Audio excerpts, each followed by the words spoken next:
This story begins on the day when the great warrior decided that it was time to say goodbye to the armor. On the steps leading up, there is an empty chair. Was it difficult for him to let his past? A military helmet is removed with the gray-haired head. He immediately falls to the ground at the feet of his owner, bouncing off the ground with a death knock.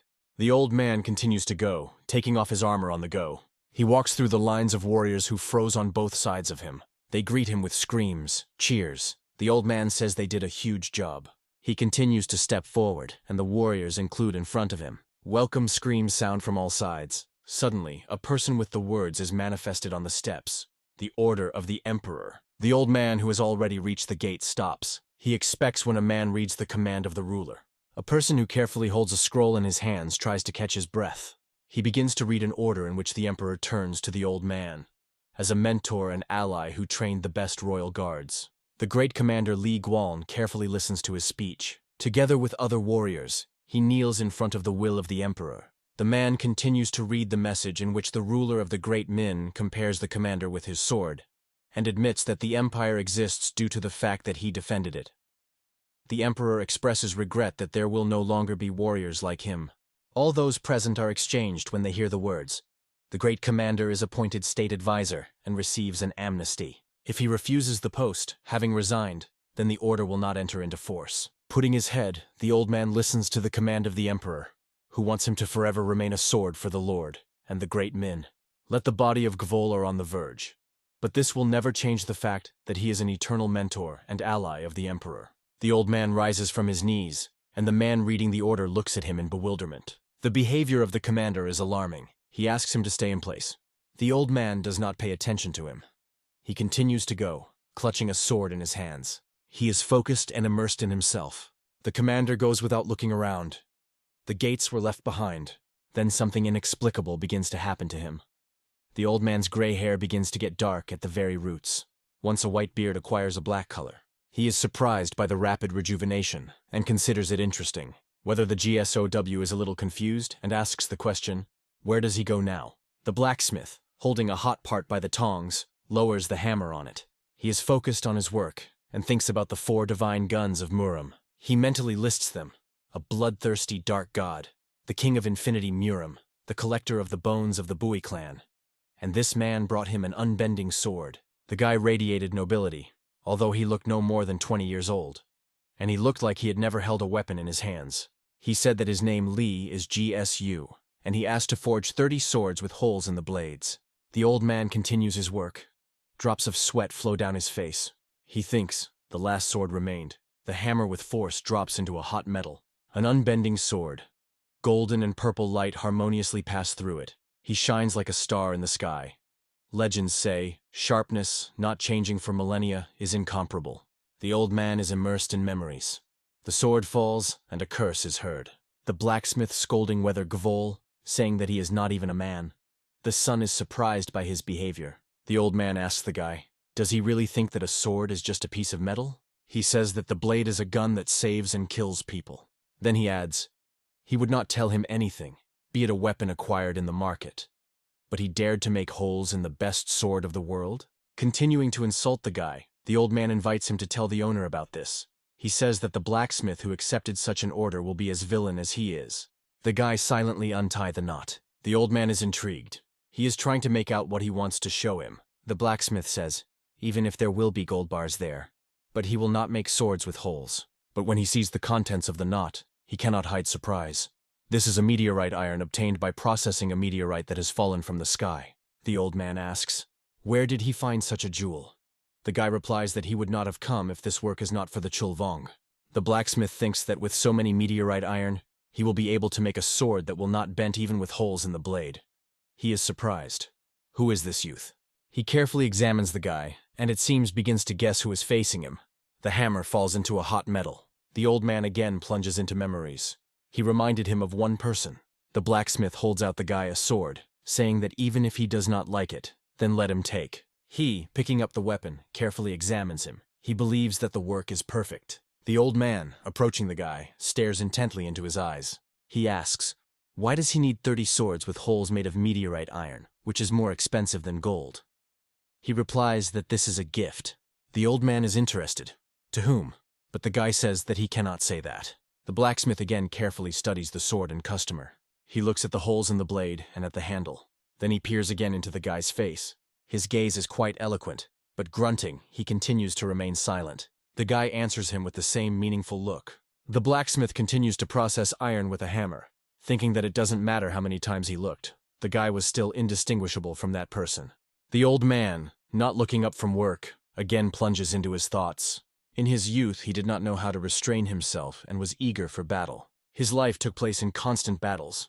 He participated in many battles, and I thought that no one could stop him. But once he met a strong enemy. A horseman, a huge man in a red cloak, grabbed a spear.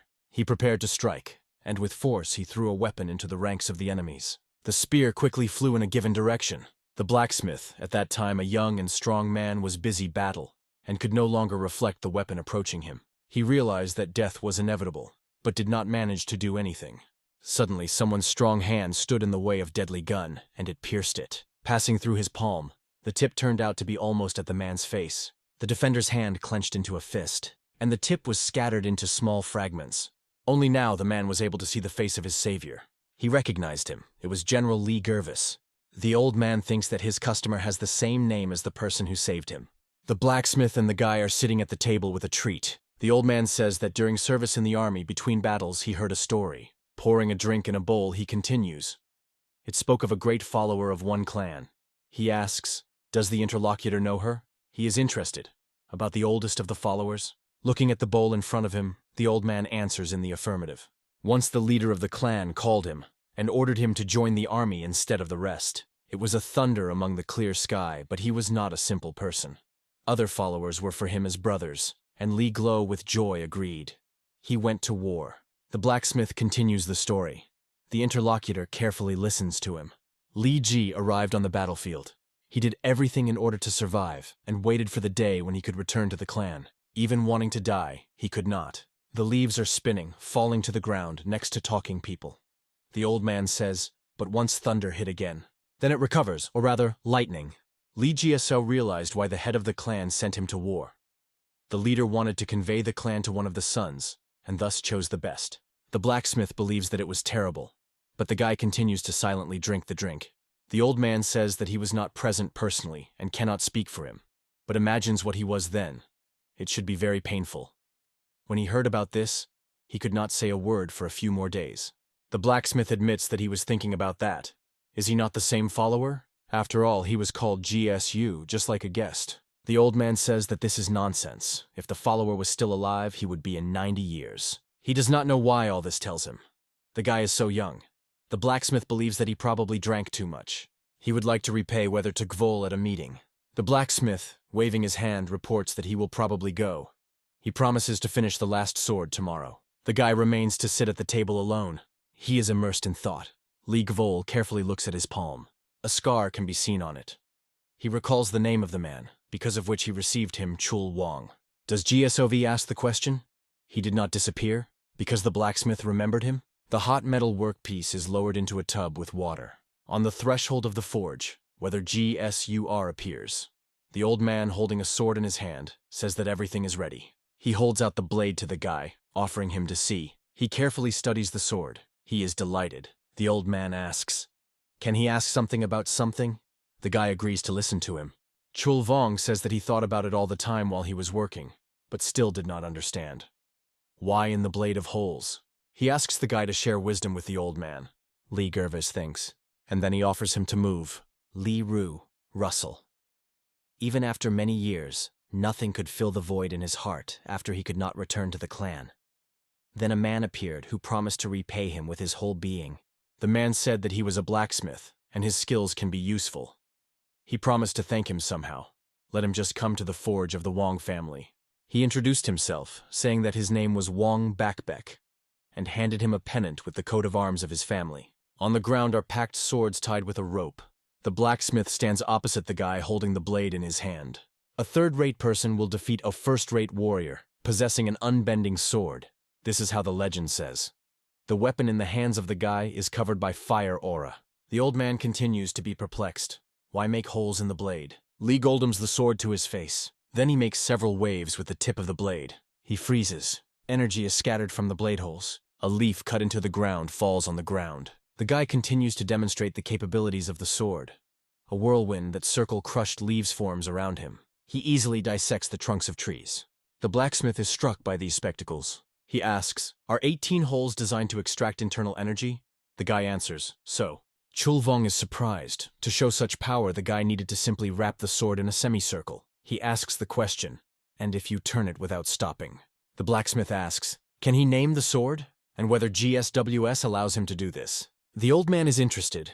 What does he think about thunder? This is better than a heavenly dragon or invincible? Having taken the blades on his back, the guy replies that he likes this name. The old man asks, is he already leaving?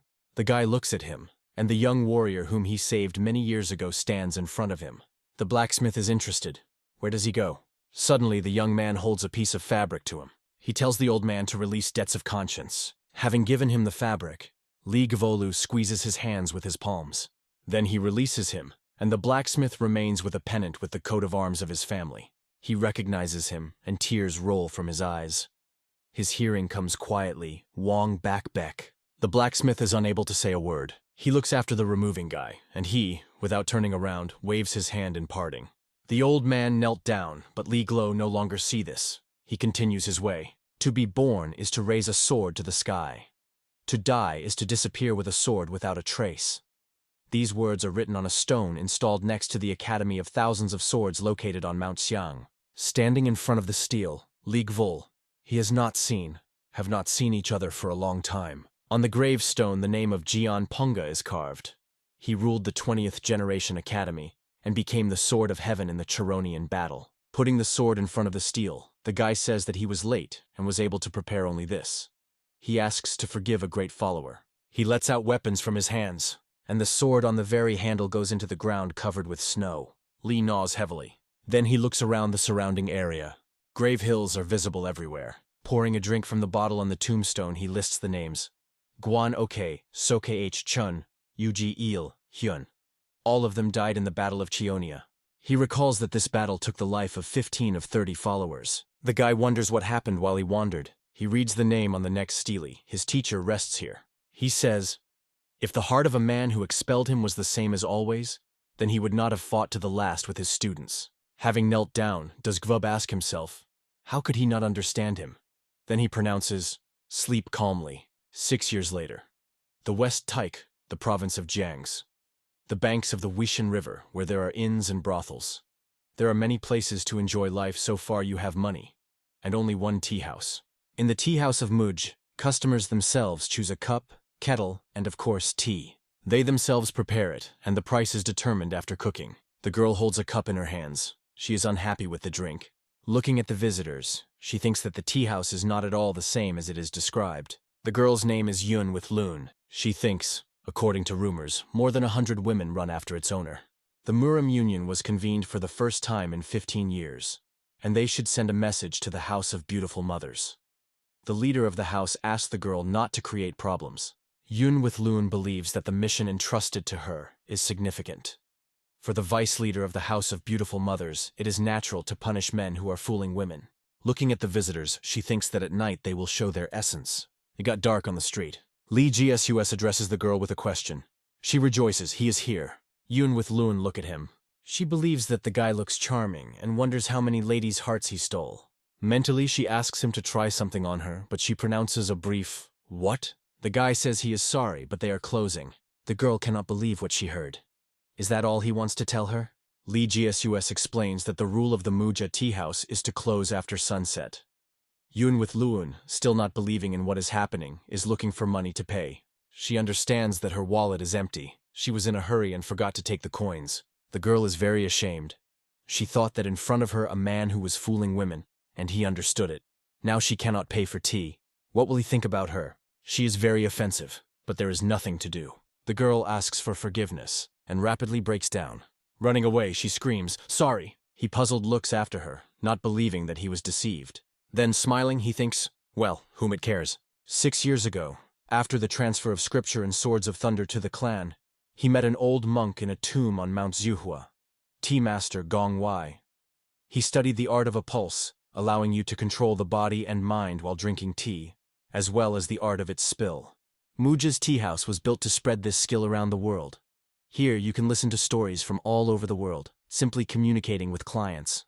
The guy hears how the man says that Gongjon Gum from the Academy of Thousands of Swords is called the first beauty in all of Jianbei. The narrator continues. The girl was a beauty already at the age of 16 after the victory in the martial arts competition. And at 20 she was called a fragrant flower. They say that she pursues a shadow killer who made a noise in Shanxi. The guy thinks that the Academy of Thousands of Swords seems to be flourishing. He notices that the fugitive has lost something. Raising the find, he understands that this letter from the Union Murim, the leader of the House of Beautiful Mothers.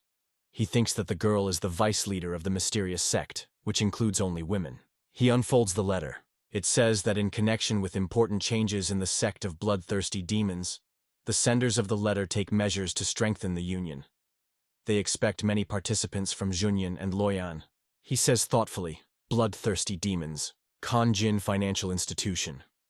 This estate is headed by Yusan Hul, an honorary government official and the richest man in China.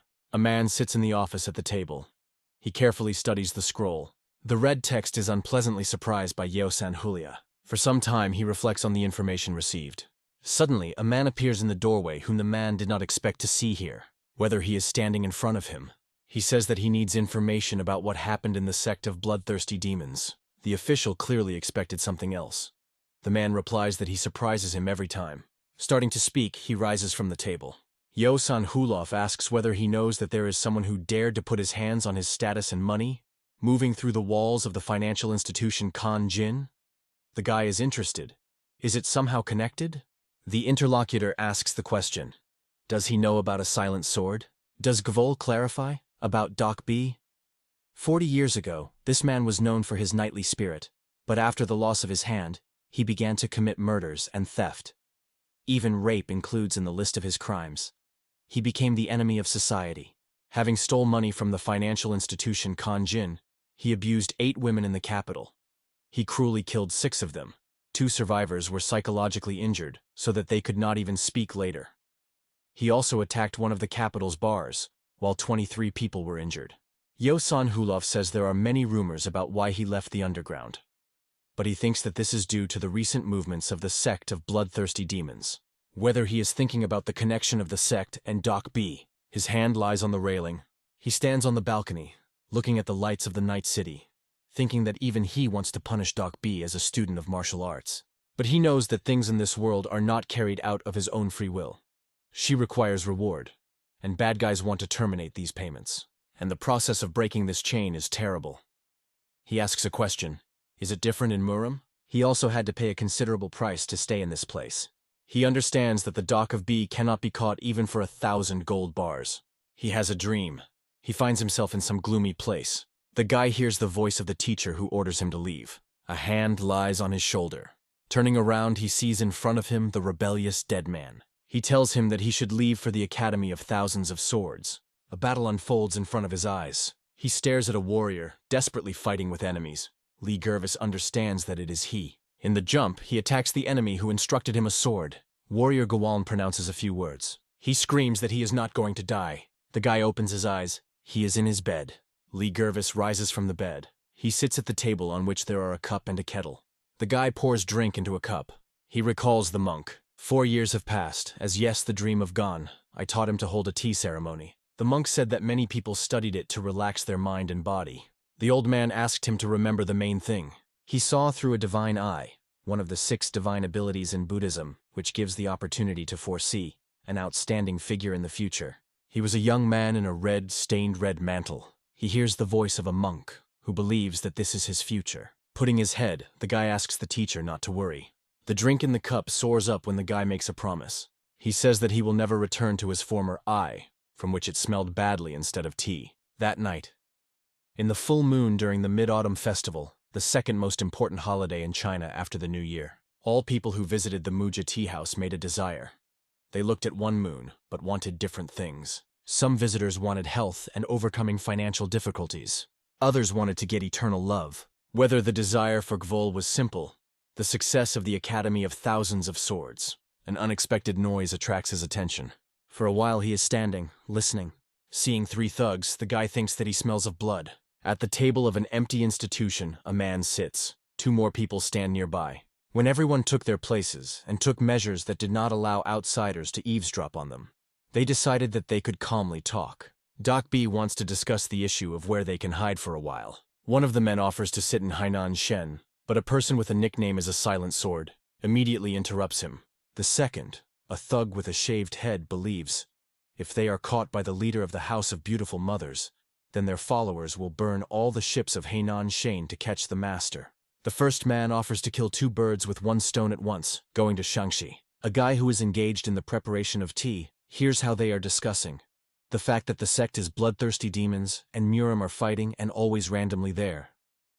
They believe that this is a beautiful city for their goals, where they will be able to avoid excess attention. Li Gavol, he carefully listens to the conversation. The thugs want to visit the first beauty Jianbei, Gongjian. A man with a shaved head says that they cannot go to Shangxi. A friend asks, why? Doc B is interested. Why does he not know? The man begins to explain. He says that there is a problem with the clan owning the Thunder Sword. Doc B replies that he knows about the existence of this third-rate academy. When preparing a drink, the guy hears a man says that the Academy of Thousands of Swords announced that he would find the one who turned Shangxi upside down, a shadow killer. He turned for help to the sect of bloodthirsty demons after escaping from prison. They accepted it, despite the fact that he is the enemy of society, Murim. He continues to say that the Southern King knows about everything that is happening in China, and claims that there are two reasons for that. Doc B says, reasonable separations, bloody demons, aiming at China, protect the shadow killer who has a complaint to the Academy of Thousands of Swords, owning thunder. This is the first cause of chaos in Shangxi in the border zone. The other is the divine artifact Sword Thunder. There are rumors that he is a completely different level than the collector of the bones of the Buyok clan. One of the thugs rejoices that the bloodthirsty dark god is interested in only a piece of metal, not a beauty. He offers to go and have fun with Gongjian. A man with a shaved head covers his mouth with his palm and continues to speak. He received information that the cavalcade of the bloodthirsty demon Black Storm was already entering the pass, located right in front of Shangxi. He believes that they need to get around this city. Doc B reflects on what he heard.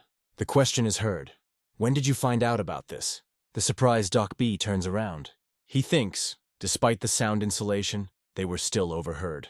Seeing the guy standing in front of them, he understands that he is a professional. Whether Gold, not embarrassed in expressions, repeats his question. One of the thug rises from his place. He promises the master to solve this problem. A man rotates with an incredible speed with a blade. He promises the guy to show him the horror of the highest level, the joyful lust of spiritual arts, the unity of 5 swords. Lee Gervis sends in his direction a hot rounded object. A perplexing man cuts him in two, but the fragments rush to him. He scaredly asks them to stop. He is twisted in the created whirlwind, and he screams with horror. A man with a shaved head cannot believe what is happening, and the guy, meanwhile, was already aiming at him. The first attacker falls to the floor. Instead of eyes, he has 2 blazing spots. This is devastation. His friend understands. The guy repeats his question. When did he hear this story? He sparkles viciously at him. He understands that the guy will kill him. Having fallen to his knees, he prays mercy with a great warrior. Lee Gervais orders him to answer. Asking to spare him, he says that he heard about it about a month ago. Suddenly his hand drops on his head and he cries in pain. Doc B practically burns his brain with its energy. Power streams are carried around the room. They sweep everything in their path. Lee Gervis stares at the enemy, confronts with powerful streams of energy. Doc B increases the power of the energy flow. He continues to destroy his henchmen, looking at the guy. He asks, what demonic vessel, a person in whose soul a demon grunt a particle of himself and his strength, a guy serves? Is Giswell asking, a demonic vessel? Doc B replies that it is useless to play a fool. He knows that the 5 guards of sects and 12 demonic vessels commanded by the Bongshan clan have an influence in the sect of bloodthirsty demons. Vassals of 12 demonic vessels bow their knees in front of the dark god, demonstrating the clawed black limb. He says that the time has come to take revenge on his right hand, but he needs to know the vassal of which of the demonic vessels he killed. With a wave of his hand, the guy directs the stream of strength up. His opponent freezes in bewilderment. He follows his actions in a misunderstanding. Doc B sees how a stream of power, resting on the ceiling, takes the form of the blade. The man notices holes on him. He thinks that only one such sword knows. Meanwhile, the thunder falls to Li Gavol. Fiery energy splashes in the guy's eyes. The guy makes a swing with a sword, and the enemy cannot restrain his admiration. What power! He thinks that in front of him is the legendary master of rebirth from the Academy of Thousands of Swords. He was always interested to know what would happen to someone who knows the power of thunder. Energy flows are pouring from the holes in the blade. Li, surrounded by a raging aura, directs the blade to the enemy. Doc B cannot hide admiration. Something amazing happens in his eyes. With the thought of returning to his students, Li Gerva strikes, which explodes everything around him. Clutching the sword in his hand, the guy stands among the ruins. His enemy is defeated. With no seeing eyes, he looks into the sky. Whether a farewell gaze draws a place where his tea house stood, he understands that he should leave. Early morning in Shaanxi. Around the devastation and disorder reigns. The guy stands, looking at the broken gate and the rickety building. Is GSU the question? Is he really late? He decides that you need to try to feel something using the art of spreading tea to find out what happened here. Before the guy is a vision of galloping horsemen. The eyes of the horses glow with an unkind light. Ghostly warriors rush next to him. He understands that there was a black storm cavalcade here. It seems strange to him. He does not feel the traces of his students. A bird soars in the sky. She sinks onto the shoulder of Li Gavol. A note is tied to her paw. The guy unfolds the message. Before the attack of Cavalcada, the Academy of Thousands of Swords was notified and evacuated by groups. Their allies monitor the actions of the sect of bloodthirsty demons. Message from the financial institution, Khan Jin. Looking after the retreating bird, he thinks that the light on the lake is faded. Having decided that it is impossible to waste time, he, having pushed out, makes an incredible jump, and continues to move in this way along a rocky area. Pass of Juman, a fence on the way to a deserted desert. The barrier borders on the central region and outskirts. He is filled with barbarians and enemy detachments. Clothing demons were the last organization standing between them and the students of the academy. Screams are heard in the house. General. A warrior runs into the room where the man is located and reports that someone was trying to cross the border. The general thinks about the unspoken rule, according to which representatives of Junyan and the army should not invade each other. From the height of the protective shaft, he looks at Li Gavol, sitting on a horse and surrounded by his warriors. The man thinks that he is going on one of the best cavalry horses. It is noticeable that he is well versed in military affairs. The guy asks, "Is he Kwok Chong, the one who defeated the clan of Heavenly Assistants in Shaanxi 30 years ago?" He is surprised that he knows it. The man is interested. Who is he? For a while, the guy looks at him silently. He asks, "Does the general of the state advisor of Weather Gavol know?" He thinks, is it really an unshakable general in front of him? He doubts. But the guy's gaze and his power cannot belong to an ordinary person. Looking at the guest, he thinks that he looks like Li Gavol. The guy throws him an identification sign. The man catches him. He is amazingly examining him. Warriors hurry to him, interested. Is he in order? The man orders to open the gate. The warrior objects. They cannot allow anyone to pass without an order of the emperor. The general shouts that in front of them is the emperor's teacher, Li Genu. He tells them to open the gate immediately. The rider rides in the night. Only a huge moon illuminates the path to him. Li Gervais thinks that he cannot stop the stroke of the luminaries, so that the night does not end. It is also impossible to save everyone who disappeared from the Academy of Thousands of Swords. But he is sure. This is not the end. Everything will end only when he cuts down the head of the culprit. He must agree with the sect of bloodthirsty demons, whether he is galloping on a horse. He hopes that he had time. Ahead of the foot of a cliff with 2 peaks is a fortress. 2 men near her are talking. One of them is interested in whether the birds are found in the deserts. The second asks him to stop carrying all sorts of nonsense. He explains that they would have nothing to eat there. His interlocutor peers intently into the distance. They notice some kind of movement in the air. In their direction, whether the GSU is rapidly moving. In his hands, he squeezes the sword. His eyes radiate powerful energy. It lands, and a hollow forms around this place. Warriors who did not have time to escape are lying on the ground. Armed people rush to him. They ask, "Who is he?" Behind them there is a big man. In both of its hands there is a rather unusual weapon in the form of sickles. He believes that the guy is good. The man says that he would never have thought that someone would dare to attack the sect of bloodthirsty demons from the main gate. He is interested. A guy from the Muram Union? Does Gavol ask, why did they attack the Academy of Thousands of Swords? The man is surprised. He first hears about it. The guy did not expect such an answer, and for a while he was thinking. Then, sending the sword to the enemy, he says that it is better for him to remember how the Cavalcada Black Storm destroyed her in Shaanxi by the river. The interlocutor is a little surprised by his words. He considers Gvol a weakling who dared to keep the divine artifact thunder.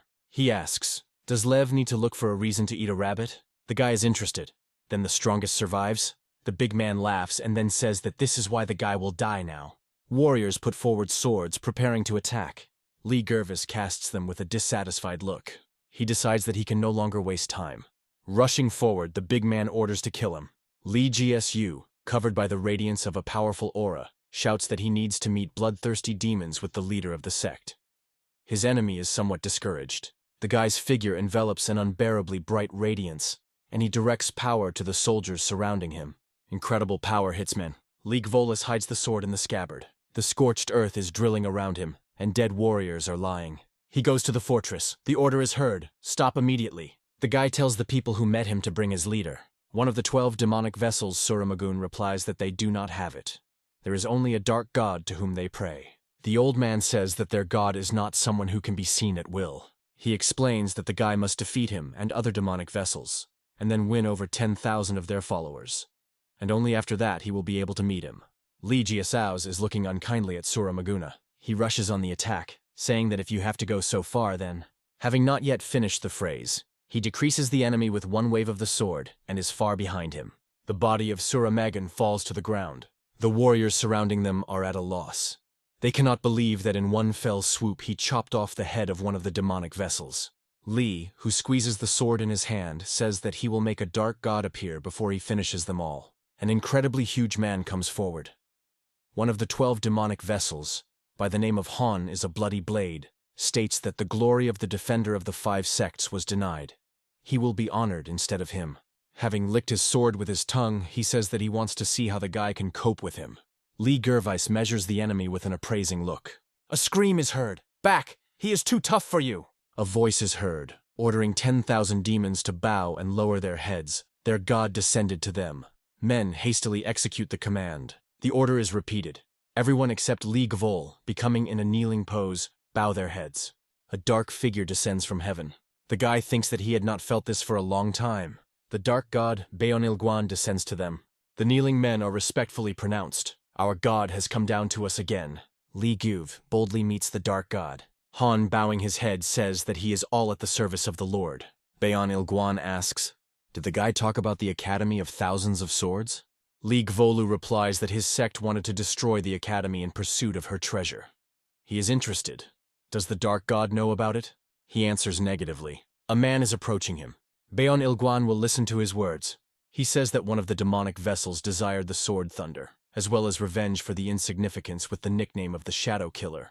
Lee GSWS is gloomily listening to his speech. He demands that Beonilguan return the Academy to his previous state. He only grunts mockingly. He experiences a sense of interest. Then he applies an energy blow to the guy.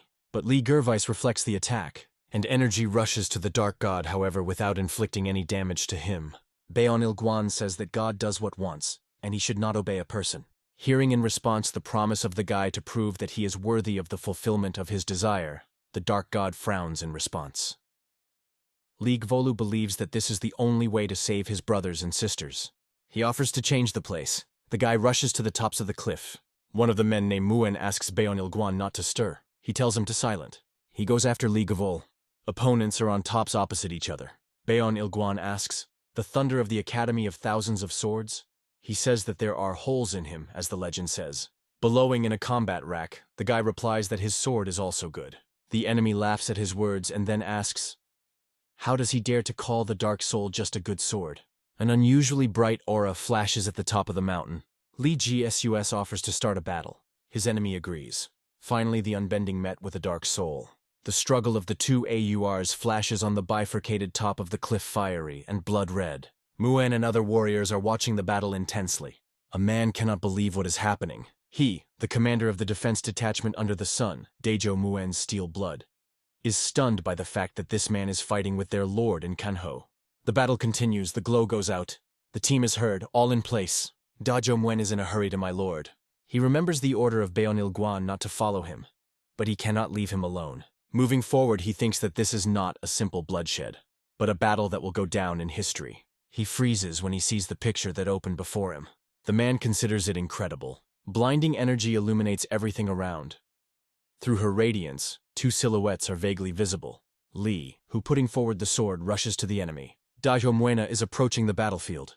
He cannot believe that it is true that people are fighting. Lee Gervis attacks the dark god, but he easily avoids impact. The man admires the course of the battle admiringly. Opponents come closer, preparing to exchange blows again. The guy waves a sword emitting energy flows. The commander of the detachment Steelblood admires his weapon, capable of compared with a dark soul. Bayon Ilguan soars in the air, tightly clutching a weapon in his hand. The dark soul absorbs darkness and constantly increases the strength of the owner. It is considered the best sword in the world. A man watching the battle is attended by a thought. What if the world has long been mired in chaos and darkness? Having rushed into the air, the opponents again clashed in a duel. The unusually bright light of radiated energy blinds the Muena. He is trying to protect his face with his hands. Opponents freeze in the air. The man is trying to understand who won. They continue to look into each other's eyes.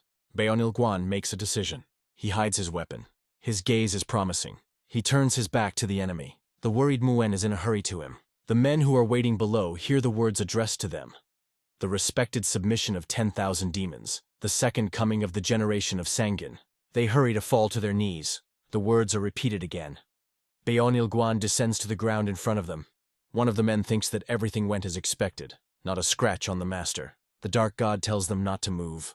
Warriors freeze in fright. Bayon Ilguan stands in front of them, covered by a bloody aura. He tells Majo Huka to come. The man fearfully approaches him. One of the 12 vassals, having fallen in front of him, prays for mercy and asks to give him another chance. His lips do not have time to finish the phrase, and his head is already separated from the body. The dark god calls the bloody blade. He is inclined in front of him, and Bayon Ilguan pronounces only a word. Return.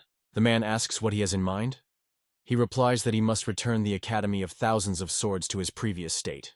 Daijomuen is struck by his words. The dark god goes inside the fortress. He occupies a throne on a rapture. Heening his head with his hand, he plunges into deep thought. Then he asks the question, what?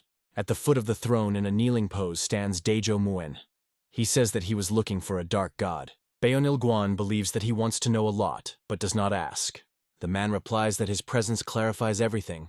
A light smirk appears on the lips of the deity. Having risen from the throne, he says that he regrets that he betrayed his trust.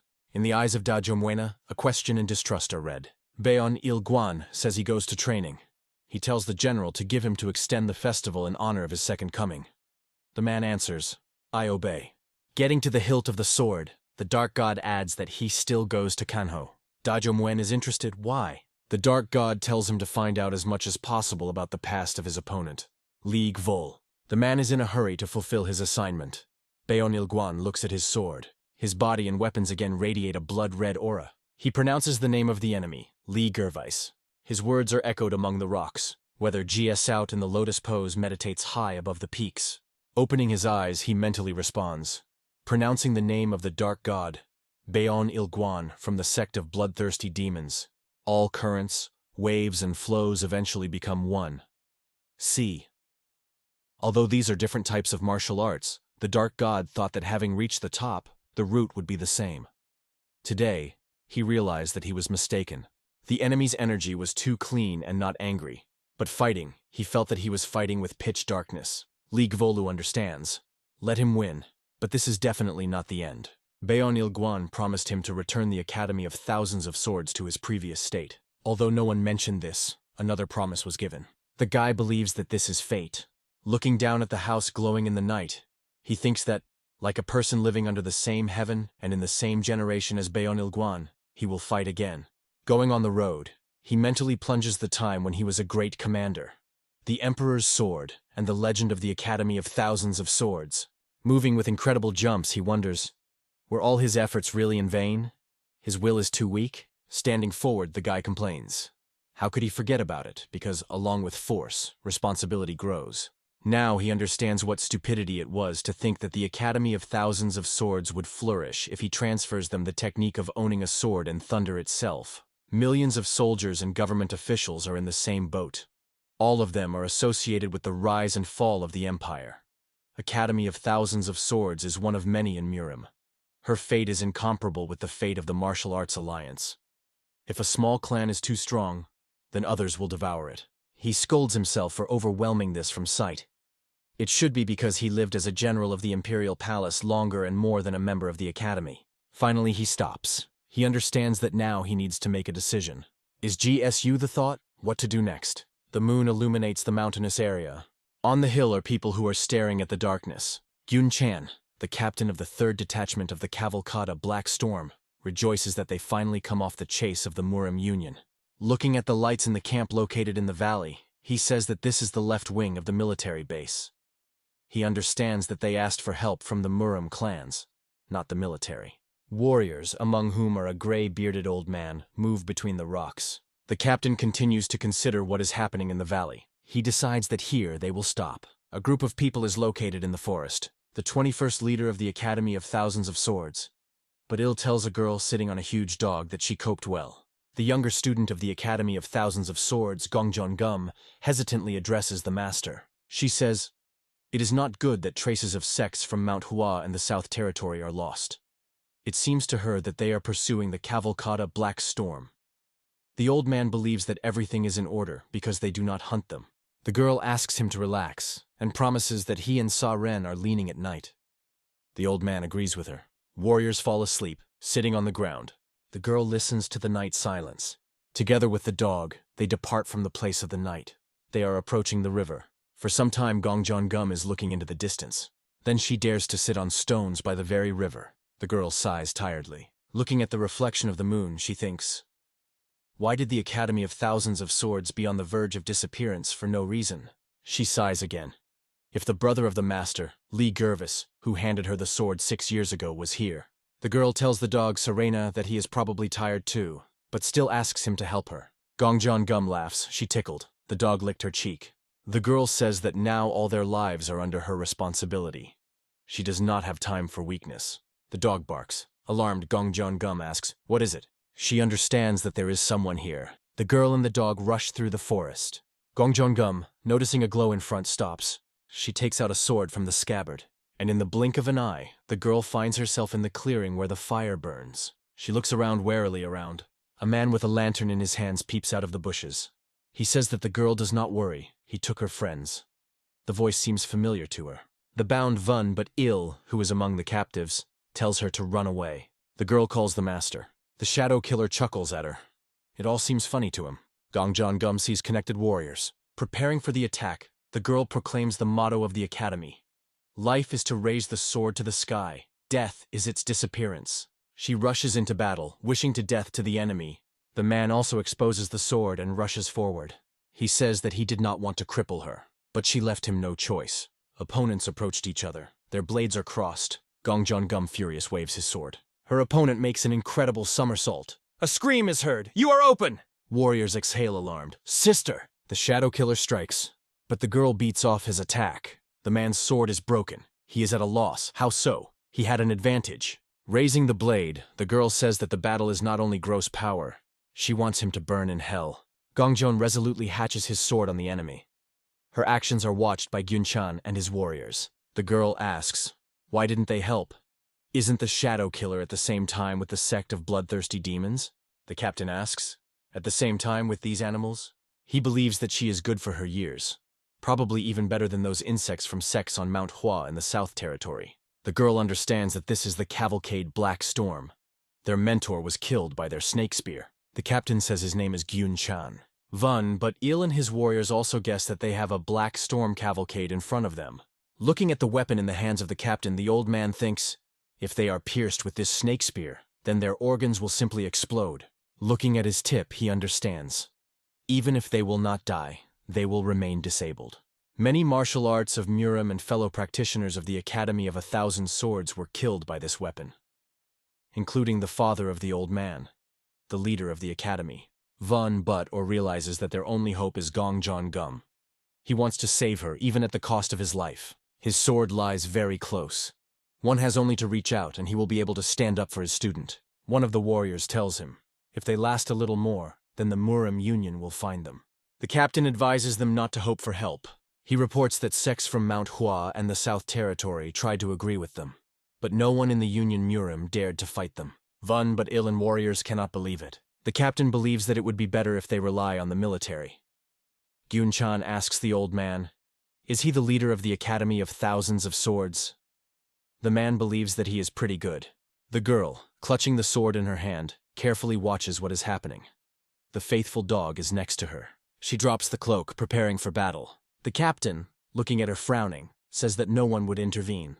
One of his warriors recalls that they are on the other side of the Persis of Jumin, and they need to hurry. The man asks. He is afraid that the Murim Union will come for them?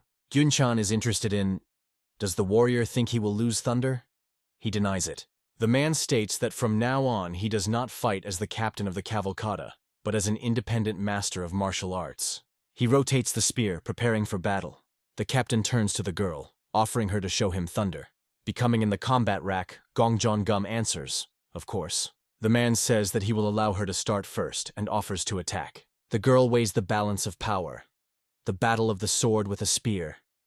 She understands that the enemy has an advantage. She does not know how quickly he moves and decides to follow the spear. The girl in the jump attacks the enemy. She understands that she is close to the goal, and if she gets now, she will win the battle. But the man beats off the attack of a spear with a pole. The girl is forced to retreat. The captain carefully looks at her, preparing to strike. Warriors say that he repelled the attack by a wooden part of the spear. They are disappointed. The captain does not even need to dodge. The old man is unpleasantly amazed at an unsuccessful attack and excited.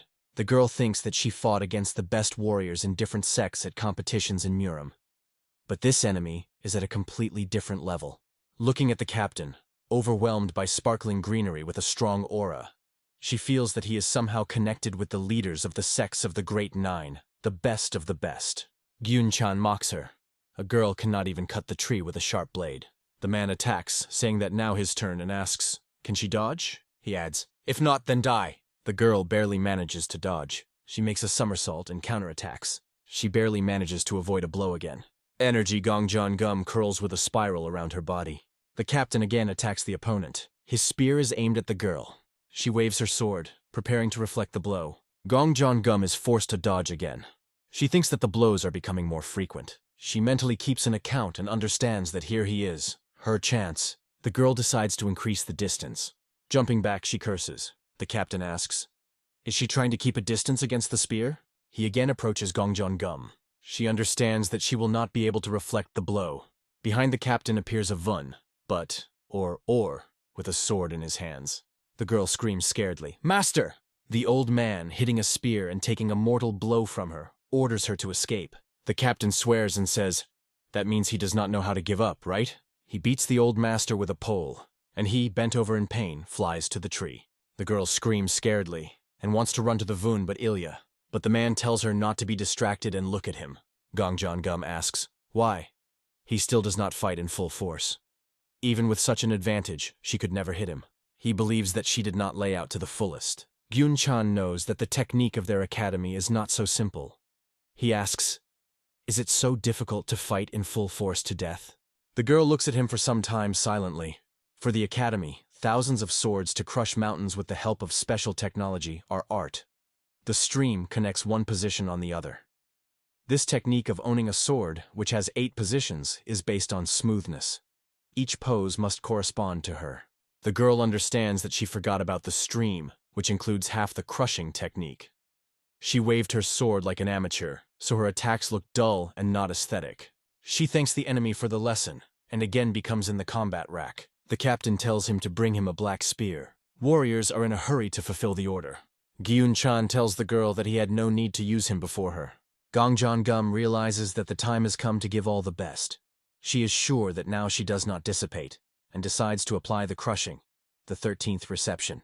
Energy oozes from the holes in the blade, and its blow turns into a formidable sky. The power of the sword depends not only on steel, but also on the level of techniques used. If you combine good material with the skill of fencing, you get the perfect sword. The girl says that the crushing of the mountains with one blow of the sword is art. Looking at her, those present admiringly gasp. The captain, grinning, admits her art amazing. Gong-jon-gum waves a sword overwhelmed with a powerful aura. Making a lunge forward, the girl declares that she is coming. The enemy answers, come to me! Having pushed off the ground so that force streams were sank around him, he makes a giant jump. A girl surrounded by a radiant aura rushes forward. Gyun-chan is delighted. He does not see, but he feels the power of reception. He thinks that if he cannot see this, he will destroy everything. Opponents come closer. The captain says that the bloodthirsty spear of the Black Storm was improved by many leaders. The contact of their aor causes an explosive wave. Involuntaries of the battle cannot see anything, so strong energy flows surround opponents. But il comes to his senses. He sits, clutching his head and moaning softly. Seeing the energy emanating from the sword, he cannot believe that Gongjon reached this. He is forced to cover his face with his hands, escaping from the strength coming from the battlefield. The old man calls his student. The girl freezes with a sword brought over her head. Powerful energy splashes in her eyes. The captain directs a spear at her. The tip of his weapon is heaps and loses its shape. Warriors look at what is happening in bewilderment, not believing their eyes. Yunchan exhales delightedly. Here it is.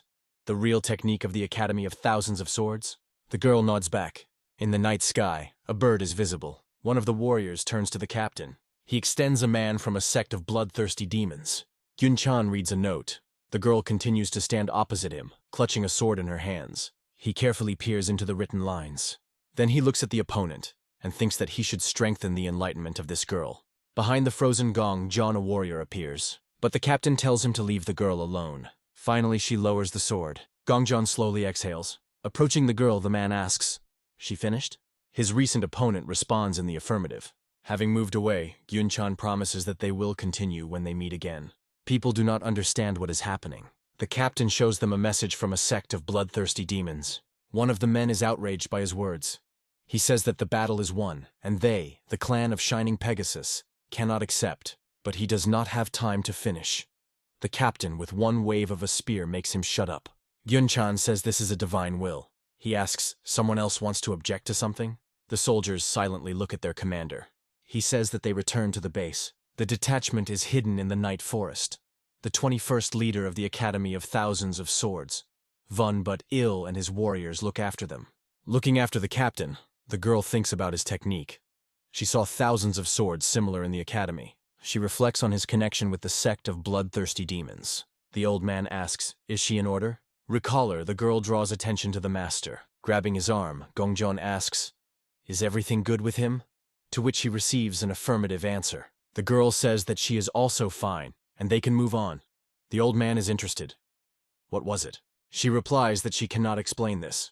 Gongjon demonstrates the manifestation of his strength, and says that she just feels it. But, or is proud of his student. After the founder of the academy went into another world, no one even managed to get closer to this, to reach the 13th stage. He is sure that the girl will be able to achieve the other 5. Their group continues its path. The old man sits on the dog, the rest surround them. Gongjon asks, who sent a message that warned them about the attack of the sect of bloodthirsty demons? But the old man is not known. She asks, the teacher thinks that this was the person who sent her a blade? The master says, fellow. He misses him very much, and wants to see him again. The girl admits that she would also like to look at him, at least from afar. She asks the old man to tell something about Ligvol. He says that this is a great man and a born genius in martial arts. Talking, they continue to move forward. Cavalcada Black Storm, who attacked the Academy of Thousands of Swords, returns to the lands of demonic bliss. The students of the Academy and its leaders survived. 10 days have passed since the burning of the Academy, but no one speaks about this in everything. No one even looks towards the Academy, which was attacked by a sect of bloodthirsty demons. The townspeople will not forget the fear of the cavalcade Black Storm. The followers of the Academy are not surprised by oblique views. He has long been used to them. Walking along the city streets, they encourage each other. The fact that they are alive is already good. The girl tells her companions to be strong. They will soon arrive soon. The dog sniffs to something. Then it breaks off and rushes forward. The girl calls her four-legged friend. The concerned Gongjon is in a hurry to the dog. She hears her naughty. Looking around, she sees a great follower of the Academy of Thousands of Swords, Jean Pun. They greet each other. He is glad that everything is fine with the girl. Gongjon is also pleasant that nothing happened to him. The man welcomes the but Ilya. The old man asks, what about the rest of the followers? Jean Pun falls to his knees and says that this is all because of his negligence. He and his companions, kneeling, are inclined in front of the but Ilum. The man asks to kill him, because he could not protect the younger master. The old man is saddened by the news received. Her students lined up near the destroyed academy. In front of them are several coffins, next to which their leader is located. Tears flow from Gongjon, which she tries in vain to hide.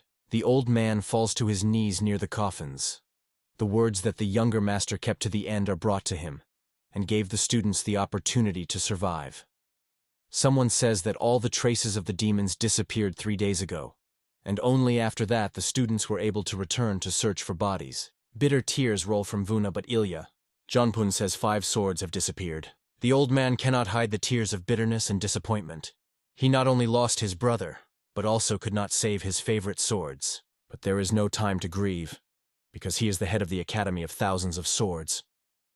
The old man rises from the knees. He takes the sword from the scabbard, and raising it high above their heads, calls for students to revive the academy and not repeat more of past mistakes. The guys all as one exhale, "Yes, master." The proposal sounds to take those who have found peace on Mount Suyan. 5 followers of the Academy of Thousands of Swords ascended to heaven during the attack of the sect of bloodthirsty demons. All that remains of the academy is 1 old man and 15 young people. Over their graves there are words. The 21st chapter of the Vun. But, or, is inclined in a low bow in front of them. The old man turns to those who have long been resting in this quiet place. He says that they send them 5 followers and asks to look after them so that they will find peace. He burns a scroll in which these words are recorded. Smoke shreds rise into the sky. The old man thinks that the birth is to raise the sword to the sky. Death is the universal disappearance of the sword in heaven. These words mentally pronounce all those present at the mournful ceremony. The scream spreads over small grave mounds. Someone calls the master. Looking around, the old man sees Jonpun in a hurrying towards him. He asks, "What happened?" The man replies that he must see this himself, and the matter does not tolerate delay. He reports that someone left treasures in the square. The old man asks him to repeat him again what he said. Vun but Il tells Jonpun as soon as possible to accompany him there. The master calls the girl with him, but she replies that she needs to think about something, so she will remain here so far. The old man agrees with her, and, leaving, advises her to rest. Standing in front of the grave, the girl thinks, if she had more strength, could she protect the master? She takes out books from a cloak dropped to the ground. 6 years ago, Lee Gervis, the comrade in arms of the master, gave them 3 books along with the swords. The crushing of the mountains with 1 blow of the sword, the intersection of the river in 1 step, and inhalation of the fog. The girl believes that with these techniques in which he put his soul, she will be able to revive the Academy of Thousands of Swords. Having pressed the books to the chest, Gongjeon thinks, I wonder how the Master Gvol looks. She heard that he was about 20 when he left the academy. Now he should have more than 70. Before her mental gaze is the image of an old man with a long gray beard. She takes out the sword from the scabbard, thinking about how much she wants to ask him. The girl trains with a sword in her hands. She thinks that she withstands only 15 seconds in the technique of crushing the mountains with 1 blow of the sword. Gongjeon asks the question, what to do next? But she has no answer to this question. She thinks if the master of GSU was here. Having stopped, the girl reproaches herself. What does she think about? You can't put it on. The future of the academy is thousands of swords in her hands. Hiding the sword in the scabbard, she recalls the captain, offering to show him thunder. She recalls his words. Your academy has special techniques, right? His technique. She saw thousands of swords similar to the academy, in the sect of bloodthirsty demons. The girl understands that Gyunchan asked not just about a duel. Gongjeon thinks he wanted to see the technique of crushing the mountains with 1 blow of the sword from the very beginning. But why? She asks a question. Is there a similar sect in the sect of bloodthirsty demons? The girl recalls that her followers attacked them and stole 5 swords. She is not sure, but something here is not clean. The girl thinks that he should become stronger. She looks towards the mountains. At the top of the cliff, is it worth a gender? The determination is written on his face. That night, in the financial institution Xiangxi Khan Jin, the mansion of the manager Donva, slightly bowing his head in a respectful bow, says that there is nothing unusual about the graves of the predecessors of the clan of thousands of swords. He adds that 5 more mounds were added. Also 5 swords of thunder were taken. Lee Gervais is listening to the report. Then he says thoughtfully, this is how. The manager says that he sacrificed the money to the clan. He did not reveal his personality, so there should be no problems. The guy thanks him. He believes that now in debt to the man and the leader of Yo. Dona objects. Not at all. The leader ordered everything. Lee Gvolu replies that he met a lot of people, and his interlocutor has honest eyes. He promises to remember this forever. The man is surprised. The man standing in front of him is young outwardly, but behaves like an old master of martial arts, who is 70 years old. The guy put his hand on his shoulder. Donva, going down to a chair, asks, "Is something wrong?" Lee Gavolu answers, "Henceforth does not matter what he says. A man should not be afraid of him." He is mixed with the confusion of the manager, who is not able to utter a word. The guy radiates powerful energy, which applies to Donva. He is surprised by the feeling that she caused in him. The peace that he knew was false. He ate his body and took his family. This peace was like opium. But the reassurance that this gentleman gave him does not have side effects, and is felt pure as the aroma of tea. If these are the words of the master, Donva thinks, then he will believe and follow them. Having removed his hand, the guy asks, "Can he ask a man another thing?" He answers, "Of course, please continue." Lee GSOW says that he is looking for one person. The manager looks at him, expecting what he will say next. The captain and his warriors are at the gates of the fortress. The order is heard. The cavalcade. Black Storm is returned. Open the gate. They are met by the fourth captain. He believes that the guys worked well. He tells Gyunchanu that he would go to finish the report, and he adds that there is a place that they both should visit.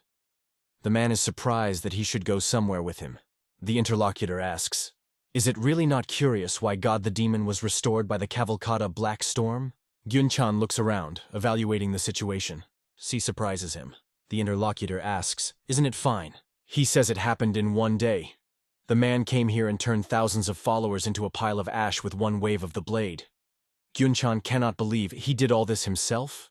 The interlocutor continues the story. 12 demons of vassals tried to stop him, but the sword of the demonic fierce ghostly army was destroyed, and God the Demon was forced to meet him himself. After that, he heard that people tried to find out his level of combat energy, restoring the fragments of the destroyed sword. He explains to Gyunchanu that even if they lay out all the pieces together, it will not at all be like the shape of the blade. The man adds, "The edges of the fragments melted, as if lightning hit them." He leaves, wishing Gyun-chan good night. The captain of the 3rd detachment thinks, to be able to fight such a person. It is not surprising that he is a demonic god. A warrior approaching him is entangled. Holding the scroll, he says that in him the information about which he asked. He answers, "A good job." Gyunchan delves into reading. The scroll speaks of the technique of the sword, which was found by the 10th leader of the clan of the Shining Pegasus of the Air 300 years ago. It was a noble blade technique consisting of 18 receptions. She competed for the place in the top 5 appliances of the blade. The captain is impressed with this information. He continues to read. The next leader of the clan of Shining Pegasus Avian could successfully use the technique of Flying Divine Bloody Sword. The current leader of this clan was killed in battle. Haken Lin is holding post now. Gyunchan throws a scroll into the fire. "It depends on how he burns in the flame," he asks. "Do you dream too?" Then he thoughtfully pronounces the name, Haken Lin. From the mansion a voice is heard. A speaker. He is going to leave, as he has already finished with Shangxi.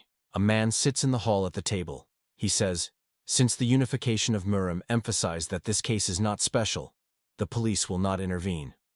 At the second table, 2 more people are sitting. One of them answers, "Yes, General." The great general of the empire of 1 million soldiers, Guemsame, raised his head. He asks, "Did they find some of his traces?" The man answers, "No, he is probably hiding." Guemasata says that they can go. Men rising bow respectfully to him. The general sighs. Already late night, and he is tired. The person who enters the room asks, "Why does he sigh like that?" All soldiers in the empire will hear this. Guemsa is interested in what he is doing here. He was visited by the leader of the secret police, the current great general Yo-Yo Boom Suk. The general is turning over the pages. He pronounces, "Talk to you like this." He recalls how they helped the great commander Li Gvol in the ceremony of removing the armor. A lot of time has passed since then. The general says, if the reason why the man came is connected with him, then he will be glad. Yo-Yo Boomsuk reports that he received the news. Guemasa joyfully asks, "Is this true?" The leader of the secret police tells that the person who interests them has just crossed the pass of Jumen and accidentally revealed his personality to the general there. Guemsa did not expect this. He asks, "Is there more news?" He is interested in whether he is returning to the imperial castle or not. The interlocutor replies, "No, but he is sure that the situation is terrible enough to make him reveal his personality, even though he is hiding." The leader of the secret police continues, A hidden person was involved in an urgent incident, forcing him to reveal. Guema saw before he asks the interlocutor. Did he hear the news about the battle in Shanxi, where many Muramic martial arts fought? He adds, they just had a conference about whether they should activate the military because of this. He says, his clan, the Academy of Thousands of Swords, was destroyed by a clan of bloodthirsty demons. If this is the case, then he had more than enough reasons to intervene in the affairs concerning Murim. But he is an official politician. Who dared to spoil his mood? Yo-Yo Boom Suk replies that, judging by his character, he would never have declared his position. The great general of the empire offers 1 million soldiers. Then let's hurry up and disperse the news to the clan of 1,000 swords in Shanxi. He asks to convey that His Majesty is looking for Lord Li Gvol. Yo-Yo Boom Suk believes that this is a matter of martial artists in Murim. He asks, the interlocutor thinks that he will approve of such generals as they, who intervene in Murim's affairs? Guem Sa answers, if he could, he would have rebuilt the clan of Thousands of Swords with his own hands. Then he adds, no, they can assign a reward for the clan of bloodthirsty demons, cut off their heads and hang them on the walls of the castle. The leader of the secret police laughs. He asks the interlocutor to forget about it. Guem Sa will pass through the Pass of Yumen himself.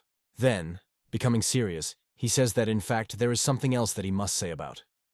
Guem Sa asks, he is hiding something, right? The leader of the secret police reports.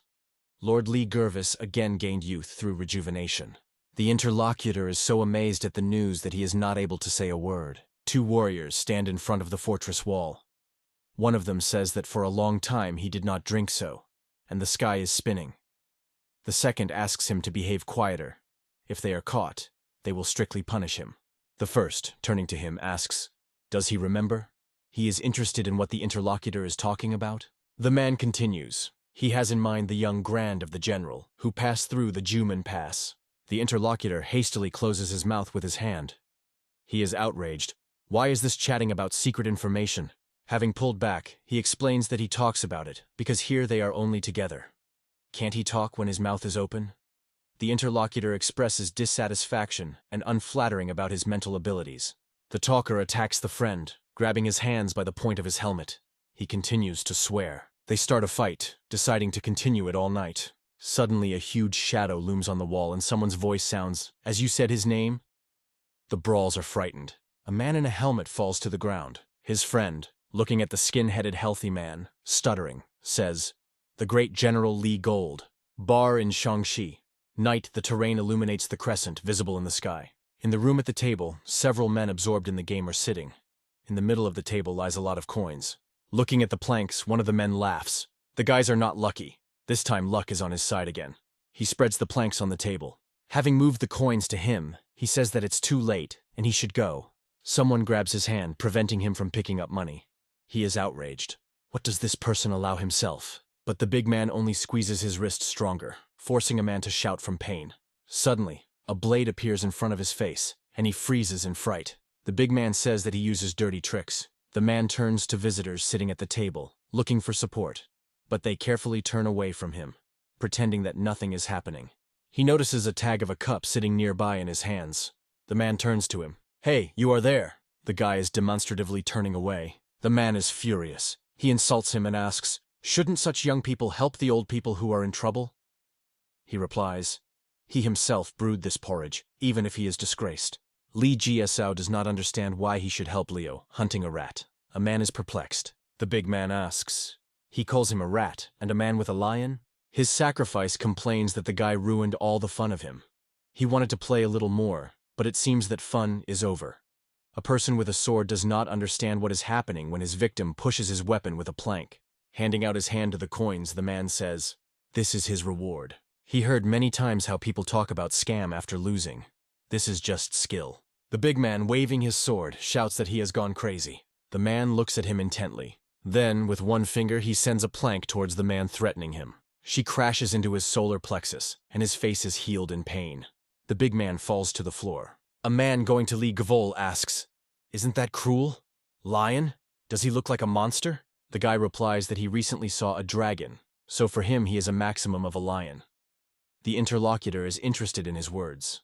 Lee GSUS says he drinks tea. The man laughs. Did he say something? He smiles mysteriously. The guy considers him funny. The man seems to be. His name is ManhwaCapped. In Murim, he is also known as Omnivorous. They leave the bar.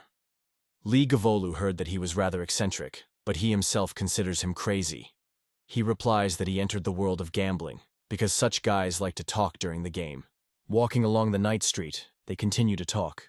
ManhwaCapped believes that the interlocutor is chatting as an old man and is interested. How old is he? He answers, almost 100. The man freezes in surprise. Then he pronounces, about 100, and asks not to tell him anything. He is interested. Does the interlocutor remember the Great Bloody Drought? The all-knowing thinks that this happened 70 years ago. Then the sky, rivers and even wells dried up. People prayed for a drop of at least blood. And she poured as crazy. But the guy cannot know this if he was not present in person. Lee Gold says bloody rain. If the interlocutor withstood the hunger, eating the roots of kuzu, then he must be even younger than him. Adults cleaned trees that year and prepared porridge from the bark. ManhwaCapped is amazed at his words. He looks at the guy with fear and bewilderment. The man thinks that this is true. And he wonders, how can he look so young? He pulls the guy by the sleeve. The omnivorous offers him, since they are both old, let it speak calmly with him. He objects. He is not yet such an old man as his interlocutor. ManhwaCapped calls him a stubborn and asks to speak frankly with him. Lee G agrees. They were located on the riverbank and he told his story. The man asks, was he really younger? The all-knowing again asks a question. Is this some special martial art or energy technique? And he receives a negative answer. He is interested in, and not training in martial arts? Lee Gvolu says that he never explained this, and is not sure how to tell about it. He proposes to compare this with the level of reconstruction of the body of martial arts training, when the master receives a body suitable for classes. However, this does not give smooth skin and pleasant appearance. Based on this, you can rejoice only by reaching a special level of training. And this can change not only age, but also the physical body. The guy tells the all-knowing that they will be seen later. But he does not seem to want to part with him. Is Gsu? So asks. He has nothing to do. And calling him a stubborn man, known for not sitting in place, says that he should not follow him. ManhwaCapped is interested. Is he uncomfortable? The guy replies, he is already old. Is he really no plans? The interlocutor answers, he just changed them to follow him. Whether Gvolu asks, why? And he replies that he wants to watch him until the end of his years. The guy looks at him thoughtfully. The all-knowing spoke to King Murim, and met 12 vassals from the clan of bloodthirsty demons so far traveled around the world. But he cannot compare his interlocutor even with them. Does GSOBU ask a question? How does it differ? He replies that he does not know himself. To achieve this level thanks to training? Who else in the world lived life like him? The guy corrects him. He said that this is the result, not the level. The man replies that this is not important. He is a known person as omnivorous. If someone must remember the guy, then it will be him. Lee Gvolu believes that he does not live in order to show something to others. He is a senior follower who treated other students as brothers and became a great general only to bring the world to the great Min. He never hoped that someone would remember his life, but this man still wants to capture him in his memory. The man promises that if someone stands up with him, unbending, in the way, then he will help. Is GSWR interested? How did he find out? The all-knowing promises to tell if he allows him to accompany him. After all, he needs him not only because he knows his secret. The guy takes the sword from the scabbard. Having put the blade to the throat of the interlocutor, he asks, is it worth him to shut him up by killing it? He replies that he simply guessed.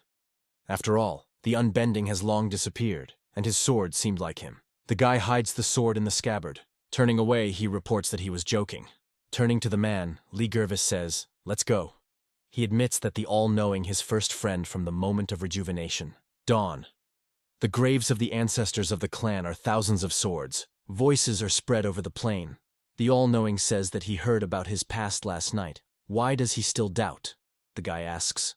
How about settling in Shangxi and building the foundation of the Academy of Thousands of Swords? The interlocutor is interested. Is it difficult to see the fall of his clan? What he hears in response is difficult to say. Whether GSUR stops, the man asks, what is happening? They see a girl moving at an incredible speed. She is absorbed in training. Gongjun masterfully controls the sword. ManhwaCapped knows the girl. and is surprised that she trains here to such an early. She notices that not alone here and stops. For some time, Lee Jiesus and Gong Jeon are looking at each other. The man thinks that the companion is probably hard, because he cannot even tell her that he is a fellow. Suddenly, he understands that something went wrong. The girl's figure was shrouded in a powerful force field. The all-knowing thinks, does she really want to kill them? And he says to Gvol to be careful. Gong Jeon, squeezing the sword in his hands, rushes to them. She, without hesitation, attacks Lee Gvol, slightly surprised by her aggression. The girl in a jump waves a blade. She performs an incredible somersault, and then it lands on his feet, leaning with one hand on the ground. Gong Jeon is upset and a little puzzled. The technique that she completed earlier has not succeeded in. She freezes in place. The blade in her hands is blazing with a powerful aura.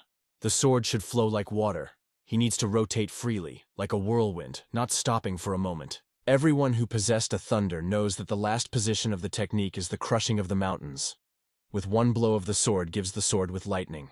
The first 10 positions are not so difficult to fulfill, even if they are not connected smoothly, but simply performed at the same time.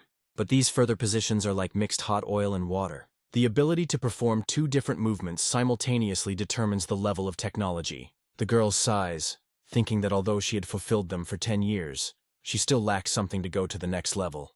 Suddenly, she understands that it is not alone here.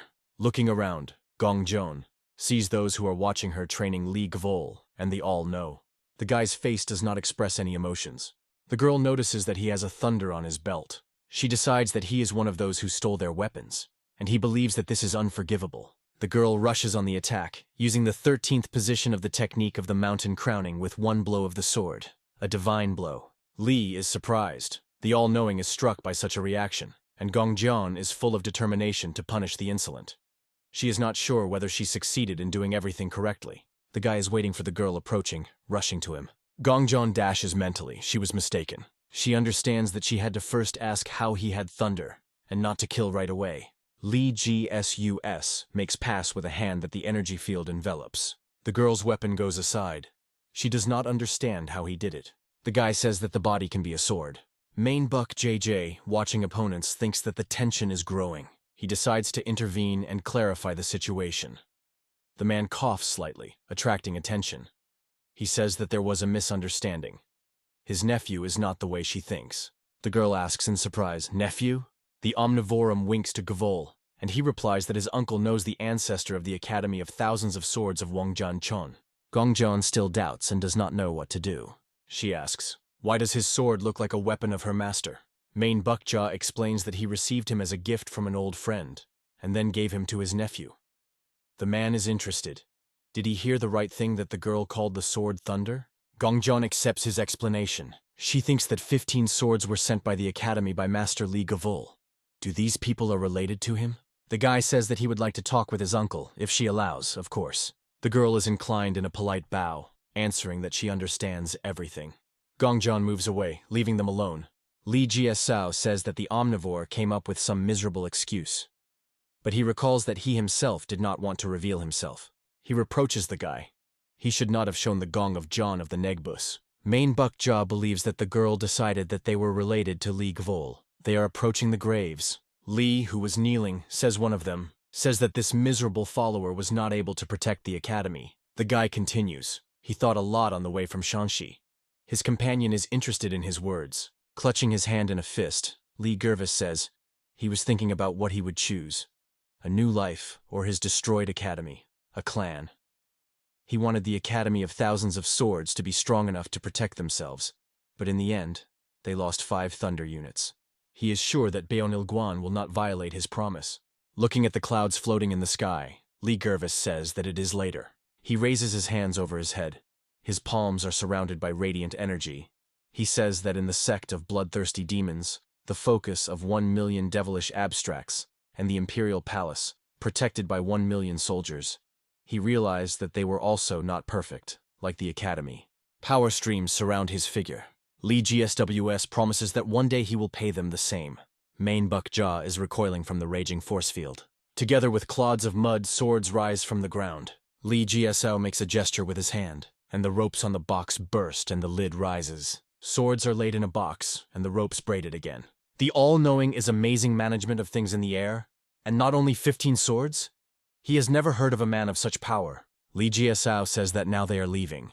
Main Buk Jia asks, where? The guy, without turning around, points to the box. His companion asks, does he really want him to carry such a load? Li Golda answers, not to carry him. He is 10 years older. The all-knowing, carrying a box on his back, grins with displeasure. He never thought that at 90 years he would be a porter. He screams to the guy to wait for him and reminds that the elderly should be respected, and then calls him heartless. Yellow leaves are spinning in the air. Suddenly, an order is heard, accompanied by curses. A heavy man runs along the path leading to the forge. Following him, a dried old man rushes, threatening to kill him if he does not stop. Following the runaway, the blacksmith throws the hammer. He hit his forearm, forcing the man to cry out of pain. From the run, the fugitive dives into the river. The old man, clutching a sickle in his hands, screams to get out of the shore. He is interested. Did he like under the skirts of women of easy behavior? And he is threatened to correctly fix everything. The man, sailing away from him, asks, the old man wants to kill him simply for sharing his story with him? He says that he now does not even mention that he has a son. The man gets ashore away from the old man. He tells him to stand and tries to catch up with him, but the fugitive again scores, afraid that he would kill him. Finally, he sighs with relief, realizing that he managed to hide from the pursuer and keep his life. He wipes his face with his hand, not noticing dark figures looming ahead. An unexpected blow knocks him down. Closing his face with his hand and trying to get up, he curses. Li Glory, rising above him, says that they had not seen each other for a long time. The man recognizes him. Main Buk Jia is watching what is happening with interest. The path in front of the forge is empty. It hangs on it that it is closed today. Inside the table, whether GSU, Main Buk Jia, a blacksmith, and a recent fugitive are sitting. The man holds onto the bruised shoulder, croaking in pain. The all-knowing is struck by the fact that even Chul Wang, the legendary blacksmith, pays tribute to his companion. Li Gervais asks for a blacksmith and a Dan Heck to raise his head and not to behave so clamped. Chul Wang assures him that he and his son are not experiencing any discomfort. He makes Dan Heck confirm his words. Whether he is choking incredibly, then he says that he brought 15 swords of the thunder of those 30 that the blacksmith made. The old man, carefully looking at the blade, says, does he really want to say that the blades are dull? The guy replies that in this world no one can compare with his skill. The swords were buried in the ground for 7 years, but did not even rust. The blacksmith asks, are buried underground? Li Ji suddenly does of the decking. A lot of things have happened. The old man looks at him questioningly. The guy asks a question. A thin, reinforced, and light chainmail also his work? The blacksmith responds in the affirmative. This chainmail was created by a compound of lightweight steel from shoulders to knees. She became a standard armor in Great Min because of lightness and ability to protect from blades, copies, and even arrows. Picking up a rod, expanded from both ends, does Gvol, so asks, do the rings on chainmail have the wrong shape? The rod, under the influence of force, bends. The blacksmith and his son cannot restrain the exclamation of surprise. Li Gsus explains the process of attaching links to the ring. The blacksmith reflects on his words. The all-knowing says that he does not understand why to attach the link to thin and light chain mail. Even if you forget about weight, this is a rather time-consuming process. The guy prefers to show what to explain. He asks him to expose his sword. The plate rises from the table, obeying the exposure to the exposure of weather. With a wave of his hand, the guy offers him to defend himself. Main Buk Jia takes a sword out of its scabbard. The plate is in contact with the table under the attentive glances of the blacksmith, his son, and the omnivorum himself. Dan Heck asks his father, the link flew by itself? All plates rise into the air. Main Buk Jia says that such a level of telekinesis is nothing for Gvol. He directs the links to the all-knowing. He beats small details with a sword. The incident makes him freeze in bewilderment. His sword will be split into 2 parts. The man is outraged. Even if it was just a test, then why break a great blade? Li GSWS answers. If he cannot stand even against the iron link, then he needs a new blade. It's good that the best gunsmith in the world is now here, he believes. The blacksmith and son sigh in amazement. The guy says that he realized there are people who cannot be protected only by an unbending sword. If he can control 100 or even 1,000 such links, he asks Chul Wang, will he be able to melt all the swords and make as many of them as possible, as much as he can? The old man answers in the affirmative, but he needs time to understand how to attach and disconnect the links. Li Gervais says he will wait, even if it takes 10 years, as long as the blacksmith will live. Chul Wong promises to do everything. The all-knowing asks, can he get a new sword? There were rumors that the blacksmith of the Wong family stopped receiving orders. 2 months have passed. Chul Wong never left the workshop. Lee Gervis disappeared. Winter came without him. Dan Heck, watching Main Buck Jia, who rushes, asks whether he would contact 1,000 swords with the academy, just in case. Father beats him with a fist, saying that in the actions of whether Gvol there is always sense, and also enough to visit women who do not have high morality. Dan Heck looks after the removing old man, putting his palm to the place of impact. Looking at the hot plate, the old man thinks that fortunately there is progress. Dipping the hammer on the workpiece, he reflects. During forging, after heating the iron to high temperature, if you combine the part with the poles to which magnetic metal is directed. Looking at the results of his work, the blacksmith thinks that it can fill the metal with magnetic energy. The blacksmith continues to work, considering it a request from his lifelong savior. He is sure that he will not regret, even if he dies, working on this order. Chul Wong lowers the hot link into the water.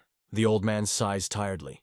Someone's hand carefully wipes his sweat from his forehead with a clean rag.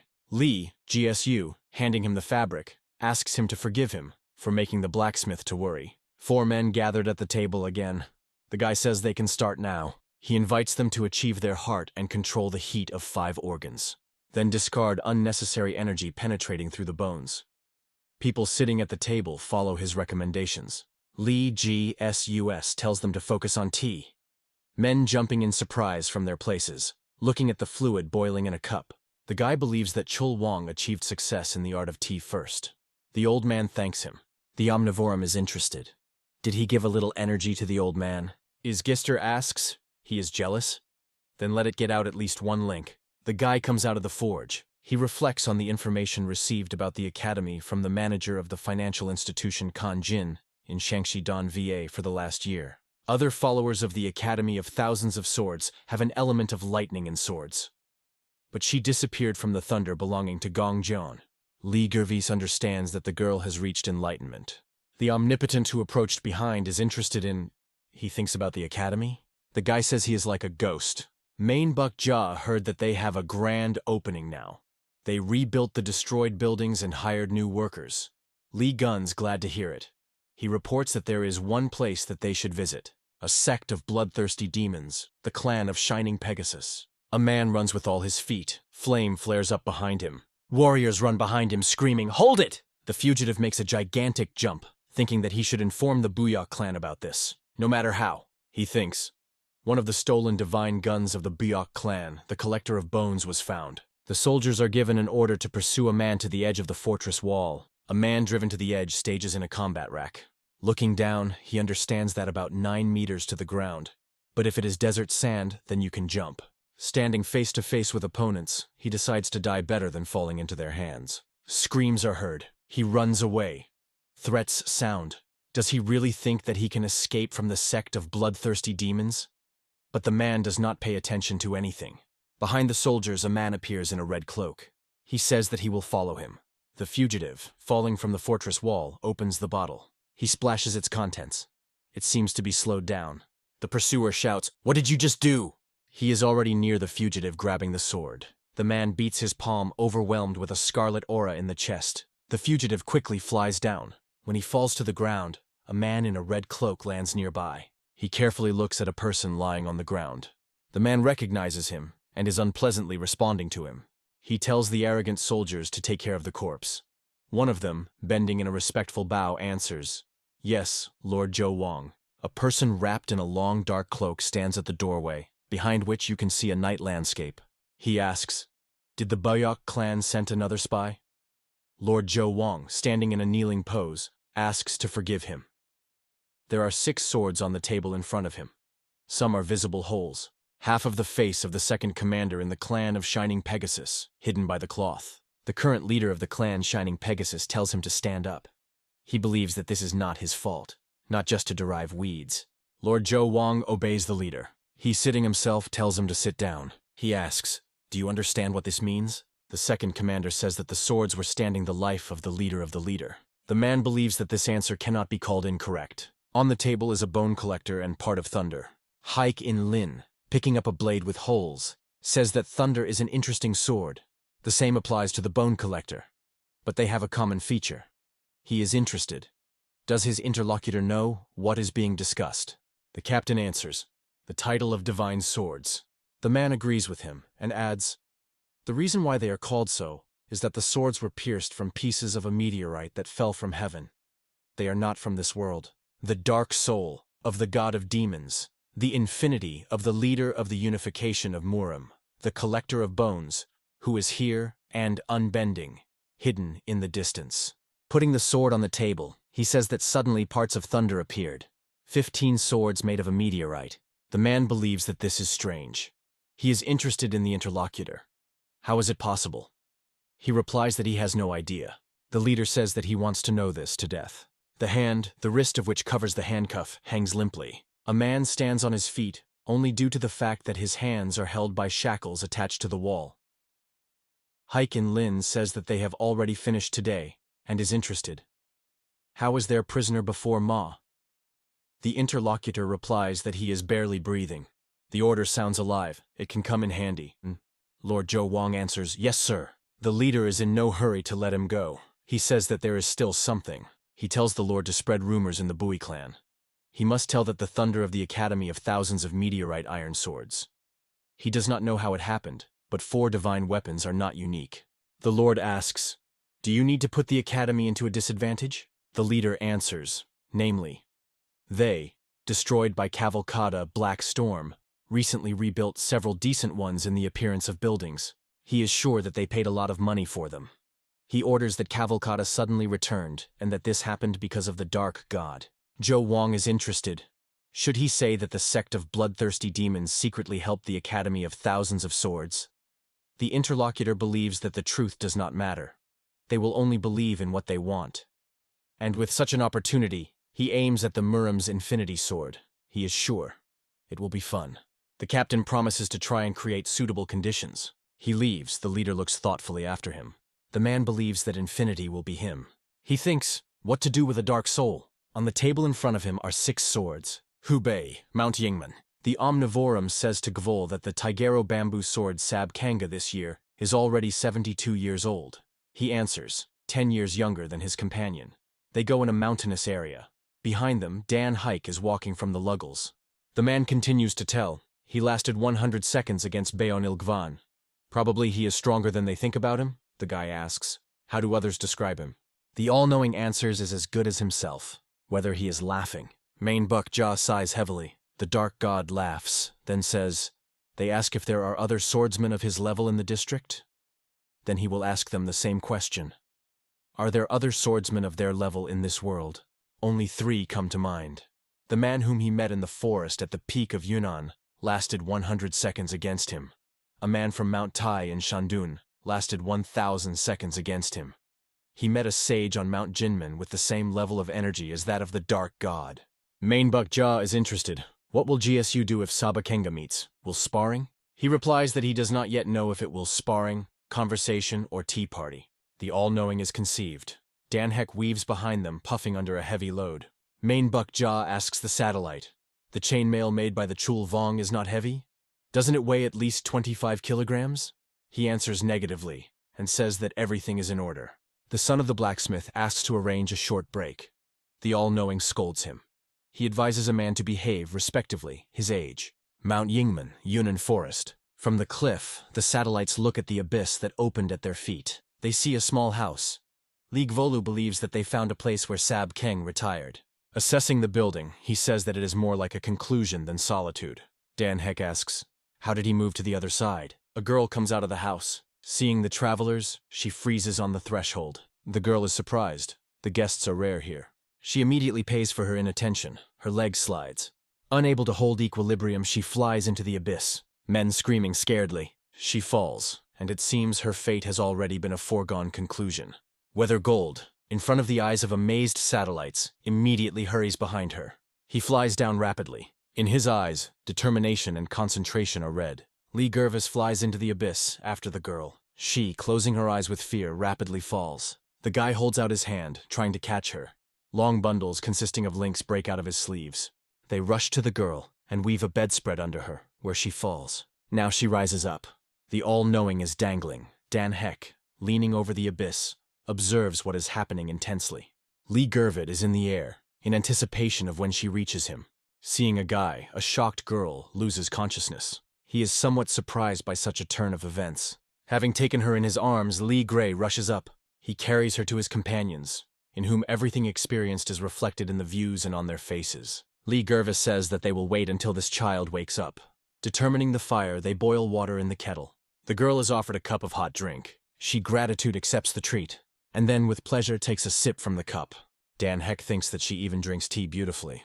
Does Gavol ask the tiger bamboo sword is sick? The girl says it happened about 5 years ago.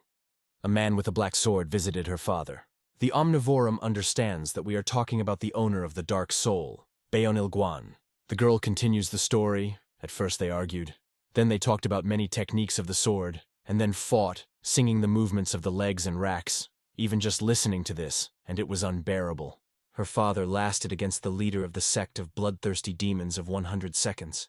She begins to sob. Dan Heck is alarmed by her condition. Main Buckjaw asks her, "So what happened?" The girl replies that his heart wears eternal sadness because of the blood flowing through her veins. The all-knowing is interested. Her mother, probably from the Juga clan, she asks. How did he know? The man replies that he forgot to introduce himself. He is known as a person who knows everything in Murim. Juga Reo heard about him as a well-known scientist. She is glad to meet him. The girl seems to be. Women from the Juga clan are known for their minds, but they have a lot of yin energy blocking energy core. Because of this, they die at an early age. After her father fell ill after the battle, she tried to convince him to take medicine, but he refused. The girl is crying. She will not be able to live alone after she spends him. Dan Heck pours tears, saying, "How could this happen to her?" Whether Jesus is plunged into thoughts. The son of the blacksmith asks him, "Is there any way out?" The guy decides to meet her father. Lying in bed, the old man thanks the guests for the salvation of his daughter. Sabkeng is very weak. Each word is given to him with effort. He begins to cough. Does Gvol ask, what are his plans for his daughter? The old man says that he retired in these mountains because of his pride in the martial arts. This only worsened the disease, and his daughter's condition. He has nothing more to tell them. He asks the question, did his interlocutor ever fall in love? He answers negatively. Sabkeng says that his wife was the goal of his life, but the leader of the clan did not approve of their love, because he was a simple swordsman with a bamboo sword. Therefore, he decided to become a master of martial arts, so that the leader recognize him. The beloved was waiting for Sabkeng while he reached the goal. She even withstand the divine punishment from the disease caused by yin energy for 20 years. Whether GSUR is empathized by the old man. A slight sigh breaks from his lips. Sabkeng says that they loved each other endlessly. And then she died, leaving Rio as her heritage. Memories of their love gave him the strength to live on. He was happy to look at the growing daughter, thinking about her mother. On one rainy day, he was distraught from the fact that he really wanted to see her. He felt how he was losing his mind. He was swallowed by the darkness of the sword, which he raised again. A sobbing girl falls on her father's chest. Lee GSWS says, if the old man asks, then he uses all his strength to help him. Sabkeng replies that he will leave this world soon. What right does he have to burden him? He has only one little desire. He asks his daughter to leave here and find a man who will make her happy. He is silent, now forever.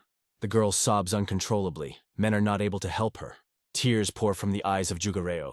She is acutely experiencing the loss of the only person close to her. Lee Golstoy mournfully tilting his head. Entrance to the Mountain of Snakes. The girl is asked, is she confident in her decision? She definitely doesn't want to return to the Jug clan. She replies that she does not want to be a burden.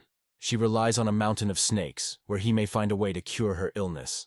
Lee GSOW says that there is something that can help her. He offers her to learn martial arts. Juga Reo refuses. She replies that she has a legacy left by her father. She will train in the technique of a tiger bamboo sword, which she has already learned. The girl says goodbye to the travelers, leaning in a low bow. Lee GSUS tells her after, if destined, they will meet again. Juga Reo, turning around, replies that he will not forget them until his death. A thin, girlish figure moves away from them. Dan Heck whips off the acting tears. The Omnipotent offers to go further. They need to see the grand opening of the Academy of Thousands of Swords, inside the castle of the Association Murong Castle. The servant is inclined to the man, apologizing for a long wait and inviting him to go inside. The future head of the Buyok clan, Buyok Huan II, thinks after the loss of the bone collector due to a thief named to the M.A., belonging to the sect of bloodthirsty demons, their prestige and reputation, as a clan in the unification of Muram, fell greatly. Walking along the corridor of the castle, he reflects that he will undoubtedly return the collector of bones back. Standing in front of a closed door, he warns that he comes in. The man sitting at the table, seeing the guest, asks for forgiveness for making him wait. He makes excuses for being overloaded with work. The owner of the cabinet is the future head of the clan Murong Moring Chen.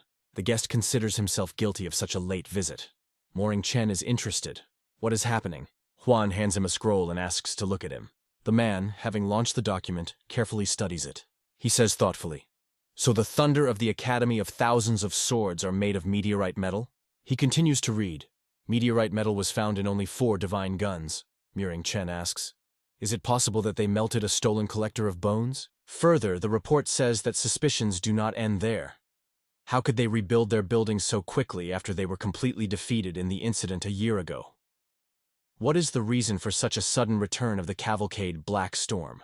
A man burns parchment. He asks, "A secret report?" The interlocutor answers. This morning a man in a mask asked the servant to transfer him. Moring Chen says that it is not said directly, but it is obvious that this message is trying to undermine the prestige of the Academy of Thousands of Swords. He asks Huan does he agree with him? He answers in the affirmative. The man continues to think out loud. Well, it is better to get rid of conflicts.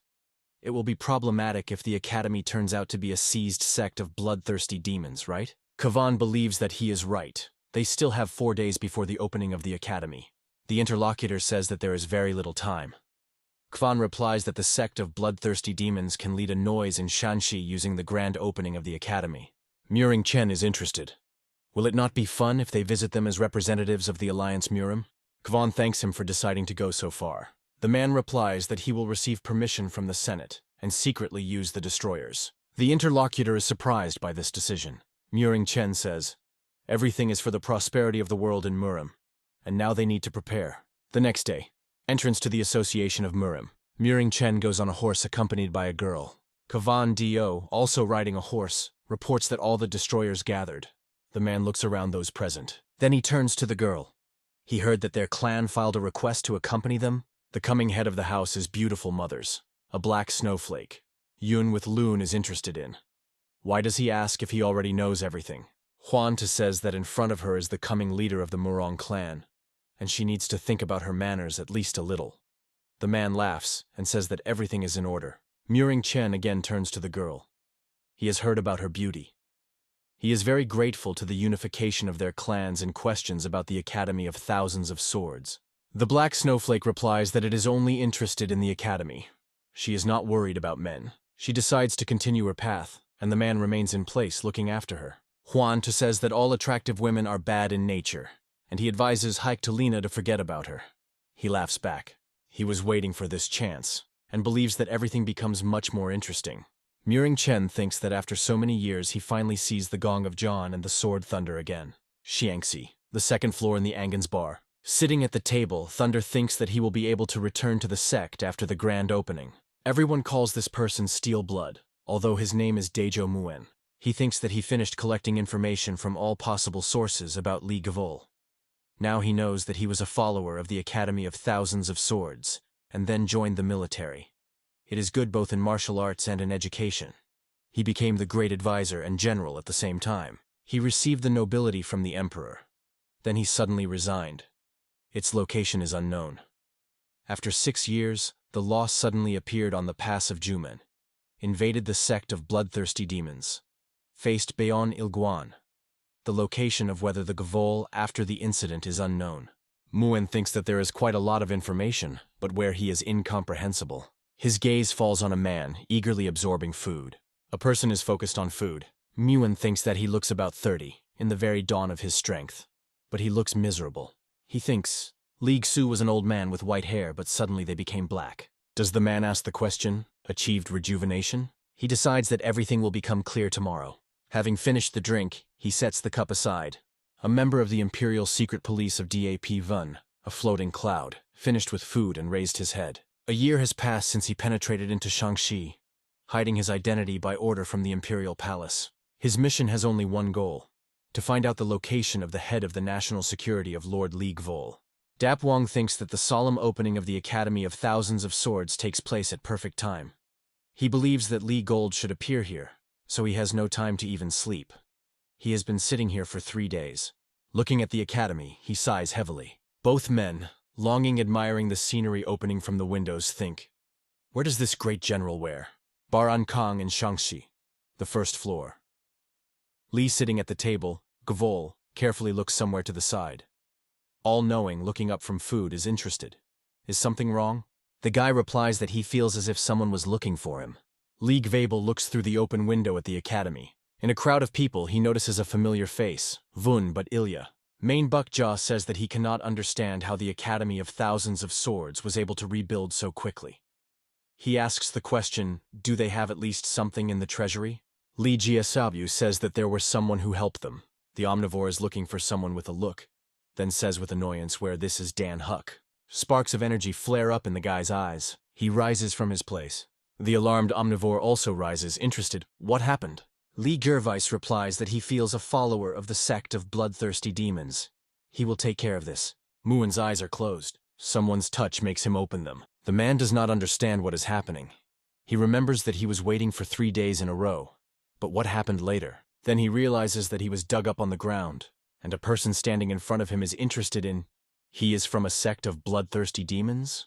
Muing cannot believe that his steel blood of the sect of bloodthirsty demons was stolen. He allowed himself to relax so much. The tip of the sword is aimed directly in his face. Li Gvolus repeats his question. The man asks him to stop. The tip of the blade is in dangerous proximity to his eyes. He asks just to kill him. Li Glozes runs his voice. He asks, "Man, one of the shadows, Beonil Gvan?" Muen suddenly understands who is in front of him. He does not ask, or he clarifies, the head of national security? Is he GSUR is interested? He was able to track him down and already informed him? The guy says that he does not want someone to learn about his whereabouts. He asks, can a man promise him that he will keep it secret? Muen is silent for a while. Then the man says that he is the shadow of the dark god, and he will not be a pity to pray for mercy. Li GSWS believes that he will be happy to die for his deity. Muen replies that he understands that the interlocutor is at the same level with the dark god. But he, too, is not going to die like that. He makes an incredible effort, and begins to free himself from Earth's shackles.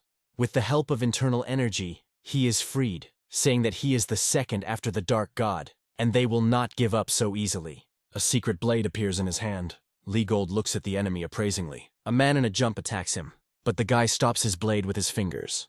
Muen thinks that the dark god really lost to this man. Li GSWS easily breaks off the tip of the blade. A man tries to defend himself with the help of energy flows, but his opponent breaks his protection with a click of fingers. Li Gvol's power energy strikes a spotlight on a healthy yard, but his strength is such that he rolls on the ground. He asks the guy to kill him, and he fulfills his request. He stands above the enemy's body, but there is no triumph in his eyes. Gong John Gum, who is in his room, reads a book. She rejoices that tomorrow the Academy of Thousands of Swords will be reborn. She recalls the words of the guy she met a year ago. The hand can become a sword. Going to the window and peering into the darkness, she thinks, can she meet him again? Will they see at the grand opening tomorrow? Morning. Whether GSW and Omnivore drink tea while sitting at the table. Dan Heck Dorm, sitting a little on the sidelines. Main Buckjaw feels relief. He was worried that there would be few people. He says that here people from the Association of Murim. Dan Heck immediately opens his eyes, and is interested. Where? The all-knowing pays his attention to 3 horsemen. Moring Chen, Huan Do, and Yun with Lun. He says that they are included in 100 people who lead the Association of Murim. He calls the names of men. The girl Main Buckjaw does not know. Is Gister asks, the visit of the best people Murim? The all-knowing believes that they came to just breathe fresh air and admire the beauty of Gongjon. This is the ceremony. The guy asks a question. Do these people have no bodyguards? Main Buckjaw says that he sees no one but these 3. Li GSUS explains that they are in a small hill in the north, and there are about 50 of them. The all-knowing asks, how did he understand this? He himself does not see anything on the other side. The guy believes that first you need to look at their actions in order to understand the reason for their presence. Vun Buttle welcomes guests, and talks about repairs at the academy. He says that he prepared a small meeting, and will be glad to hear a few words from the representatives of Murim. The old man represents one of the hundreds of the best people Moring Chen. The man is inclined in a welcoming bow, saying that he is the future head of the clan, and is very happy about this meeting. The 21st leader of the Academy of Thousands of Swords and high-ranking guests are on a small elevation. The rest of the people surround the site with a dense ring. Moring Chen says there are 3 reasons why he attended the opening ceremony of the Academy of Thousands of Swords. The first is to support people who did not bend under the oppression of the atrocities of the sect of bloodthirsty demons. The second is to see the Gong of Jian, with whom he shared the honor of the winner at Murim competitions 8 years ago. He bows to the girl. Gong Jian, with a bow, thanks him for the words said. The man's companions silently listen to his speech. Moring Chen speaks of the third reason. This is a slight excitement. Suddenly, his warriors appear from all sides. Vun but Il and his people cannot believe what is happening. Excited viewers ask the question, what is it? Didn't Murim unite to congratulate them? Someone is outraged, saying that what is happening to him, not every clan in Murim is part of the union. How dare they spoil the banquet? Moring Chen asks for forgiveness for such behavior. And then he explains that they received information that made them be nervous. He asks the leader of the academy to explain 2 things. The man asks, can he show them thunder? One of the warriors of the academy is interested. Why should they do this? Is it necessary to call a good reason to see someone else's sword? The old man asks him to calm down. Vun but Il shows weapons. Moring Chen asks whether Lord Wun knew that there was a special metal, meteorite, in this sword. The old man says he hears about it for the first time. This is just a gift from one person. The man replies that he appreciates his honest answer. And now he wants to talk about his little excitement. He heard that there are no more weapons from meteorite metal, in addition to 4 divine guns. But recently, one of them disappeared. The collector of bones disappeared. The warrior of the academy says Gongjon that this is a conspiracy. The girl does not agree. Why is this the unification of Murim? Moring Chen asks, when did the academy receive a thunder of thousands of swords? Black Snowflake is looking forward to an answer. The man clarifies whether it was before or after the loss of the bone collector. Moring Chen requires an answer to his question. Vun Butter thinks that this is ridiculous. There is no sense in their suspicions, but they cannot refute them. The old man answers honestly. They gave them swords after the disappearance of the bone collector. His words make an impression. People at the table are discussing what they heard. One of the men says, so the clan of 1,000 swords stole a bone collector and created a thunder from it. The second doubts. Wasn't he stolen by a clan of bloodthirsty demons? They are wondering, what is the relationship between the clan of thousands of swords and a sect of bloodthirsty demons? Feng, the warrior of the academy, tells the girl that at this pace, they will be accused of theft of a bone collector. He grabs the blade and intends to intervene in the conversation. Gongjun stops him. She believes that there should be a different way out. The girl is approaching the main participants in an unpleasant conversation. Moring Chen looks inquiringly at her. With a look, she asks him, is this revenge for rejecting your feelings? She tries to understand. And when was the bone collector at all? At what timelines did their clan get the thunder swords and a technique that could destroy the mountains? It was a long time, but she still clearly remembers this day. Warriors with admiration are looking at the hollow swords with holes. She was still a little girl then. She recalls how big this blade was in her hands, and the Buyok clan was still chasing the kidnapper of the bone collector. The girl asks, will they give her the opportunity to answer the question posed? A man gives his permission. Gongjan says, she heard that even one sword was spent on forging for more than 1 day. Is there anyone here who knows how long this process has been going on? An elderly man replies that it takes at least 3 or 4 days, if you hurry. The girl continues. This is what she heard. It follows that for the forging of 15 swords of thunder it would take more than a month. From what she remembers, the difference between the theft of a bone collector and the appearance of their swords is only 10 days. She addresses Huan before, asking, could he confirm the dates? The future head of the Buyok clan silently looks at the girl, not knowing what to say. He looks at Moring Chen, as if looking for hints. Gongjon says, since the young warrior Murin Chen also stated that this is bothering him, then the clan of thousands of swords would not file any complaints about this. Kavan to believe that there is no need to confirm the exact dates, since it was the omission of their Buyok clan that they allowed the theft of divine weapons. Muring Chen says he should ask about another thing. This applies to the incident when the sect of bloodthirsty demons burned the Academy of Thousands of Swords, and then suddenly retreated. Everyone here remembers that case. Huan before asking, can they disclose the amount that was needed to restore the Academy? At least approximately. The girl does not know what to answer. A man takes out a scroll and says that he has data from a simple investigation. The restoration of the academy and the construction of a decent look of a building. They needed at least 1,000 gold. He asks, where and how could the clan of thousands of swords get that kind of money? The followers of the academy know that the swords and money were left to them by the master Li Gvul, but they have no way to prove it. The man continues, in the message they received from the Union of Murim, it is said that their restoration was funded by the sect of bloodthirsty demons. The girl screams that it's just funny. Vun Butter asks, for what reason the sect of bloodthirsty demons would be to support their clan? Kavan says, instead of destroying the clan of thousands of swords, they chose to create a branch of the sect of bloodthirsty demons right in the middle of the territory of the Murim Union. Muring Chen carefully hides a satisfied smile. Fun breaks, saying that they will not tolerate such insults and humiliations. If you have to, then he will rip off his stomach in order to prove that they are not connected with the clan of bloodthirsty demons. Muring Chen warningly raises his hand. He says, if they expose the blades, then this will confirm that they are part of the demonic sect. He invites them to lay down a weapon and allow the Union of Murim to take them into custody. The followers of the academy look back in confusion, not knowing what to do. Present people are outraged. What kind of savagery? Do they really want to say that they all arrived here to congratulate the demonic sect? One of the men declares. He believes that they diligently restored the clan, and would never have thought that this was done with bloody money. How could the clan of thousands of swords go for it? This is because of the loss of his leader in the Battle of Chunyana. Kavan to tell them to hurry and lay down a weapon. They no longer intend to give them time to decision. Muring Chen offers a girl to put thunder. Perhaps they will still be able to prove their innocence in the Union. Gongjian understands. If they are captured now, then they will all be killed. The girl turns to the brother's students and the master, saying that she is going to fight.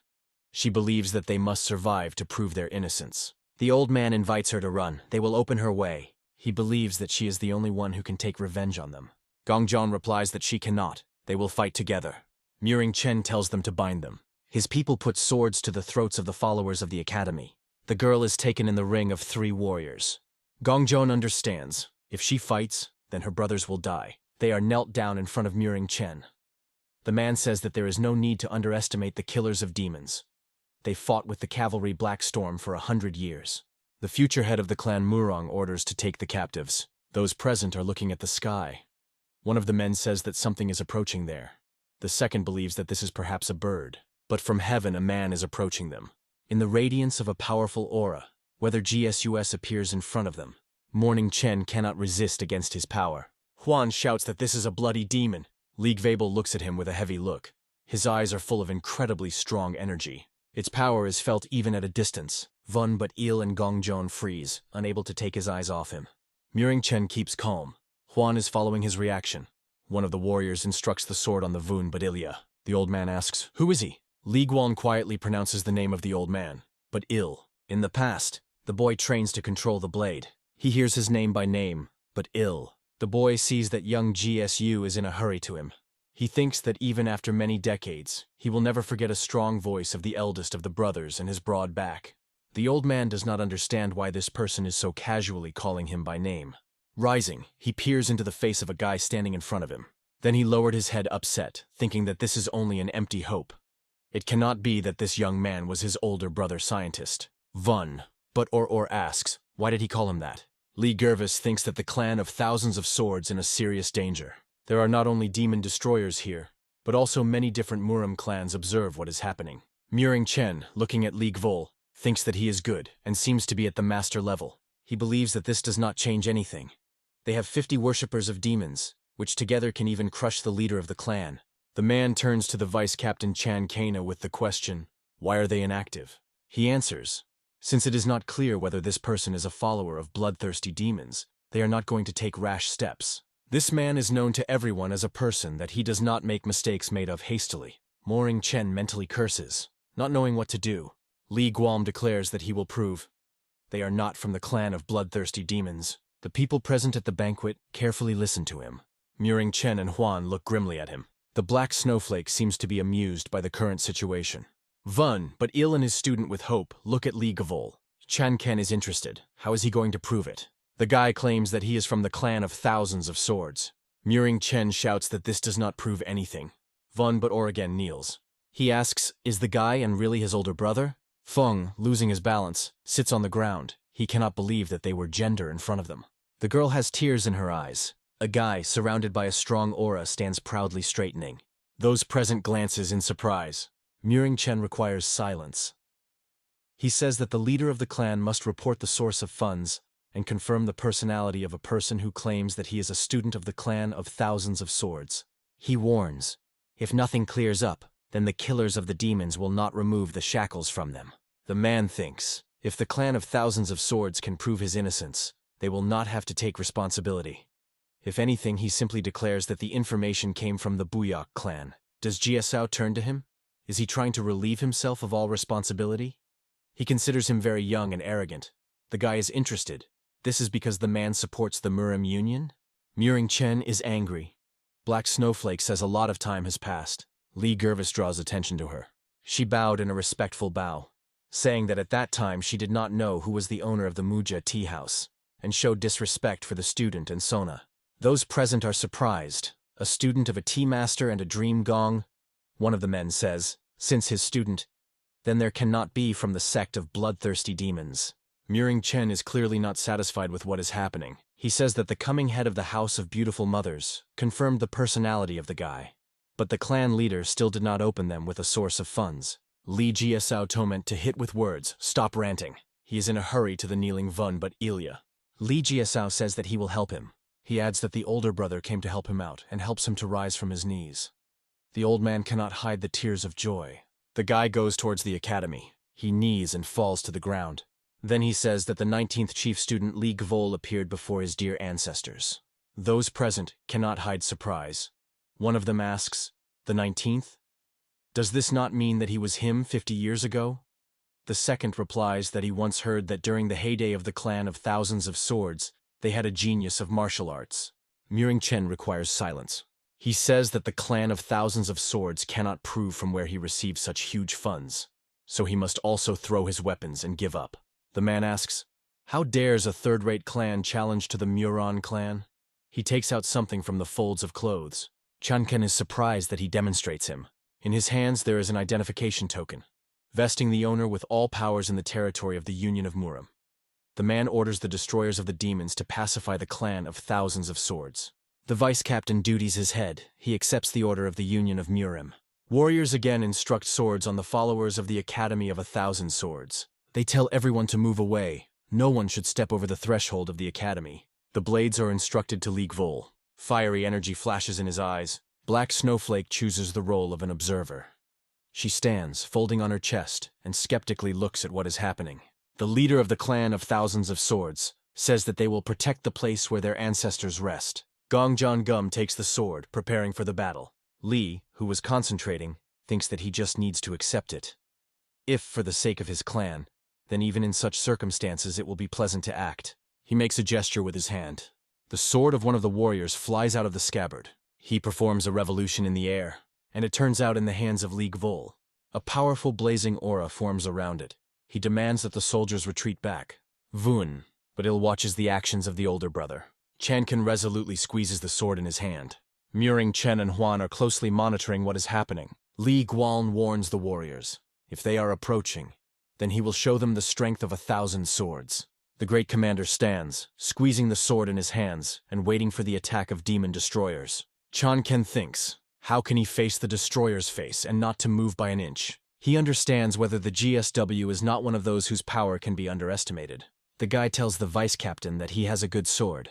He replies that this is obvious, especially if you compare their blades. Li Jiasao says that he should not judge the book on its cover. The man replies that he can say the same. Li Gvabel laughs carefree. Meanwhile, the soldiers surrounded him from all sides, taking him into the ring. The guy invites them to attack if they want to see the power of thousands of swords. Chanken orders the soldiers to prepare and support the system of destruction. A power ring forms around whether the Gvol is formed. People present at the banquet are forced to cover their faces in an attempt to defend themselves. Gongjon shouts the name Li Gvol. The guy stands calmly, only slightly exposing the sword forward. The vice-captain gives the order to attack him, and he rushes forward. Li Gold is calm. His eyes are covered. Warriors are already very close. Alarmed Vun but ill shouts, an older brother. The killers of the demons approached close, but then unusually clean and strong energy flashes. She blinds men. A powerful explosion is heard, and warriors fly in different directions. In the epicenter of the explosion, is it worth a GSO? Warriors thrown out by the explosion are groaning groans. Some of them still roll on the ground under the influence of League Vol. Their vice-captain suffered the same fate. He also departs to the side. Muring Chen and Huan do not believe his eyes. The black snowflake was impressed. Gongjian is stunned. She understands that she was lucky to see the power of thousands of swords. League Vol's figure is barely visible behind the energy swirling around him. The technique of thousands of swords is the first stand, a blow of a sword piercing heaven. At the same moment, a hole appears in the sword in 1 second. The girl understands that 18 holes in the thunder were the result of the technique of crushing the mountains with one blow of the sword. She shouts the name of the master League Vol. Energy discharges pass through his sword. This is the true technique of owning a clan sword of 1,000 swords. Words are heard to the ears of the rising vice-capitan. This technique is called the blow of the sword-piercing heaven. Chan Ken admits that he is strong. However, the destroyers can disappear, but they will never lose. He says that they will have to kill all members of the united clans of the Muram Union, and then they will face hundreds of thousands of people from the world of martial arts who want to take revenge. Li GSWS smiles slightly. Then he says, if the clan is thousands of swords and he himself is innocent, then the death of all here will be in vain. The vice-captain has nothing to object to this. Li GSUS continues. The clan of thousands of swords already knows the grief of losses, and he will not allow anyone else to die in vain. They have already lost many followers and elders in the Battle of Chunyana. Chanken replies that he understands everything. But the orders of the Union of Muram are absolute, even if they do not carry virtues or nobility. Li Ji agrees. They both have their own circumstances. He asks Muring Chen, does he think so too? The man, again demonstrating the identification token, replies that it would not have reached that if the clan of thousands of swords had not been silent when he was asked questions. Li GSOW says that after this statement, there is no more need to discuss anything. He raises the sword and his figure again covers a powerful aura. Li Guam says that today, the clan of thousands of swords will be revived. The leader and followers of the Academy of Thousands of Swords are struck by his words. Chan Ken gives an order to lollo the formation and be ready to replace the vanguard if they fall. Warriors surround the Gvol again. He calmly expects approaching opponents. Its energy turns into a flame. Li Gervais thinks that for starters it is necessary to reduce the number of spectators. Then he demonstrates the art of the spread of tea. 5 elements. Closes of the earth begin to rise into the air. Li GSUS does a pass with a hand. A huge abyss open between the audience and the soldiers. The cries of people who do not understand what is happening is heard. Chanken rushes on the attack. Li Gold is standing by pointing the sword to the side. Several warriors are rushing at him at once. Gongjian asks a question. A blow with a sword curving space? Was there a stand capable of such power? Li Gvol's pass in the sword. He applies the technique of crushing the mountains, the second rack. The attackers are again thrown back. Li Jisur is a blow of a sword that cuts heaven. The Union of Muram, vice-captain of the Destroyers of Demons Chan Ken. All these years he lived as a destroyer, the pride of the Muram Union. His chest, which was boiling with enthusiasm when he first entered Muram, cooled down for a long time. He must be not the same, Chan Ken thinks. His attempt to attack Li Gvol ends in failure. A man tries to catch his breath, relying on a sword. He thinks, an illusion that split the space with one blow? But how is it? Looking around, he does not see a single person who would still stand on his feet. The vice-captain understands that the enemy was well aware of the presence and abilities of all 50 destroyers. This all-consuming force reminds him, up to goosebumps, about how he first met with the leader of the Union. He asks the question, why does this pressure refresh so much? Chan Ken believes that it cannot be that this person belongs to the clan of bloodthirsty demons. He is a great warrior and dear master of martial arts. Is Gister interested? Do they want supplements? The vice-captain replies that, if possible, he would like to challenge him in an open place, and not in the way. He is honored with respect in front of the guy. His warriors are surprised by this behavior of their commander. Chan Ken says that the destroyers are returning to the base. Li GSUS only silently looks at him. The leader of the academy and his followers are also slightly surprised by such a turn. The guy looks after the removing destroyers of the demons. Then he turns to the followers and asks, now perhaps we continue our grandiose discovery? They are inclined in a respectful bow and agree with him. The girl silently looks at Li Gvol. pointing to the defeated Murring Chen and Huan before. She says that they cannot send these two back like that. The guy asks, to offer her? She says that they are part of the hundreds of Murim members. Meanwhile, the follower of the academy stood opposite the fighting rack Murring Chen. Lee Gervis thinks. Then he offers to entrust this matter to him. Vunbut or replies that they already received too much help from him. The interlocutor asks him not to worry about anything else, and continue the event. He raises his hands up, and energy begins to circle around him. She twists into a giant spiral. Others cannot restrain the surprised exclamations. People do not understand what happened and where the destroyers went, Murring Chen and Huan before. Black Snowflake grunts. Vunbut is coughing, preparing to speak. He asks for forgiveness for anxiety among the guests, and says that they are going to continue the grand opening of the Academy of Thousands of Swords. In a mountainous area, Dapvun moves with giant jumps. The man is satisfied. He finally found the one whom he had been looking for so long. Whether GSW, dragging Murring Chen and Huan to the energy cocoon, hears how to nurse him. Dapwun, trying to catch up with him, thinks that his pride, as the fastest in the Imperial Secret Police, is crushed. No matter how he tries, the distance between them is not reduced. The man believes that this is whether Gavol does much more outstanding. Dapwun is not going to give up. He uses a smooth, shining cloud tread. A scream is heard behind whether Gavol is heard. Please stop. Dapvun promises that this will not take much time. Lee GSWS answers. If they are destined to meet again, they will certainly meet. And now he asks to leave him alone. A member of the Imperial Secret Police says that he will not be able to return if he does not fulfill his mission. He asks him to stop. The guy will annoy because of his perseverance, but still fulfills the request of a man and falls to the ground. His prisoners hit a hard surface with a scale. Immediately Dapvun lands nearby. He, standing on one knee, turns to Lee Gavol. The man seems to be, and says that he obeys General Yo-Yo Boom Section. Lee Gervis replies that he heard about him.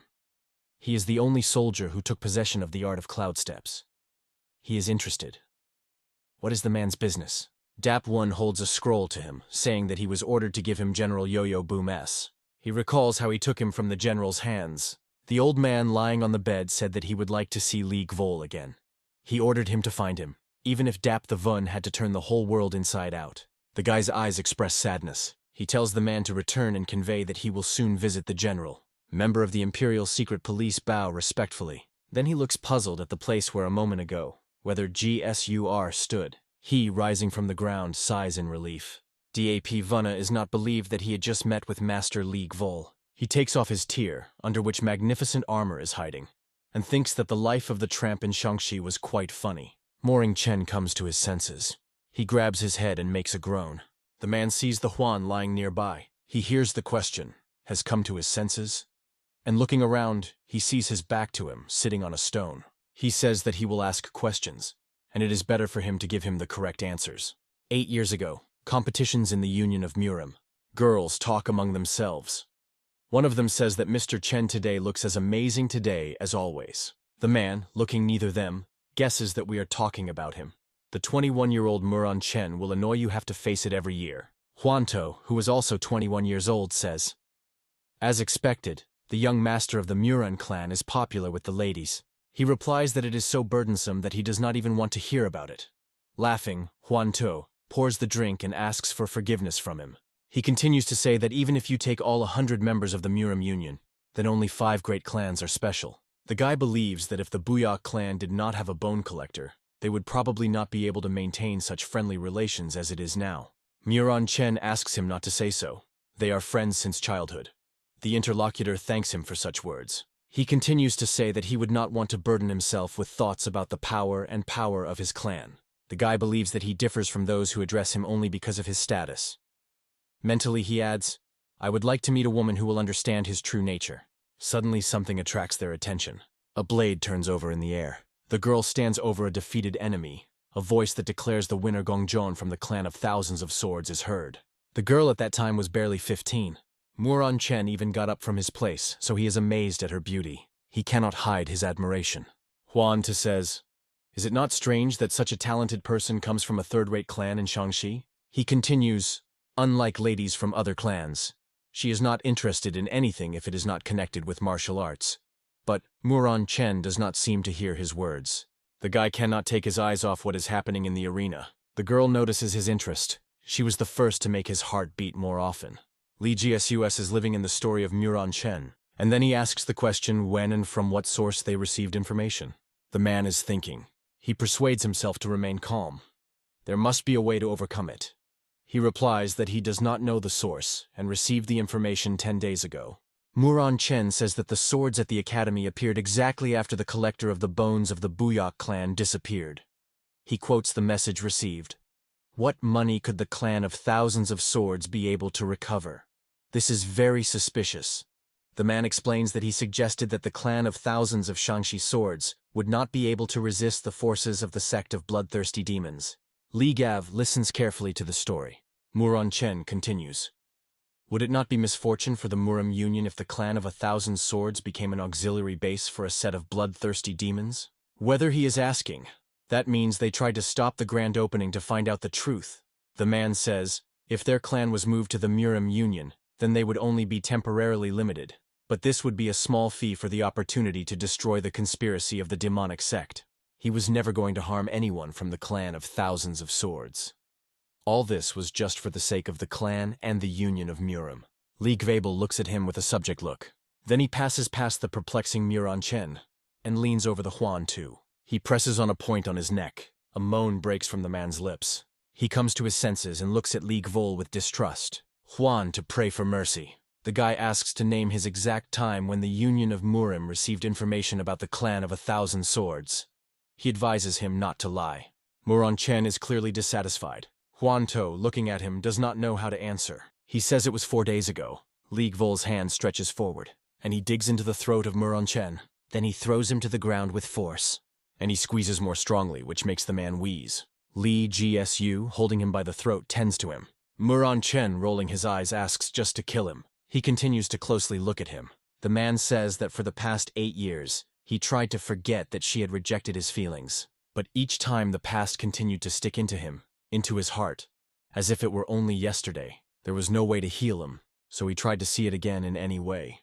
But now everything is so confused that there is no longer a way back, he believes. Li Guiton silently listens to his confession. He recalls the question of the old man lying on his deathbed. Have you ever fell in love? He releases Muran Chen. The man rubs his throat and tries to cope. Tears flow from his eyes. Li Glory with condemnation looks at him. Then he says that a person should not talk so casually about death. Muran Chen does not answer him. When did GSW turn away from him, he screams. Who are you? He says that first it is necessary to solve the problem so that the clan of 1,000 swords is not injured. He leaves them. Muran Chen looks in surprise after him. Then he wonders, to solve the problems? He helps the Huan to rise while calling his friend, and helping him to go, offers to return to the union of Muram together. Vun Badil stands near the mansion, peering into the night darkness. Noticing something, he groans alarmed. Whether GSWS is approaching him with his companions, he says he returned. The 21st leader of the Academy of Thousands of Swords, Vun Badil, invites the guest to enter. Welcome to Gvol, he says. He is sorry that he had to bother him. He asks him not to worry, and is interested in how the grand opening has passed. The old man replies that everything went well thanks to his older brother. Vun Butter, welcoming the all-knowing and the son of a blacksmith, asks them to stay here so much they wish. Dan Hex says that he can communicate with him in a manner convenient for him. Li Gvolu is interested in where the rest of the students. The old man replies that the clan must catch up, and he must give him the last words of his father. Li Jesus wants to hear what the master gave him. Vun Badil asks him to follow him, saying that his friends will take care of his friends. The son of the blacksmith nishes him. He asks, he does not accidentally know where the housing Gongjon is located? The all-knowing warningly puts his hand on his shoulder. The old man invites Li Gvol sits down. When they were located at the table, the leader of the academy says that after the battle of Chunyana, he found this when he went to his father's bathroom. He puts a book on the table.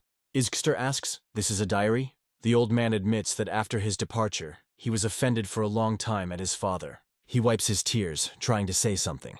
Li Jesus is unfolding a book and says that this is really a diary left by the master. He is amazed by read words. Only one line is written on the page. Forgive me, GSW. Only a word breaks off the guy's lips. A master. He asks a question to a person who will never answer him again. What are you? Li GSUS continues to read. The master asks him for forgiveness for lies with him that day. As a person who does not tolerate a lie, it was difficult, writes the 19th leader of the clan of 1,000 swords of Wangyang Chan. Due to the fact that he had to let him go to protect the clan, He was obliged to record it because he was afraid that he would not have time to tell him personally. Lee Gsus continues to read the lines of the master's hand. The first leader of their clan, the sword-crushing mountains, Sandagan, was a demon, he admits. Whether Gavolno is amazed at this fact, he cannot believe what he read. The demon is the term used to designate Chongma, which was known in Murim as the god of battle. Yongma was a lone master of martial arts who reached heaven. The leader of the sect of bloodthirsty demons, Baonilgvan, is called the god of demons. But in comparison with Jung, he is nothing. Yongma called himself a heavenly demon, and no one could withstand him. The master addresses Li Gavol, saying that since he is a genius of martial arts, he successfully mastered the true technique of destruction of the mountains with one sword. That is why the master was supposed to let him go, to protect from those who claim that their first leader was a heavenly demon. After all, even now they are suspicious of them. On the day when they realize that the roots of the clan of thousands of swords are originated from Yongma, they will immediately begin to consider their prey. Their eyes reach the sky, and there is nothing that could not hear their ears. Their hands are everywhere, and it is better for him not to return to the clan of thousands of swords so that he can live, and so that the legacy of their clan continues. The master asks to forgive him, calling himself useless. He writes that eminent clans are raising students for fame tomorrow, and he teaches his students to survive in today's. He himself relieves the miserable existence of today. He does not live in the same way as befits a Gvol master, and asks to forgive him. The master addresses Badilya. He is very sorry. He again asks to forgive the incompetent master and their father. Lee Gervable is impressed by what you read. He closes the diary, and he says that even after visiting the cemetery, he still doubted master. He continues. The teacher fought until he closed his eyes, for his stupid student. The old man admits that he also had hostility to his father. Lee Golsa mournfully lowering his head. He hides the wound, but Ilya, and says that they should do it. To the question, what exactly? He answers. Instead of living today, they will live, looking at tomorrow. Looking at the moon, they walked along the path of memories. The moments that they spent with the master, although they were short-lived, but they were happy. They recall their childhood, as they had fun together. Lee Gsus demonstrates his power to little but Ilya. The boy rejoices when the older brother manages to catch the fish with his bare hands. 5 days have passed from whether the Gvol appeared at the grand opening of the Academy of Thousands of Swords. The leader of the Vun clan, I paid attention to all the rumors circulating in Murim. Despite the fact that 50 destroyers burst at the opening, and Muron Chen and Huan, the world disappeared, was quiet. The impression was created that nothing happened on the banquet. Vun understands that there is nothing to worry about, and decides that you should not fill the mind with unnecessary worries. Moreover, he and his older brother decided to live for the sake of tomorrow. The question sounds in the walls of the academy. Are you going to return to Murim's union? Black Snowflake is answering Gong Joan in the affirmative. She needs to tell something to the House of Beautiful Mothers. Yun with Loon calls the girl an older sister and promises to visit her more often. Lee Gsus thanks her for the help of their clan. She replies that let her consider it grateful for tea. He, remembering their first meeting, smiles back. The girl thanks him for the fact that these 5 days he taught her art to pour tea. He replies that if Yun with Loon devotes himself to this, then this will affect her body and heart very well. Their votes are on the academy. They warmly and cordially say goodbye. An unexpected cry scares a black snowflake. To her, holding the horse's reason, the son of the blacksmith hurries, screaming that he would accompany her to Guangdun. He asks her to pay attention to the magnificent horse. The girl turns away angrily, and the man laughs. Loosing, he says that he leads her directly to the Murim Union. Yun with Luan is angry. She thinks that this ugly old man praises her all 5 days. The girl sighs heavily. Then, with a sweet smile, he turns to him and coquettishly agrees that he would accompany her into the union of Murim. He cannot believe in the seriousness of her words. Yun with Loon complains that her thirst tortured her and asks her to bring her a glass of water. The man gladly runs to fulfill her request, screaming, so that she waits a little. He will return in a second. The girl looks maliciously after him. Her trick was a success. As soon as Hoke disappeared from the field of vision, she decides that this is her chance, and immediately jumps on the horse. Turning to the escort, she says that she had fun with them. And spurring the horse, she quickly retires from the academy. Those present, stunned by her with a trick, wave after her, whether he is laughing. Dan Heck screams that he brought water, but an unpleasant surprise awaits him. There is no girl. He asks, "Where is Mrs. Yun?" The man is very upset. He says that the girl promised that they would go together. The all-knowing comforts him. A conversation is heard near the academy. Someone says that from this moment, he will leave all the goods coming from Shanxi to Hebei to the clan of thousands of swords. The manager of the Donva is inclined in a courtesy bow and expects an answer. The leader of the academy says he heard that the man had great help to their clan, and now he asks them to be accompanied. He promises that they will do everything in their power. Donva replies that Mr. Sanhul also would like to maintain good relations with the clan of thousands of swords. On this, he leaves. The manager of the financial institution Hanojin is leaving in Shanxi. Li GSWS says that now everything is in general settled. He offers to move on to the main topic. He clarifies that this topic is a painful letter that was sent to the Murim Union. The all-knowing believes that before that they need to find out the story of the Buyok clan. He adds, and about how they became a famous clan in a short period of time. Before the advent of bones in Murim, there were 3 divine weapons. The unshakable that is here. The dark soul is the sword of the lord of bloodthirsty demons. And infinity is the weapon of the leader of the Murim Union. Then a bone collector appeared. At that time, the leader of the Murim Union, having infinity at his disposal, held a duel with Boik Swan, which ended in a draw. Murim was forced to recognize the power of the Buyok clan and the collector of bones. Vun, but ill is surprised, he did not hear about this story. The all-knowing continues the story. The reason why Kavan was suspected of thunder is that they could not find the origin of the bone collector. Although the swords of thunder are not entirely consisted of meteorite iron, there are reverse suspicions. Li GSUS believes that Mainbukja is right. He says that the sender of the letter must have known about this whole situation and took advantage of this information. He adds the all-knowing. This means that they know a lot about all 4 divine weapons.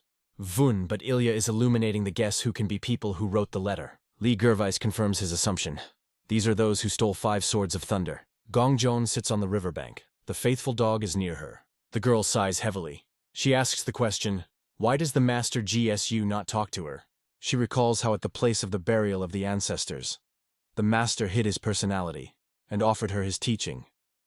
But he never talked to her after returning to the clan. It seems to her that he avoids her. She looks at the sword lying near her. Gongjian wants to ask whether Gvol about a lot, but in the end she just gotten away. She cannot even take a sword in her hands. Noticing that the girl is upset, the dog approaches and presses against her, trying to comfort her at least somehow. Hugging the dog, the girl says that this has not happened to her yet. She expresses the hope that everything is in order with the leader of the union. The Union of Murim, central headquarters. The question is heard, is there any news about the person of interest to them? A man stands by an open window, peering into the night darkness. Behind him, a kneeling person says that since he went to Shanxi, there has been no news about him. The man continues to look out the window. This is the leader of the Union Murim Tanwanki. Tanwanki is a name to which not a single fencer Murim will never dare to show disrespect. He is the owner of Infinity, one of the 4 divine weapons. He is called the Lord of Swords, because it is known how masterful he owns swords. He is the one who climbed to the top of the Murim Union. In the Union, people consider him the only worthy adversary Bionilgvan from the sect of bloodthirsty demons. The leader of the Union Murim reads a report. He thinks that the information according to which the clan of thousands of swords may have been captured by a sect of bloodthirsty demons, probably slander. There should be another reason why Muran Chen decided to transmit this information to him.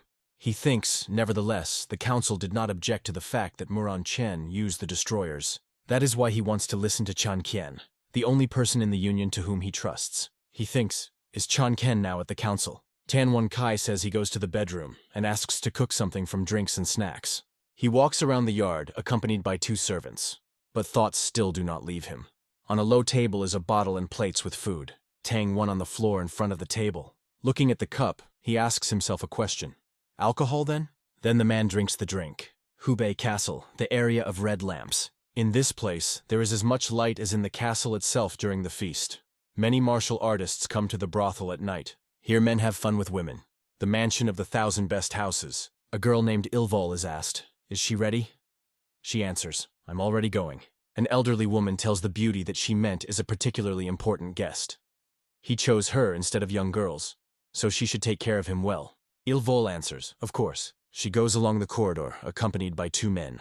The servant opens the door in front of her, inviting to go into the room. Having lowered her eyes, she enters the room. Entering the room, she looks around. 3 men are sitting at the table. The 4th is near the window, and his face is not visible. The girl bows and thanks those present for turning to her. She seems calling her name. The person standing by the window turns. His face is hidden by a mask. Il vole in surprise gasp.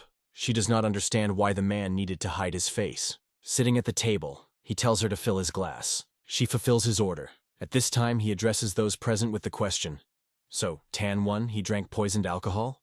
Lord Zhou Wang, the second commander in the clan of Shining Pegasus, answers, "He could burn part of the poison in his blood with the help of internal energy. He devastated the entire bottle in 2 hours." A masked man says that he is trying to win a little time. It is not for nothing that his name is the Lord of Swords. Or Will cannot believe what he heard. The leader of the Union is poisoned. The man turns to the girl with the question, "She said that her name is Il Vol?" Having raised her head slightly, he says that she has a beautiful name. Turning her face to the window, the man asks, "Isn't the moon a magnificent night?" While the girl admires the moon, he removes the mask. The current leader of the clan Shining Pegasus listens how Il Will admires a night luminary. It seems that the girl is under hypnosis. She cannot take his eyes off the night landscape. The man asks, "How are the relations between the council and the Tan out?" Lord Zhou Wang also removes the fabric hiding the lower part of his face. He says that regarding the decision on the clan of thousands of swords, unlike the council, which remained neutral, Tanu won for supporters of the tough line who wanted to use the destroyers. He believes that the council is trying to shift it because of such confrontations. Haken Lin replies that the old people, of course, love peace. But this also means that it is time for them to leave. Raising the glass, he adds that the same applies to the leader of the sect of bloodthirsty demons. If the water stagnates, it rot. He says that very soon bloody rain will take place in Murim. His hand squeezes a glass, and it scatters into the fragments. The man laughs ominously. The girl, still being in prostration, admires the moon. The name is so come from the mansion of the 1,000 best houses. Haken Lin believes. The leader of the Union is confident that poisoned alcohol is the idea of the council. Lord Zhou Wang says that the captain of the destroyers, Chol En, is still alive. The location of the subordinate Tan, Chan Ken, who is the vice-captain of the destroyers, is unknown. Right now, the leader of the Union is in full isolation. The leader of the clan Shining Pegasus says that there are enough of them to try to touch the infinity. He pays attention to a stupefied girl. Lord Zhou Wang clarifies, "Does he give them an order to take possession of infinity?" He answers negatively. He repeats, "Just touch." However, he believes that if the possibility does not appear, then you should not try. The Lord asks, "How?" The leader of the clan Shining Pegasus says that he is not like himself. He expected the question, why, and not how. The man goes to the window, and Zhou Wang looks at him silently, expecting him to say, he says that he is going to build a distrust between Tan Vaughn and Council. So until then, they have nothing to worry about. Closing the bottom of the face with a cloth, the Lord answers, "Understand." He is inclined in a respectful bow and leaves the room. A man stands by the window next to Ilvol. He asks, "A beautiful moon, right?" And the girl agrees with him. Ilvol has a feeling that the sky beckons it. After the Union of Murim received an order to be on the alert, the nights of the world of Murim, full of anxiety and nervousness, became as bright as the day. It seems impossible to penetrate the territory of the Union. Because how could the eyes of 300 people, including elite guards, be avoided? However, the scouts are persistent and meticulous. Their goal is a place with the highest degree of protection in the Union of Murim. They rush to the bedroom of the 14th castle. Screams are heard, "Invasion!" Then it is heard, attackers on the eastern wall. At the southern entrance, uninvited guests. The battle is tied. A warrior, standing over a defeated enemy and wiping sweat from his forehead, says, "You should not think that attacking the Union of Murim in a crowd, they can easily cope with them." A man walking with a stretcher tells the warrior that they will reveal the personalities of the attackers. The bodies of 2 people, of those who attacked the Union, are carried on a stretcher. Traces of the battle hastily removed. 2 men look at each other. Then they shake their burden from the stretcher. Men put on hats that hide their faces, and all together they hide behind the fortress wall. Tan, who studies some document, hears screams violators. Having concentrated, he realizes that 3 scouts penetrated the 14th castle. They are quite fast, already 45 meters from it. It seems strange to him that he does not feel any dark or righteous energy. He asks the question, are they masters of martial arts who do not use any form of energy? Having taken up the handle of the sword, Tan 1 begins to count. 3, 2, 1. He opens the door behind which there are already scouts. The leader of the Union outlines the end of the sword of the energy circle. His power throws the attackers far back. The fourth divine weapon, Infinity, is a sword that can release and attack energy, which grows proportional to the strength of the owner. Since the result of the battles between experienced martial arts often depends even because of a slight difference, the value of Infinity is incredible. The tip of the sword grabs the energy thread. Tan-One in bewilderment looks at her. A few more of these threads braid the blade. He has only one enemy. With one wave, he frees the sword and asks, "Just a little heavenly silk?" He becomes furious, and the blade is ignited by powerful energy. The enemy again attacks with the help of threads. They braid the sword again. The leader of the Union thinks. Their perseverance shows that their goal is Infinity, not him.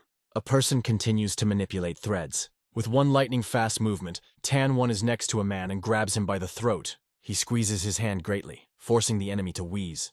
Raising the man into the air, he asks, "Who is behind all this? Is this a sect of bloodthirsty demons?" And then adds, "Or advice?" His captive wheezes, unable to pronounce a word. The leader of the Union asks, "Does he want to live?" But realizing that he would not achieve anything, he only squeezes his fist stronger. Then he throws the body to the floor, speaking at the same time. How troublesome. He still has to get rid of the remaining poison. Tan-One Kai uses a cleaning technique. Energy rays break out of his body. He thinks that lately it has been too quiet here. Between the trees flow streams of energy. The vice-captain of the Destroyers of Demons, Chan Ken, meditates in the forest. Sitting in the lotus pose, he levises above the ground, surrounded by powerful energy. The warriors of his detachment are also meditating next to him. Chan Ken finished meditation. One of the warriors believes that he should take a short break. He replies that he is all right, and thinks that they will also not hurt to relax. He stands on the edge of the cliff, examining the rocky area. For some time, Chan Ken is motionless. The man is immersed in thought. As a result, none of his detachment received serious damage. Obviously, their opponent showed mercy to all 50 destroyers. Remembering Gavol, he wonders, how could such a person not become famous throughout the world? He has no doubt that after whether the clan appeared, the clan of thousands of swords will rise in status. Chan Ken thinks, if such a person was under the leadership of the leader of the Union Murim, a warrior appears near him, saying that he was returning. The vice-captain is interested. Is there news about the Union of Murim? He replies that there is something. Spies penetrated the territory of the Union and tried to commit the murder of the leader.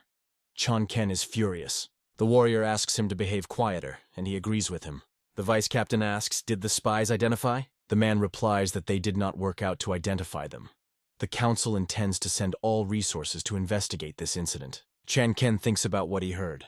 The warrior says that there is still news, and holds out a note to him. He begins to read. The man says that the leader of the Buyok clan called for all the branches of the clan. The news makes an impression on the Vat of Ken. At the place of the burial of the ancestors near the grave on the knees, whether it is a gang. He thinks what to do since he can no longer talk to the master. Li Guizing rules the indignant cry of the all no, too reckless. Main Buck. Jia heard that the 5 missing swords, Thunder, are in the sect of bloodthirsty demons. But they obviously will not return them back just like that. Li Jesus believes that the time has come to show the world the power of thousands of swords. Vun but Il begins to object. The guy interrupts him, saying that he will take up swords and let his younger brother take care of their clan. The all-knowing asks the question. He really was going to fight against the sect of bloodthirsty demons? Li Gvol answers. More precisely, he will hunt thieves hiding in the sect of bloodthirsty demons. Main Buck Jia asks, why provoke a conflict when the clan of thousands of swords only recovered? Even if all their aggression will be a reference to Li Gvol, they still have 100,000 followers. This will lead to many victims, and what will he do about it? For a while the guy is thinking. Then he asks Vun but Ilya, does he think so too? He asks his older brother to forgive him. Whether GSWS answers, it does not matter what they say. He will still go to the sect of bloodthirsty demons, even if you have to do it alone. The guy moves away from the grave of the master. He believes that the fact of the return of swords is more important than how they will do it. Does GSOV ask the question? Why don't they understand this? For some time he reflects, and then asks a question. Are you going to go out? Gongjian is a little bewildered. Leaving the bushes, she says that she did not want to bother him. He replies that this mountain does not belong to him, and she too, from the clan of thousands of swords, and can walk where he wants. He is interested. Does the girl feel uncomfortable next to him? She replies that this is not so. Lee, he smiles incredibly. He offers her to walk a little. The girl agrees and follows him. The guy is interested. Does she feel upset? Surely she was very difficult and embarrassed to try to speak with him. In her place, he would have felt the same. Gongjun replies that she was suppressed because there are so many things that she would like to ask him. But since he spoke so at ease with her, these thoughts have disappeared, like melted snow. Lee Jiesus believes that she has learned an important lesson. He advises her to remember this change in his feelings. He says that he also felt this severity that she talked about. Not only his heart, but also the level of his martial arts is at an impasse. Gongjun believes that this is a very accurate description. For some time they stand silently. Then Lee Gervis says, "It was on the battlefield in a difficult battle. He, still young at that time, was afraid. This was not because he did not believe in the technique of owning the sword of his clan. He was afraid because of the murderous aura, which came from tens of thousands of people and covered the entire battlefield." Lee Gsus continues the story. Then he thought, if he succumbs to this aura, then can he then distinguish who is a friend and who is the enemy? Will he die from the spear of an ally in the back? The girl asks, how did he overcome this fear? He replies that it was simple. He turned into a ghost that focused on the murder of people.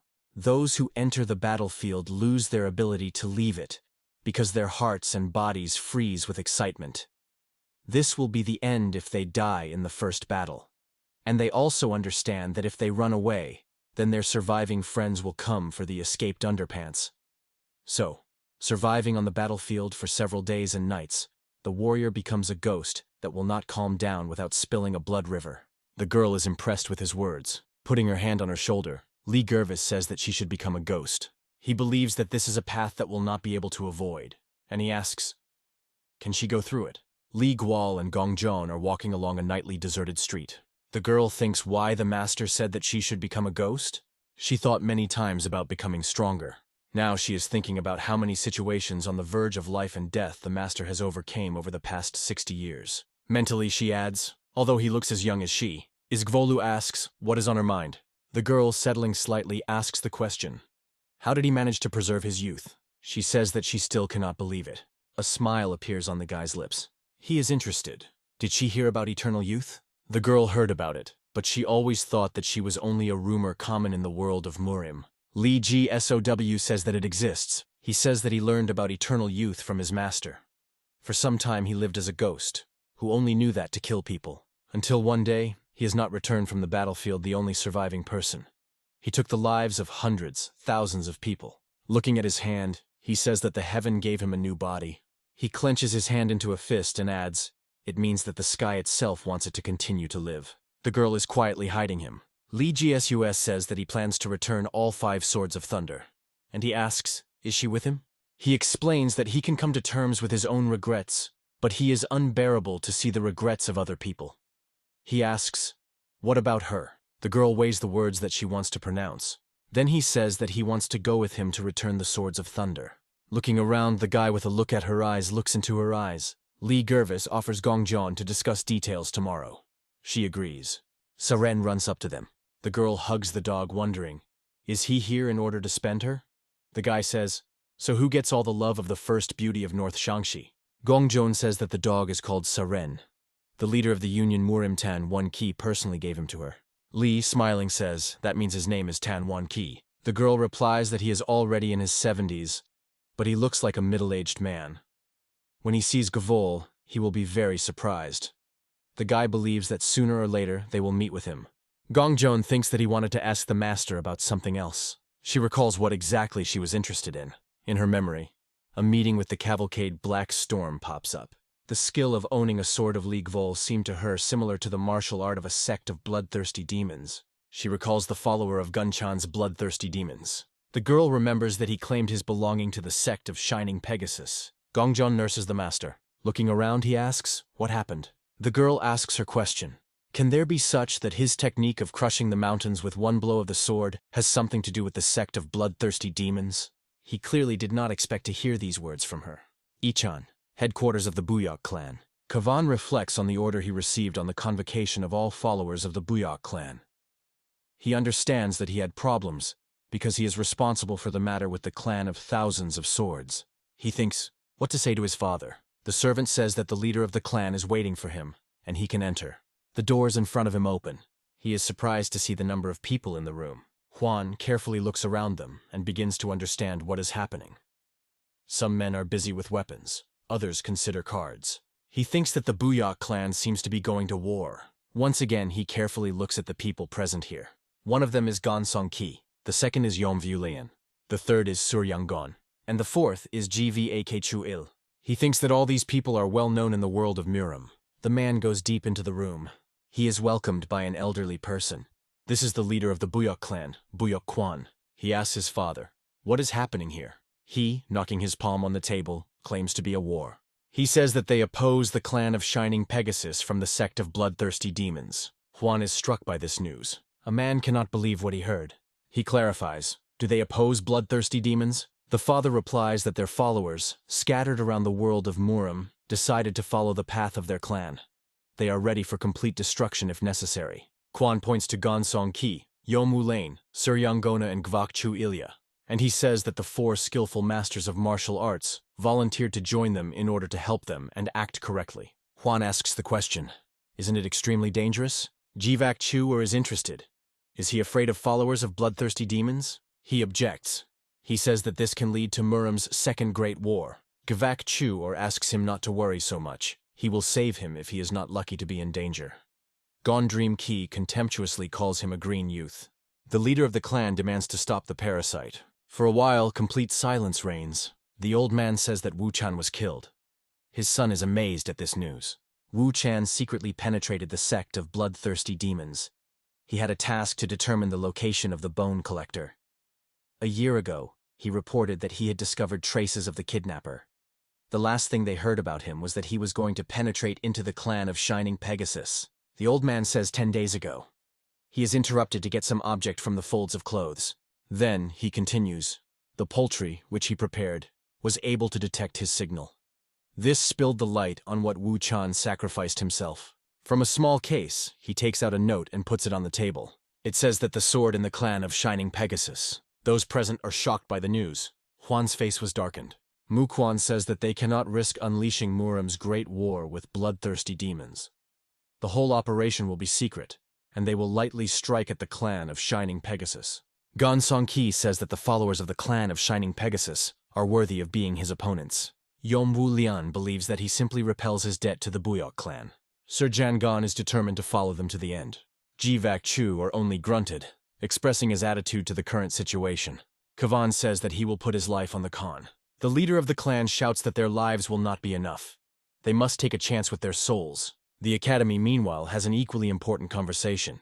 Li Gsus says that according to Gongzhon in the sect of bloodthirsty demons, there is a technique similar to the technique of crushing the mountains with one blow of the sword. She heard about this from a man named Gyun Chan. The all-knowing believes that this is an interesting story. The guy asks, "Does he know anything about this?" Main Buck, Ja replies that he is not sure. Bloody demons keep all the information secret so that others cannot learn a lot about them. Even he, one who is known as an all-know, knows little about them. Li Gervais looks thoughtfully at him. Then he says that when he and Gong Jeon go, the man will need to return to the Muja tea house. The interlocutor, choked on tea, expresses his surprise. He asks whether GSUS is seriously saying. He replies that the omnivore is still afraid to go to the sect of bloodthirsty demons. And he is interested, isn't it? Mainbuck JJ does not know what to answer. Li Gervais says that he is going to prepare for the trip, and adds that it was fun. The all-knowing holds out, wanting to stop him, and says that he knows a person who is guided by the sect of bloodthirsty demons, as in himself at home. He promises, if Li Gervais takes him with him, then he finds out about the clan, which is connected with the sect of bloodthirsty demons, which the interlocutor mentioned. Li smiles cunningly, then says that the all-knowing one should get rid of the old habit. He really likes to hide important information, even when this is not required. Main Buckjaw guiltily tends his head. In the courtyard of the academy, people gathered, escorting on the road Li Gvol and his satellites. Vun Budil asks him to be careful. He replies that the old man does not worry. It will not take much time. Fung says that he will send an official letter to the Muram Union to announce that their clan is active again. Li GSWS replies, he knows that he is excited, but let him better keep the information about him in secret yet. The man promises that he will not behave recklessly. Gongjon is watching what is happening. Lee Gervis calls the one sitting on the sidelines. He says that from this moment his path will be very harsh, so he cannot take him with him. He hopes that the man understands him. Lee Gsus is waiting for an answer from him, but he is silent. Then he, bending, whispers in his ear. He will tell him how to charm the heart of a black snowflake. Dan Heck is interested. Is he serious? For some time, those present are observing how Gwyn something whispers to a man in his ear. Then Dan Heck breaks from the place. He bows low and promises that he will meet everyone again. Then the man leaving the academy. The omnipiting asks the guy, what did he tell him? But he replies that this is a secret. Lee Gsus decides that it is time for them to hit the road. The all-knowing complains that now all the luggage has been put on him. The guy replies that he himself decided to follow them. They go to the mountains. The girl shares the memories of how Muron Chen and Huan before first met. Even with the status of one of the hundreds of members of Murim and one of the 5 great clans, Muron Chen looked a naive youth. She cannot believe that the hatred that he experienced when she rejected him turned the man into a petty man. Lee Gsws replies that the man makes mistakes when he is young, but he believes that ambitions and arrogance are 2 different things, and Muron Chen is not arrogant. The girl asks, does he consider him a good person? To which he replies that Muron Chen accepted his mistakes and misconduct. He asks her to remember this. The all-knowing follows them, puffing under the weight of the burden. Li Guan warns the girl that when she meets Muron Chen again, he will not be what before. Gongjon agrees with him. Lee Gsws with satellites sit in the tavern. The all-knowing looks around. Gongjon is immersed in the tea ceremony. ManhwaCapped says that 4 hours have passed, and it would not hurt to take a short break. The girl answers, a little more. She thinks that if she lasts a little more, she will feel something. Does Gvol ask? He accidentally does not envy Gongjon's abilities? He answers, isn't that strange? How is it possible that its level in art to pour tea is almost the same as him, although he trained for almost a year? And the girl had only a month to go to this. The guy believes that everything is very simple. Their conversation was also interested in Gongjon. Lee Gsws explains, the desire for the power that he strives during training prevented his progress. The girl has a completely different goal, so her improvement continues freely. The all-knowing unexpectedly loses interest in the conversation and listens to what they are talking about at the next table. There they discuss the fact that the leader of the Buyok clan is sick. Men say that all followers stopped their activities and gathered in the residence of the Buyok clan. There is rumor that the chair of the clan will soon have a new owner. They believe that after the loss of the Bone Collector, the end of the clan is already close. Silence reigns at the table of the Gvol. They all heard this conversation. The all-knowing believes that the Buyok clan himself spreads these rumors. Li Ji agrees with his opinion. Manhwa Capped says this is strange. Even if the Buyok clan has weakened, this is not a group that can be coped with so easily. He asks the question, so why spread rumors about the illness of his leader? The girl suggests that some followers just like to bind too much. The Omnivorum reflects, the basis of the Bui clan is his pedigree. It is impossible that the blood relatives of the clan cannot save the information secret. Lee Jiasus does not see in this something so strange as to break his head over it. Manhwa objects. He smells the brain of bones that something more is hiding here. He gets up from his place, saying, it is so strange that from curiosity he cannot even sit calmly. For some time he indulges in thought. Then, turning to Li Gvol, he says that he has an idea. Bowing to the guy, he in a whisper tells him something. Li is angry and the man is trying to calm him down. Manhwa asks, is he able to do this? He reluctantly agrees. Castle Hubei-Yichan. Bulbed trade is on the square. Girls stop. Their attention clearly attracted not an ordinary event. On the street, accompanied by its companions, whether GSUS is walking. He clearly does not like what is happening. He asks the omnivore. How could he persuade him to pretend to be a student of the clan of thousands of swords, even 1-year-old Gongjon? He believes that it is cruel. Manhwa draws his attention to the fact that people are looking at them. The all-knowing says that they must have never seen such a beautiful couple like them. But this is Hubei, known as the center of Murim.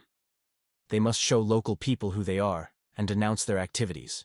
The man believes that maybe it is better for him with a girl as a married couple. But Li Gual answers angrily that it is better to leave everything as it is.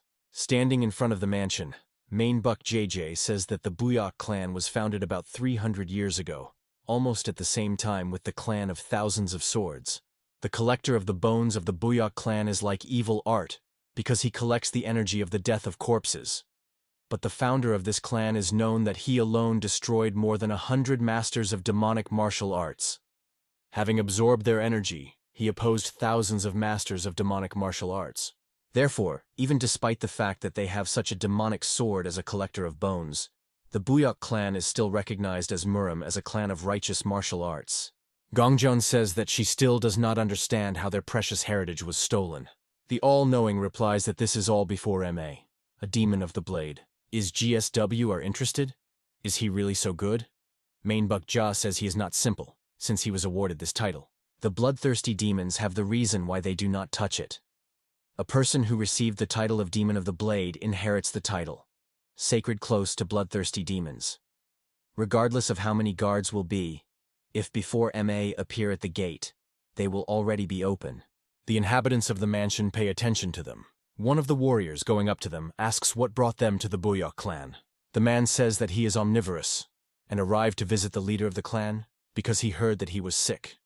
The warrior recognizes him, and replies that his visit is an honor for them. Mainbuck JJ represents his companions, explaining that these are the best students of the clan of 1,000 swords. The warrior says that he would love to lead them to the chambers of the head of the clan right now, but since he is very sick, will they not wait for a guest room for some time? The all-knowing agrees. They are invited to go to the mansion. Juan is unpleasantly surprised that the Omnivorum and the students of the clan of thousands of swords came and are waiting for a meeting. His hands tremble, and he is trying to calm down. The man asks the question, "Why are they here? Why did they come at that time?"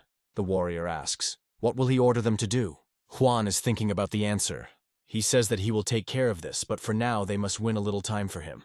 The all-knowing is tired of long waiting. League of All is alarming. The girl, noticing this, quietly entertains him. He asks, "Did they not have a feeling that something was wrong?" Satellites are interested in what sense? Looking at the window of an empty courtyard, Lee Gerva explains, "In such a huge place they met only followers, and not a single member of the main clan." The Omnipotent asks the question, "Does the Buyok clan hide something?" The guy is not sure 100%, but he believes that all this place was smelled of weapons iron. Satellites are unpleasantly struck by his words. Lee GSOW says that he gets the impression that they are preparing for war. Juan is thinking. The servant notices that he hesitantly stands at the door. He is interested. What happened? And the man replies that he was just about to enter. Shaking, he opens the door. Bowing in a welcoming bow, Kavanta thanks everyone for making this whole path here, and seems to the guests. Raising his head, he understands who is in front of him, and a quiet sigh breaks away from his lips. The all-knowing asks, "Is this his first meeting with those present?" He answers in the affirmative. Lee silently listens to how the omnivore says that he had never met with the leader of the clan before. But if he had not looked at least say hello when he passed by, did everyone in the world of Murim say that he was rude and heartless? Juan is trying to object. His father is very sick. Mainbuck asks him not to worry. He will go alone to meet the leader of the clan. The man replies that now his father is conscious, so that he will be able to talk to him for a while, and invites the all-knowing to follow him. Mainbuck leaves the room, and Juan is bowed to the bow in front of League Vol and the girl. When he leaves his chambers, Gongjeon says that he seemed frightened to her. The guy answers, just something happened between them. He tells the girl to stay here for a while, and he is going to look around a little. Gongjeon believes that the guard will not like it. The invitation sounds to go into the room. The all-knowing comes in and sees the head of the clan lying in bed. Servants fuss near him. The old man lies with his eyes closed. Mainbuck J tends to him, saying that rumors accidentally reached him. He thanks him in a weak voice. The all-knowing looks puzzled. Lee Gervis, standing on the roof, considers the surroundings, but only an empty yard appears to his eyes. He uses the technique of T-Master, passes heat through the larynx and stabilizes it inside the 5 main organs, passes through the bones and filters off harmful energy. Then it distributes the tea aroma and is absolutely focusing. Its environmental perception is changing. Now the pictures of the past are available to his gaze, and he sees everything that happened here in the last days. The arrival of soldiers, the supply of weapons, and a siege gun. He notices Juan walking around the courtyard, accompanied by 2 soldiers. The man asks, "Did they check all the boxes?" Those reply that out of the last 40, all are taken into account. Juan says that the information should in no case suck out. The entire clan is put on the card. He notices something, and looks to where Li Guan was recently. The man asks the warriors, did they see someone? They deny, and he wonders, in broad daylight and right in the middle of the clan? No, it probably seemed, he believes. Hiding, Gervable thinks that the man is still well done. All-knowing and his satellites leave the Bui clan. They go to the mountainous area. Main Buck Ja says that 8 years have passed since the disappearance of the Bone Collector. The Bayok clan all this time was looking for a Ma. Whether a GSO who looks around the plain from the cliff, adds, they even staged the disease of the leader of the clan. He believes that the Bayok clan risks being completely destroyed in this war. Gongjian says, the Bui clan and the clan of the Shining Pegasus. Some piece of metal will determine the fate of many people. Lee GSWS thinks, if they follow the trail of the Bui clan, they will be able to find clues in the Swords of Thunder. He offers to stay here for a while. The leader of the clan, Shining Pegasus, stands on the rock, raising his hand with a sword up. The space around him is filled with raging energy. He increases its power. Then he makes several attacks with a sword. His strength makes the stones shudder. But the man believes that this is not enough. He hides the sword in the scabbard. Hekin Lin thinks that in order to hold the whole world in his hands, he needs 2 things. He needs that the flying bloody heavenly sword suits, as well as unravel the secret of the 4 great weapons. He hears someone's approach. Zhou Wang says he should tell him something. When the Lord receives permission to speak, he reports. He is ready to talk. A man is glad to hear it. He enters the room, where some person sits at the table on which swords are lying. He says that it was great to be able to look at the collector of bones and swords of thunder. The leader of the clan, Shining Pegasus, silently looks at him. This person is called the Madman of 3 Minds. The courtyard of the castle of the clan of the Shining Pegasus. The abode of the Madman of the 3 Minds. There are 6 swords on the table. The leader of the clan, Shining Pegasus, asks the interlocutor, how is he local food? The Madman of 3 Minds answers, how kindly that he is interested. Especially considering that it was he who ordered him to sharpen him here. The man asks, imprisonment? This is a misunderstanding, he believes. There is just something that he would like to know from him. For some time they measure their eyes. Then Hekin Lin wants to ask something, but the interlocutor does not allow him to do this. He says that he will predict his question. The Madman of 3 Minds believes that a man is interested in who created them, why in the form of a sword. Then he calls the interlocutor a green youth and asks, he wants to reveal the secrets of 4 divine weapons? There are 2 types of rumors. The first, with clear sources, and the latter are complete absurd. For example, the Mr. The All, knows everything, as follows from his nickname. Regardless of whether the information emanating from his mouth was true or false, the source is clear. However, there is a person who dissolves only absurd rumors. This is a madman of 3 minds. All his rumors sound like complete nonsense, so he was nicknamed. However, after 5 years of the investigation, the clan of the Shining Pegasus found that almost all the rumors emanating from him turned out to be true. Therefore, the leader of the clan suggested that this person could tell him these secrets. He asks the Madman of 3 Minds, does he know what is the secret of divine weapons? He replies that the thunder swords were created by the blacksmith Vong Bakbak, who is also called Chul Vong. The leader has heard about the iron fortress of Gon Bakbak. The Madman of 3 Minds says that the swords of thunder contain meteorite iron, but it is not as much as the other 4 divine weapons. He is sure that they were created by personal order. He picks up a bone collector. Then he says, if we were talking about one collector of bones, this is one thing, but all 4 divine weapons. He believes that it would be too strange if all of them were made by order of one single blacksmith. Most likely the creator of divine weapons is the god of a sword, who moreover is a master of blacksmithing. The leader of the clan thinks that his interlocutor seems to be amused by this. He believes that he was called a madman for no reason. The interlocutor is sure that their creator did not want these 4 weapons to be next to each other. That is why they were scattered all over Murim. He is interested. Does the leader agree with him? He answers, is this not a logical conclusion for a normal person? The Madman of 3 Minds says that this is the limit of the possibilities of ordinary people. He winks at the man. Hakin Lin asks, what would an ordinary person think? The Madman of 3 Minds, putting the sword on the table, replies that there is no doubt that the creator of these weapons actually wanted to collect them, but at the same time was afraid of it. The leader asks the question, did the creator want 4 divine weapons to get together? He is interested in, are there many people who want to gather them together now? The interlocutor replies that there are already 3 of them, then adds, including Haiktalina. The leader of the clan, Shining Pegasus, stands by the window. peering into the night darkness. He reflects on the information received. He is interested in who is still trying to unravel the secret of 4 divine weapons. The question is heard from the door, is it possible to enter? And he permits. Lord Zhou Wang is inclined in a welcome bow. Holding the papers, he says that information was received from the spies, which they introduced into the Union of Murim. The leader of the clan reads one of the notes. Then he burns it in a candle flame. He says that since the attempt, Tang Qi and the council opposed each other even during formal meetings. The council claims the presence of spies in the Union, and about its distrust of the leader of the Murim Union. The man believes that the funny thing is that Murun Chen, who led the destroyers after receiving that anonymous information from them, returned empty-handed. He asks the question, is the chip with thunder from the clan of 1,000 swords is so good? Lord Zhou Wang replies. He heard that she was at the very beginning of the peak level. The leader says it is interesting. He suggests that the clan of thousands of swords hides not only the swords of thunder. The man asks, how many subordinate peak levels can they use right now?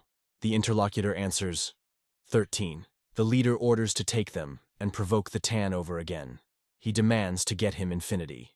He believes that it will be interesting now to shake Murim's alliance.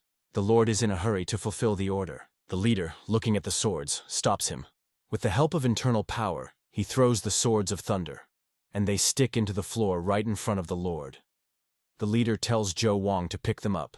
He asks, why does he give him blades? The man replies that there is no reason to keep them like the apple of the eye.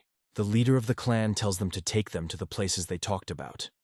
He is sure that something funny will happen. The Lord takes the swords of thunder and leaves. Grinning, the man thinks that he is not interfering. Those who intervene will be his opponents. The castle of the leader of the Union Murim. The black snowflake looking at the guard is puffing out. She screams, turning to the leader of the Union Murim, is he here? The girl calls the commander-in-chief. The guard grabs her by the shoulder and says that he ordered them not to let anyone in. Black Snowflake asks, he now touched her? She tells him to remove his hand. The warrior, stammering and removing the limb, assures that he did not want this. But his fingers twist, and he can do nothing about it. A friend laughs at him, and the girl is already near the door. Having opened the wings, she again calls the commander-in-chief. She sees a man, covered by a powerful aura, sitting on a raise at the table. His eyes are closed. He is completely immersed in himself. The girl asks, is he going to sit like that? He even knows what rumors are now being distributed in the Union. Noticing that he does not react to her words, she again entrises him. But the man continues to sit motionless. The girl is upset. She sits next to him, and she also closes his eyes. The leader of the Union Murim Tan, he is meditating. He is immersed in his thoughts. His heart is like in fire. He was upset to such an extent that it grew into a rage. Killers? It's just funny, he believes, that he really angers his advice. After all, they themselves demanded that he become a leader, although he then lived a hermit on the mountain. And now suddenly they began to avoid him and show hostility. He devoted his life to the future of the Union of Murim. The advice needed only a puppet that would do what they would say. Tang Qi knew that everything had to be paid for everything, so he did not want to become the leader of the Union. Something distracts him from gloomy thoughts. He feels the tea aroma and opens his eyes. The man sees that a black snowflake is sitting next to him. Her eyes are closed. Her body is surrounded by energy. Tang Wan is surprised. And when did the girl learn the art of spreading tea? 20 years have passed since he studied this from a tea master and a dream gong wai. The man wonders, Yun with Lun visited Hainan Island and contacted the master? The girl opens one eye and slyly looks at him. She asks, isn't he sleeping? He laughs. He takes a sip of tea from a cup. Then he asks, she met with a tea master and a dream gong? The black snowflake responds negatively. Tan Wan Kai asks, then how did she learn the art of spreading tea? The girl is interested. It means that he noticed that she studied this. And he replies that the student of the master taught her this. The leader of the Union of Murim cannot believe that yes, the dream gong I accepted the student. The girl says that not many people know about it. She was lucky to find out imperceptibly. She is confident that he is a student and a dream gong I. The man asks, does she know his name? Black Snowflake replies that his name is whether GSUS. The kneeling vice-captain Chan Ken ends the report to the leader of the Union Murim Tan Wan Ki. He says thoughtfully, so the destroyers lost? A man brings the deepest apology. Tan Wan Kai asks, for what reason did he say that the intelligence were false? Chan Ken replies, he found that there is no connection between bloodthirsty demons and the clan of thousands of swords. He must also report that apparently, the follower of the clan of 1,000 swords, alone neutralized all the destroyers and himself. The leader is amazed at what he heard. The vice-captain continues, the young man claiming that he is a follower of the clan of 1,000 swords, uses the grossing technique with one blow of the sword, like Gongjon. And he dealt with them, using only the first 2 racks. The leader of the Union Muram asks, how is it possible? Chan-ken again brings the deepest apology. The leader soothingly puts his hand on his shoulder. He helps him to rise, and is interested. It means that they lingered with a return, because they restored strength? He answers in the affirmative. Tan Won-ki believes that since all people are healthy, everything is fine. The vice-captain says he heard that an attempt was made on the leader. He replies that there was nothing to worry about. He was not even scratched. Tan Won-kai believes that the problem is that the goal of the attackers was not he, but infinity. The interlocutor is angry with what they heard. He says, who in the world could dare to do this? He does not want to believe that there is advice behind this, but he believes that the time has come to make a decision. Bowing in a respectful bow, he says that he will follow the leader to the end. The vice-captain wants to ask something but does not dare. Then he still says, he believes that the leader should take under the wing of that person. Since he defeated his entire detachment, then the vice-captain is sure that he will become a great help for Tan.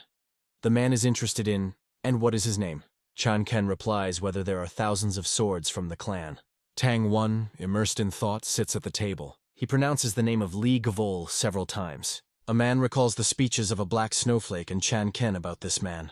Tan Won-ki thinks that according to Yun with Luan, he belonged to him before the tea house. Mentally he adds, an unpredictable person. The owner of the tea house? Did you defeat the destroyers alone? And also a follower of the clan of thousands of swords? Covering his eyes, he thinks. Then he asks the destroyers, are they here? A warrior appears in front of him, to whom he tells him to convey his words to Chankina. The leader says he wants to meet him. A warrior appears on the road in front of Li Gvol and his companions. The guy asks for what purpose he came here. He replies that he is here in order to convey to him the words of the leader of the Union. He was ordered to say that Tan Won-ki to make a clan of thousands of swords a member of hundreds. Li Gsus clearly did not expect to hear it. The warrior adds that the leader also wants to meet him. The omnivorum is interested. For what reason? Did something happen in the Union? The man says that the attempt was made on Tan. Since then, the conflict has been ripening between the leader of the Union and the Council, who preserves silence. Gongjon excitedly asks, is the leader of the Union okay? The warrior responds in the affirmative. Tan Vaughn destroyed all the attackers. The girl rejoices that everything is fine with him. Does Gvol demand that he be honest, and talked about what the atmosphere now reigns in the Union of Murim? The man says that at the moment with the half-destroyers, including Captain Chal Enam, is lost in connection. Currently, on the side of the master only 50 destroyers and Vice-Captain Chan Ken, Lee Gervis thinks. Then he asks the girl what she thinks about the leader of the Murim Union. She is surprised by the fact that he needs her opinion. Then he says that she is not sure of what he was in the past, but knows the leader of the Union as a person who does not matter. He judges only by the fact that people have inside. Clutching her hand into a fist from excitement, she adds that he was caring towards her. And even if she does not know everything, if it is in her power, then she will help him. Whether Gold, smiling meaningfully, asks the warrior, did he hear everything? He does not quite understand what he wants to say with this. The guy explains, Gongjon said they are ready to help. The gaze of the girl who heard his words is clouded. The man accepts his answer. He bowed respectfully and thanks Gvol. The guy invites the satellites to visit the leader of the Union Murim. Lord Zhou Wang stands in front of the table on which there are cups and scrolls are lying, speaking to men present in the room, that they are safe in this place. Ilvol is a little surprised. Glancing the Lord, she says that today he brought his comrades. The warriors look gloomily and in bewilderment at her. Zhou Wang explains that the master subjected this woman to his technique to control consciousness. Now she is a member of their clan of Shining Pegasus. Ilvol, meanwhile, admires the moon. Pointing to the card, the Lord says that the Lord of Swords is a dangerous adversary. He believes that they have two options, either kill it or neutralize. But their main task is to get infinity. Turning to those present, Zhou Wang says that they are the elite, whom their clan of Shining Pegasus raised their clan. He is sure that each of them is able to defeat the experienced warriors of the Murim Union. Even if he personally joins the battle, it will be too risky to oppose the Tangle to face. Zhou Wang emphasizes that the leader of the Union Murim is not without reason wears the title of Lord of Swords. However, it is not necessary that the battle with him passes openly. By rearranging the figures on the map, he says that, as before, the attackers will attack the western, northern, and southern gates. The internal castle will probably be ready for this. He adds that there will also be destroyers as security. While chaos will reign inside, their spy, disguised as a warrior of the Union, will attack the Lord of Swords. One of the warriors says that the leader and destroyers cannot trust the followers of the Union. The Lord agrees with him, and he adds, the Lord of Swords will decide that to leave the Union will be much safer, being under the protection of the destroyers. Zhou Wang sums up, as soon as they step beyond the Union, they will make their move. Objections are heard. Even if they put pressure on the leader of the Union, it will be very difficult. In addition, the destroyers will undoubtedly be an obstacle. Lord Zhou Wang, the second commander in the clan of Shining Pegasus, replies that they may not worry about it. He has a plan to separate the destroyers and the leader of the Union. He knows how best to surround him when he remains absolutely alone. Then they will collide with him. Suddenly he recalls that today is the full moon. Warriors do not understand what this means. Il Vol, standing by the window, asks, "Isn't the moon beautiful?" The Lord says that tomorrow they will turn the alliance upside down in the alley of the Hubei Castle. A man, fingering a beard, says it's too late. Suddenly a person nurses him. A man does not express much delight from meeting him. He, having come closer, says that he has been sitting idle for so long that he could not refuse this work. He smiles anticipatingly. And, looking at the lane filled with armed people, he says that the mess should come out good, since there are as many as 50 of them. The question sounds, members of the group Swan Ryun? Lord Zhou Wang is approaching them? The man says he was in no hurry. The second commander in the clan of the Shining Pegasus heard that Swan Run would do anything if they are paid for it. The man asks for, what does he mean by the words, anything? He believes, if you say so, then other people can misinterpret this. They do good work for good money, and good money is a lot of money. Otherwise, they will not work. Friends support him. The Lord says, sorry, not from that. He asks for permission to begin to demonstrate his sincerity to them. Warriors accompanying Zhou Wang put a box in front of them. Opening it, they see coins. The Lord says that there is one silver one here. This is only an advance payment. After work, they will receive 2 more such boxes. Men, with a greedy gleam in their eyes, are talking, rejoicing that 2 more such boxes will receive. They are interested in, what kind of work is they paying for so much?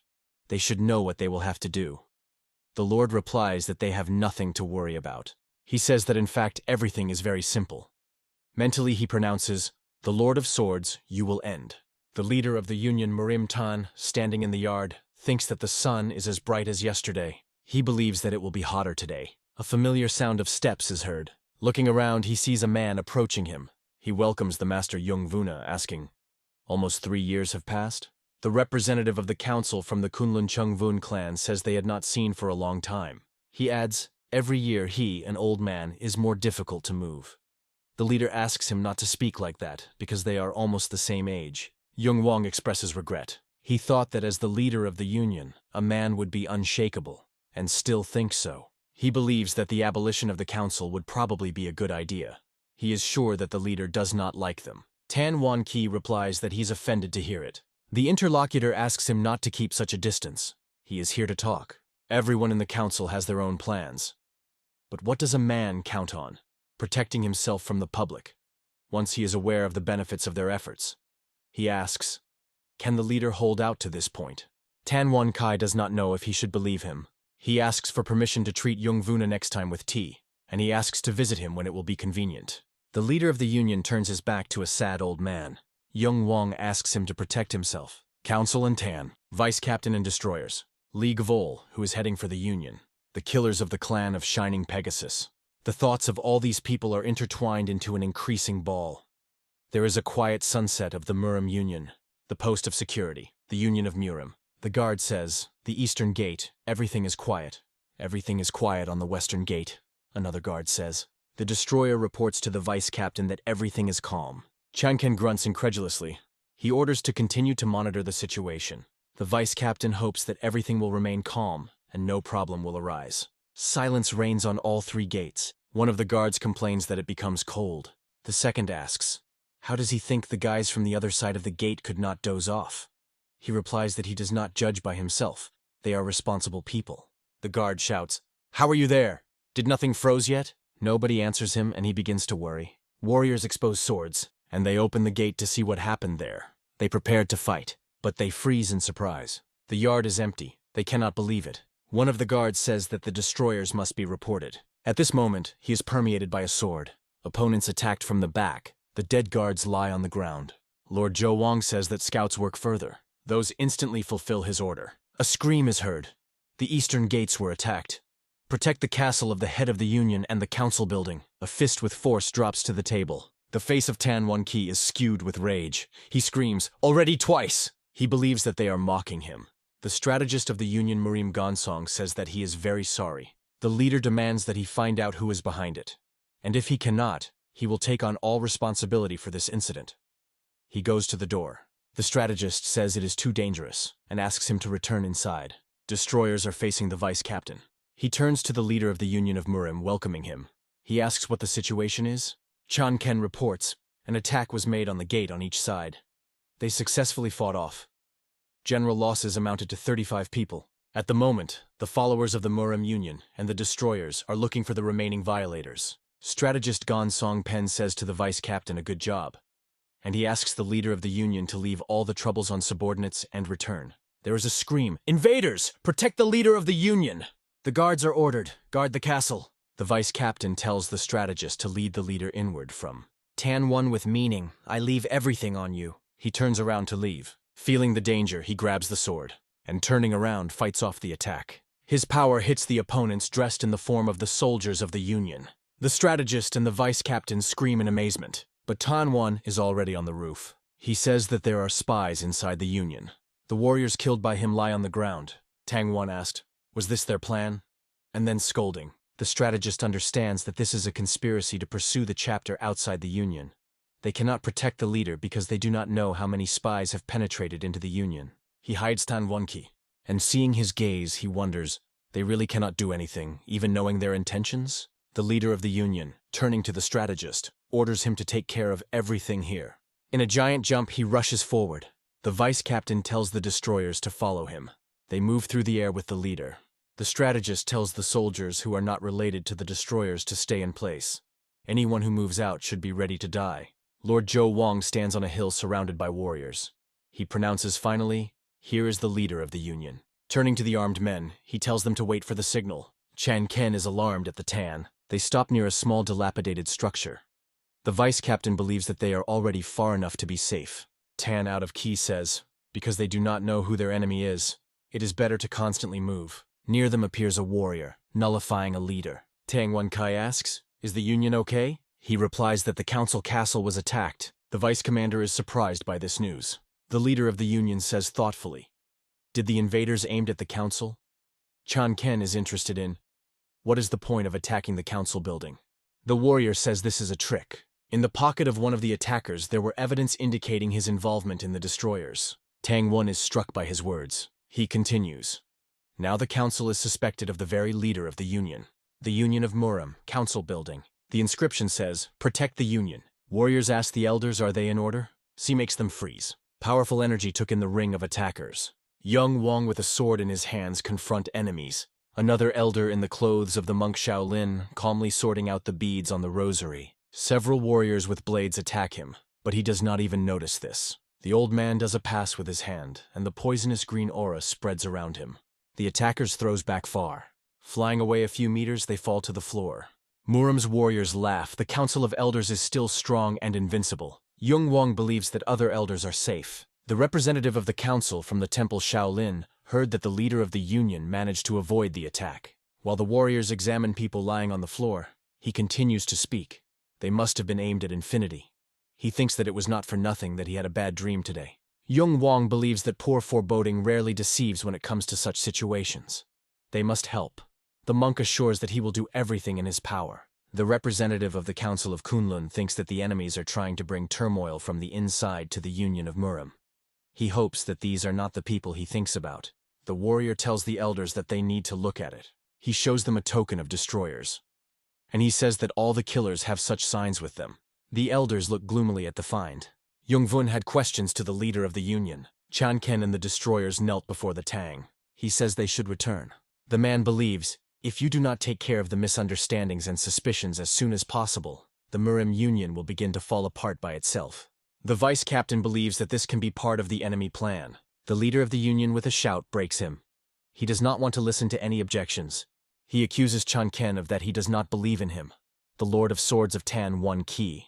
The vice captain is forced to agree. He rises from his knees. It is inclined in a farewell bow and promises to return soon. He asks the leader to stay safe. He meets the consent. Destroyers, led by the commander, say goodbye to the leader of the Union, and they go to fulfill the order. Tang won for some time watching them after, and then goes to another secret shelter. He notices that someone is pursuing him. Stopping, he hides behind the ledge of the cliff. The leader thinks that even with excellent technique of movements, there are not many people who could not lag behind him. He notices that a flashlight is sailing around the sky. Raising his head, he sees that he is not alone. There are many of them. Having pushed off the ground, he rushes on a tree. Looking at the night sky strewn with lights, he is perplexed. Why suddenly? Tan Wan Ki understands that they are heading for him. He thinks that the wind blows to the northeast, and the distance is decent. Heavenly lanterns are launched by the mercenaries of Lord Zhou Wang. The man releases the next flashlight and says that another is ready. His friend hopes that they have enough oil. He believes that this is the easiest job he had ever done. The man suggests that, probably, some rich man was about to make his woman an offer. A friend replies that the reason does not matter to them. So far they are paid well. A lot of flashlights shine in the night sky. They swim over the Union of Murim and move on. The leader, standing on a tree branch, watches their movement. He jumps to the ground, saying that it is necessary to check. With gigantic jumps, he rushes into the mountains. In motion, he is permeated by the idea that this cannot be. He ended up in the web of heaven and earth. Tan One does not know the foundations of this technique. The man thinks. When the flashlights are approaching him, their yellow light becomes reddish. He understands that he was already overtaken. The leader of the Union grabs the sword. In the dark, silhouettes of people loom. Before him are men, in the clothes of the soldiers of the Union of Murim. Tan Wan Kai mentally addresses the master Yongvyun. Is it really true? The enemy really planned. His thoughts are interrupted by one of the warriors. He tells him to leave Infinity and leave. The warrior says that this is the will of the council. The leader of the Union laughs. Having taken the handle of the sword, he answers. If such a will, then he, of course, will return the sword. However, he insists that he will do it personally. The man carefully looks around the warriors, whose faces illuminates the light of heavenly lanterns. He thinks that he does not see a single familiar face here, but all these people are at the peak level. Lord Zhou Wang, stepping forward, says that it would be better if he left a sword for them and left. Now let him be ready to fight to the last. The leader of the Union takes the sword from the scabbard. The Lord gives the order to kill him. Warriors expose the blades and approach the Tan. The scabbard falls to the ground. The leader of the Union asks, do they dare to attack him so openly? With a cry, we will win, they attack him. Zhou Wang, crossing his arms over his chest, watches what is happening. Warriors direct blades to a man, but he beats their attack with a sword. A power field is concentrated around it. The attackers are surprised by his power. They consider it a monster, but the leader of the Union understands that he has not weak rivals. Tan out of Kai says this is not enough. The Lord continues to observe his actions. The soldiers look frightened. Zhou Wang believes that the leader of the Union justifies his reputation. He says that even if several masters of martial arts collide with Tan, they will still not be enough to suppress him. He is interested in the leader, isn't it? He, standing opposite the Lord with a swearing sword with a flaming aura, believes that it's too late to talk about it. He is interested. Did the enemy think that he could kill him with such miserable forces? He answers, destroying such a famous swordsman and should not be simple, but of course, this is not all. Warriors appear forward again. They get up one by one, and each of them puts his hand on the shoulder ahead. The Lord understands that Tang Wan Ki is confident in his strength, but this is not for a long time. Looking at the soldiers, the leader of the Union thinks, can this youth be able to surprise him? Clutching the hilt of the sword stronger, he asks the question, where does such fanaticism come from? Standing in a combat rack, he suggests showing them how good they are. His sword is even brighter than his energy. Strength literally boils around him. But the warriors continue to advance. This is somewhat puzzled by Tan. They approach closer and closer. The Lord is sure that the leader of the Union guesses what has just happened. He confirms his assumption. He understands that this is the transfer of power, a technique that transfers all the energy to one person. Now he understands where they got so much arrogance. Lord Zhou Wang says, even if he has techniques, power, and he is powerful, like a mountain, He will not be able to withstand the unification of so many energy. The leader of the Union believes that this may be tiring. The second commander in the clan of Shining Pegasus says that he has the last chance to convey to them infinity. Then he will die painlessly. But Tan 1, instead of an answer, soars up. The Lord is surprised by his behavior. He gives the command to the soldiers, behind him, quicker! The leader of the Union rushes forward, but because of the web of the sky and the earth, it is impossible to break away from the pursuers. In one he is sure, they will not be able to transfer energy on the go. He wants to first increase the distance a little, and then knock them out one by one. A man hears someone shout. Destroyers promise to cover it. He squeezes the handle of the sword more strongly. Having stopped, Tan 1 asks, "Why are they only here and where is Chan Ken?" They look at him silently, and then they attack, screaming, "Die!" The leader of the Union repels the attack. He rushes forward, fighting off the attacks of warriors on the move. The man thinks that you can't waste time, you need to hurry. A warrior lying on the ground pulls his hand, trying to stop him. Looking at him, the leader of the Union thinks, didn't he deal with a mortal blow? He continues to reach for a man. He manages to think that these are suicide bombers. A powerful explosion is heard. Dust and stones fall to the ground. Tan 1 Kai, which is protected with energy, exhales in relief. He reproaches himself for relaxing. It was worth expecting something like that from them. Hearing the approach of enemies, he rises from the ground. He sees the Lord and warriors who stopped near him. Zhou Wang says, "For the Lord of Swords, he looks pretty sorry." The man understands that things are bad. He was injured when he weakened his attention from the explosion. The Lord continues. It seemed to him that the leader of the Union greatly appreciates the detachment of destroyers. Let the man understand that these guys are fakes. He expected at least a second of hesitation from him. Tan 1 with a laugh, that he apparently overestimated his mental abilities. Zhou Wang screams, "Do not joke with me!" Warriors are again combined to transfer energy. The Lord is sure that both the masters of the Union Murim and the masters of the demonic clan will be helpless before this force. The Lord sees powerful energy surrounding the soldiers advancing on him. He understands that he can't dodge. Suddenly he hears someone's voice offering his help. Forward warriors, under the influence of an energy blow, fly back. The Lord is confused. Warriors pay his attention upstairs. On one of the celestial flashlights, it is calmly worth it. He sinks to the ground before the surprised Tan 1 Ki. The guy is affixed, saying that he is a gender of thousands of swords from the clan. The leader of the Union is surprised by his appearance. The man asks, how did he find out about his whereabouts? He replies that he will explain everything after it takes care of these guys. He is outraged. How they dare to pursue one person with such a crowd. Li GSWS says that this is negligible. For some time, Lord Zhou Wang reflects the situation. He cannot believe his eyes. At his disposal, the secret elite of the clan of Shining Pegasus, whom the sect of bloodthirsty demons has nurtured since childhood. Since they were small, their bones and joints were physically changed. They also experienced more than 100 battles not for life, but for death, and took a lot of medicines to strengthen their strength. The Lord is amazed at how just the guy blocked their coordinated blow. He gives the command to the soldiers to maintain the formation. Zhou Wang calls for them. They forgot who they are. Warriors go on the attack. Together they create an energy blade of giant sizes. The leader of the Union is amazed at this spectacle. He notes that their demonic energy is even darker than before. The man asks Ligvol permission to help him. He believes that he can't cope with this alone. The guy answers, not worth it. He has a deep wound, so let him just rest. Li GSWS concentrates internal energy. He creates a huge sword from shining golden energy. The blade is the striker and the sword of the Gvol are found in the air. Watching the battle, Tan 1 Ki thinks about Li Gvol from the clan of thousands of swords. He is surprised at his capabilities and strength. The guy bring down a powerful blow to opponents. They are trying to repel the attack. The energy raging around makes the leader of the Union protect his face with his hand, but he still tries not to lose sight of Gvol. The guy folds his fingers in a special way, preparing for a new attack. The warrior, standing on the manufacture of a sword, is clearly concerned. The blades are again found above the heads of fighting people. The tips of the swords fly into small pieces. A powerful explosion is heard. The leader of the Union sees that the blade of darkness and the golden sword has disappeared. He thinks that the essence of their energies collided with each other. Tan outsees the bodies of warriors half covered with earth. He asks the question, did the return absorb them all? He rises and tries to consider the battlefield. Scraps of energy are still hovering around him. A man sees a nail over a fiery aura. He releases his strength, and the golden waves move away from him.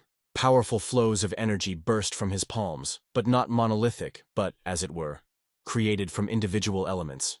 Tan Wan Kai understands that the sword was created from such scales.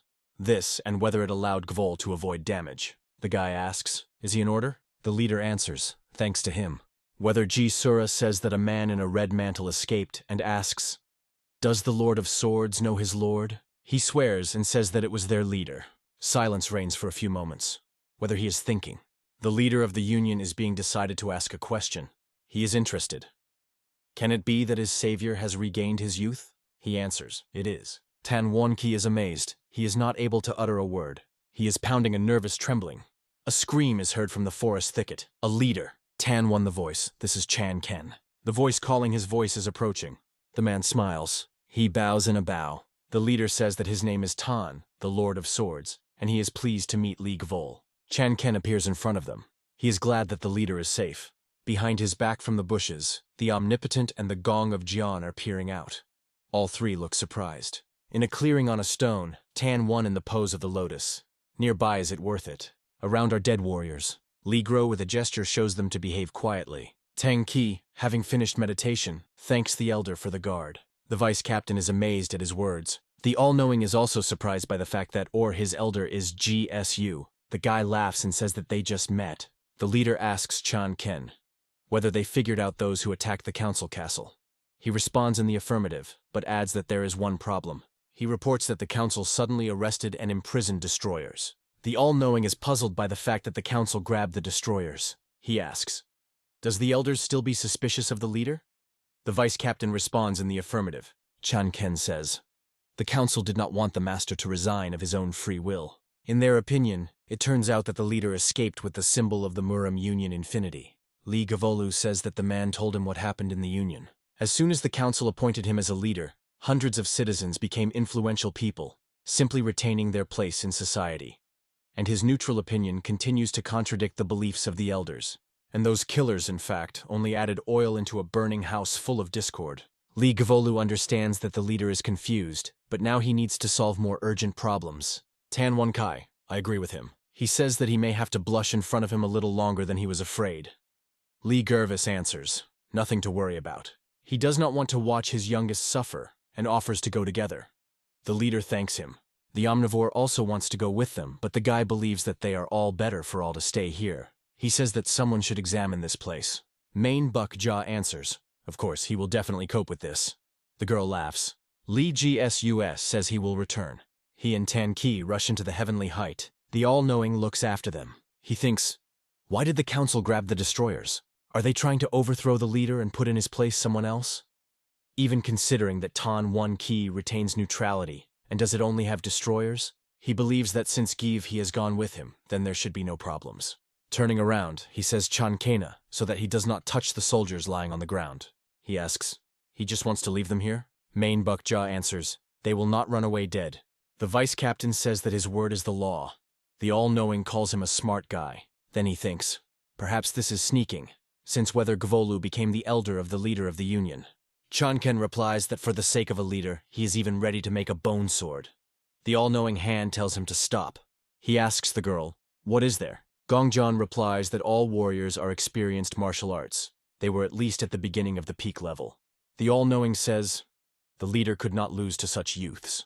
The vice captain invites him to look at a strange trace.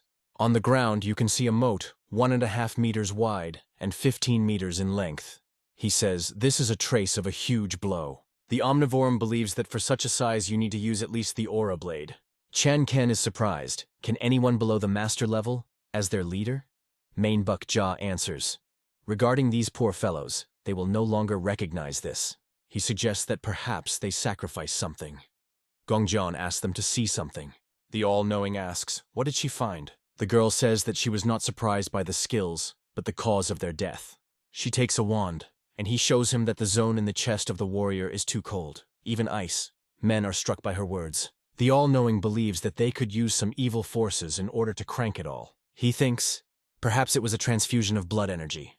With its help, a person has more energy than usual. If you use it all, then a person will die. He says that the only place where you can learn this is the sect of bloodthirsty demons. Noticing that the girl is still bothering, he asks, what is it? She pays his attention to the blades with which they fought. She carefully examines the weapon. Then he takes out his sword from the scabbard. She thinks about those who used the cavalcade Black Storm to start a war in Murim. The clan had Shining Pegasus, had the same blades. Warriors are inclined to Jung Win, saying that they took care of the criminals. The old man looks around the present with a heavy look. In front of him are kneeling tide destroyers. He says that they could easily get rid of if they said where the leader is. He repeats the question, where is he hiding? The old man asks, is it true that the leader has appropriated infinity?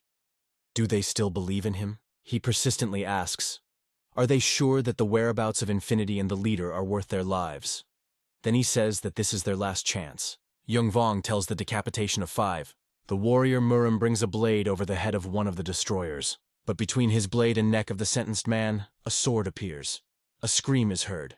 Stop! Crapped ropes fall from the destroyers. All those present with distrust look at how they rise into the air. They see the soaring in the sky of the Gvol, collecting cut ropes into a skeleton. He says that he barely had time. The representative of the monks Shaolin in the council says that this is the art of a rope. He asks the question, how does the guy know the 18 martial arts of the Imperial Palace? Warriors emit surprised exclamations. The leader of the Union descends to earth. Those present will recognize their leader. He asks the destroyers, are they in order? The man says that they will not allow them to die ingloriously. Next to him stands a beating powerful energy. The leader is pounced with a swearing on the soldiers. He asks, how do they dare to direct swords in his direction? Warriors fall on his knees, pleading their guilt. Jung Vong draws his attention to himself. Tang One asks, how does he dare to decapitate his people? The leader asks the question. They never liked him, did they? Li Gervais thinks that this is not the end, and tightly squeezes the rope in the hand. The leader of the Union menacingly turns to the elder Chanvun. He asks how he dared to give an order to execute the destroyers. Didn't he even try to trust him? The old man replies that he trusts him. Tan Wan Kai says that he still tried to decapitate them without even interrogating. Chanvun explains that he does not trust the situation. The leader of the Union does not understand what is about. The old man says that he is the elder of the Kunlun clan and a member of the Union Council. The man is the Lord of Swords of Tan, but at the same time the leader of the Union. He asks, how should they regard his actions if he did not even explain where he was? Tang Qi says that it was for this that he sent the destroyers to them. Chan Vaughn answers that this was precisely what made them doubt. Li GSWS lives. How the old man explains that some elders doubted. What if the leader just tried to win a little time, sending the destroyers? A shout is heard. Elder Chanvun! Aura Tan Wan Qi is getting dark. He himself is filled with rage. Chanvun says that he holds himself in his hands. He said that these are only doubts. After all, he suspected the advice of an attempt. The leader asks, what should he do then? Chanvun replies that perhaps this was the goal of the attackers. His words are heard if all this is a simple misunderstanding, then the Union of Murim has become part of someone's plan. The elder believes, if this news leaks out, then the good name of the Union Murim collapses to the bottom. And it is unlikely to hide this as a simple misunderstanding. Everything went too far. Li GSUS says they are miserable. The old man is surprised by his words. The guy continues. If they all avoid responsibility simply because they are afraid of the opinions of others, how can he not call them miserable? Having waved a rope, he says, if they think that you can achieve something without risking anything, then this is just complete stupidity. The rope turns around the neck of one of the warriors. Li Glory sharply pulls her, pulling the man to him. The leader of the Union and the elder do not understand his actions and ask, what does he do? Warriors expose swords, preparing to beat off the attack.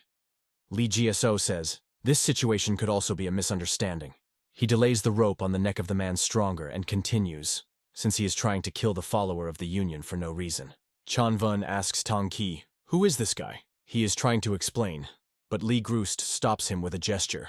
He asks, what would they say if they found out that this person is a spy? Will they just thank him? The leader, calling Gvol the eldest, asks, is that and really a spy? Chanvun is surprised by his appeal to the guy. Tan One coyly explains that this man regained his youth. Elders cannot hide surprise. Chanvun asks Jun Gaku, did he hear the right thing? And he replies that the leader is not the person who jokes right and left for no reason. Destroyers gasp in surprise. Li GSUS tells that for a start they allow him to prove that this warrior was a spy. He removes the rope from the man's neck. He is trying to refute Li Gvol's words.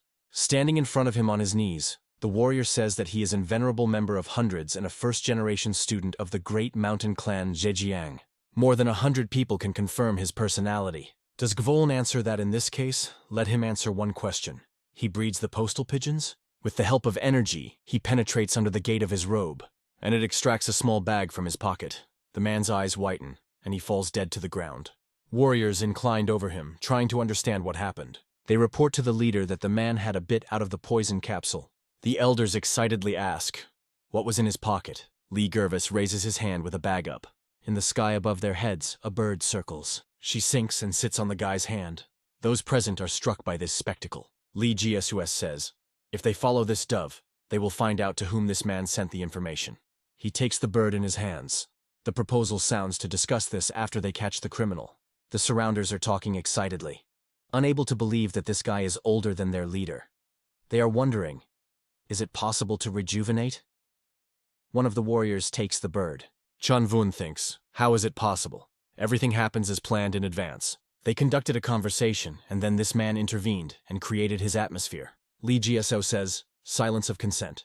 A person hurries to them with a question in order of a leader. Turning around, Tang Ki sees in front of him a strategist of the Union Mirim Gonsong Pek. The order sounds to focus on finding out the personality of a man, and also ask for help from the council and hundreds. The leader asks Gvol, can they already go? He, turning to him, says that he needs to remember one thing. There is a spy in the council, he says. On the table there is a kettle and 2 cups. The leader of the union and Lee Gsus is discussing teaching the art of tea. They both studied him with a monk and a dream gone. Lee Jisus says that when you study the art of tea, one of the 5 feelings becomes very sharpened.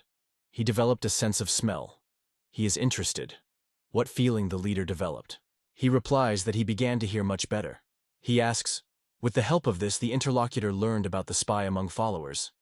He answers in the affirmative. Lee Gsus says the tea is good. Then he explains, there are only 3 groups of enemies. Those who attacked the Union of Murim, those who attacked the leader outside the Union, and spies that penetrated the Union. Is Gsu so interested? What plans does the leader have? When Tan One did not find what to answer, he asks permission to tell him something.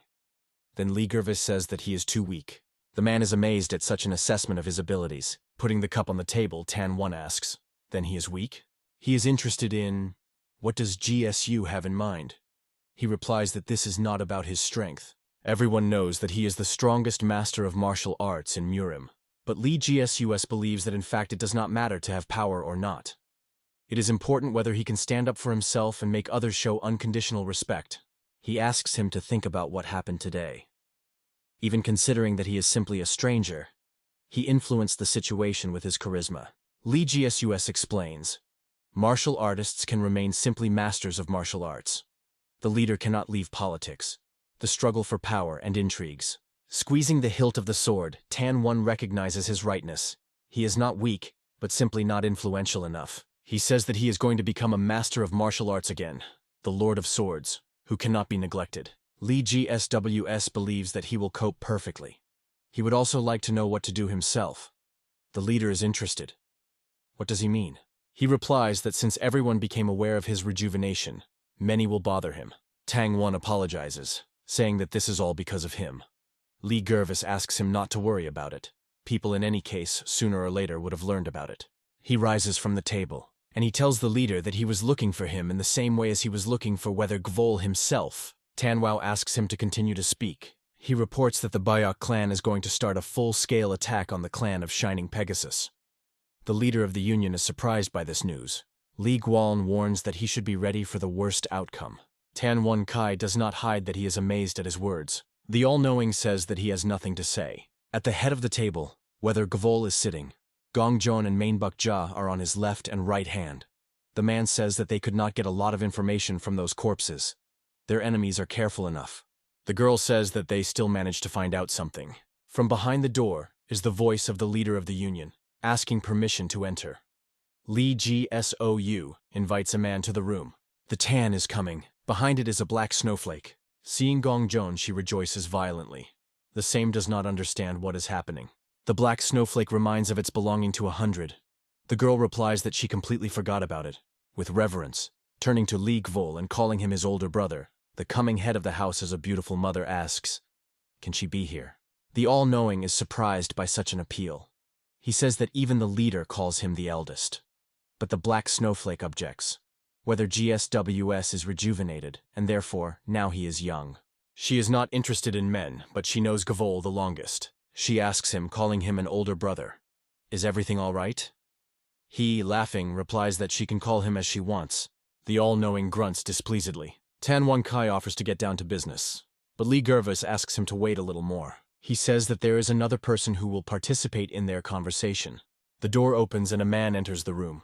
This is the elder Chan Vun. Lee GSOU invites him to join them. He decides that now you can start a conversation. For some time, those present are silently glanced.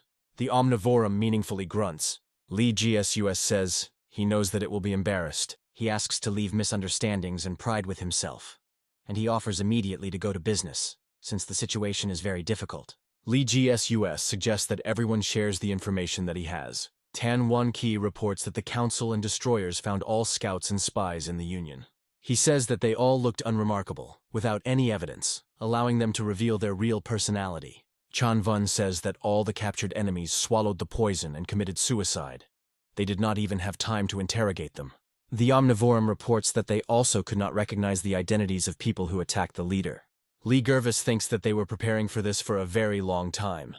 To begin with, they all have to find out something. He says that the Bayok clan is very soon going to start a full-scale attack on the clan of Shining Pegasus. Those present are surprised by his words. Chan Vun asks, "The Bui clan?" The Bui clan is hundreds of a member. And the clan of Shining Pegasus is a member of the 7 vassal clans of the sect of bloodthirsty demons. Everyone understands that this is the beginning of another great war of Muram. Lee GSUS reports that Gongjon will tell them something curious. The girl says that we will talk about the blades of those 13 swordsmen who attacked the leader. Their swords are the same as those used by martial arts from the clan of Shining Pegasus, who attacked the clan of Thousands of Swords. The leader of the Union says, "It turns out that their enemy is a sect of bloodthirsty demons." The girl replies that this is so. They have already stole a collector of bones and swords of thunder. Then he adds that after that they encroached on his infinity twice. Tan Wan Kai thinks about her words. The all-knowing begins the phrase, "the clan of Shining Pegasus." Chan Vun ends it, is trying to collect 4 divine blades. Now they know exactly who their enemy is.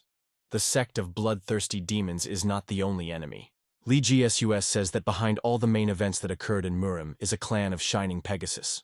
Snow is in the mountains. A wooden hut is half offended with snow. Muranji from the Muran clan wanders in the snow. A frozen girl turns to her older brother, saying that she came. Approaching the door, she says, he cannot just escape from this. With a sigh, she opens the door. A young man sits motionlessly in the room. His eyes are closed. The girl cries, covering her mouth with her hand. Then he quietly hides him. About a month ago. Anyone who followed the clan of Thousands of Swords with the help of destroyers, after he received false information. The young master of the clan, Muron. Considering the missing, he lives at the top of a very high mountain, where it is impossible to find both traces of animals and people. He is not hiding in the mountains, not to avoid responsibility for his actions, and because of the mistakes that he made in the past. Because of the people to whom he caused pain.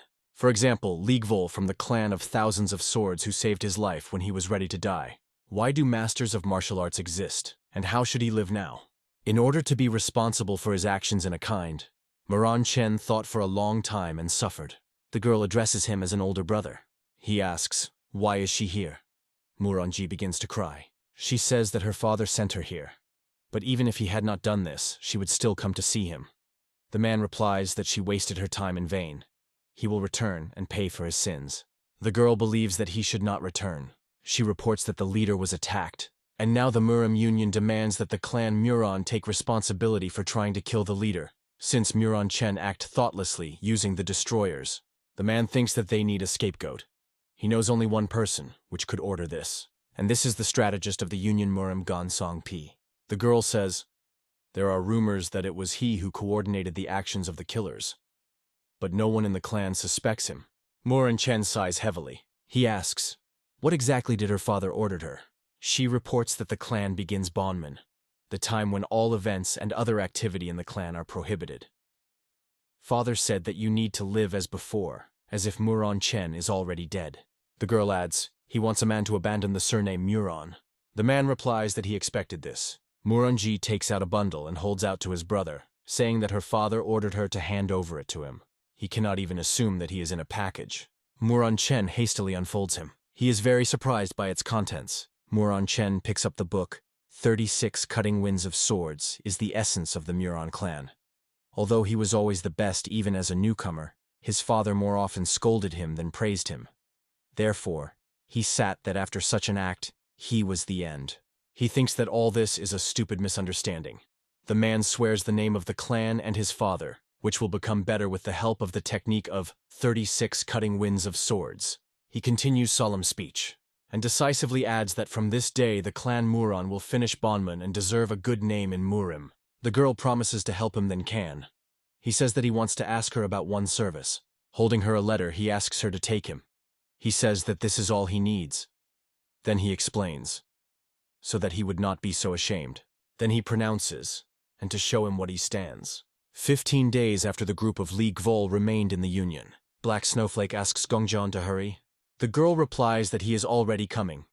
Yun with Luan says that at the same time, only 48 turns out. She believes that they were all extremely experienced by martial arts. Nevertheless, compared to Li Golem, her older brother, they are quite ordinary people. Gongjon notes that the girl calls him his older brother is so natural as if it are. She recalls how the master with a simple and sharp movement of her hand with a cup of tea accepted all the opinions of others. She thinks, can she act as well if she studies the art of tea for a long time? The all-knowing on the street welcomes girls.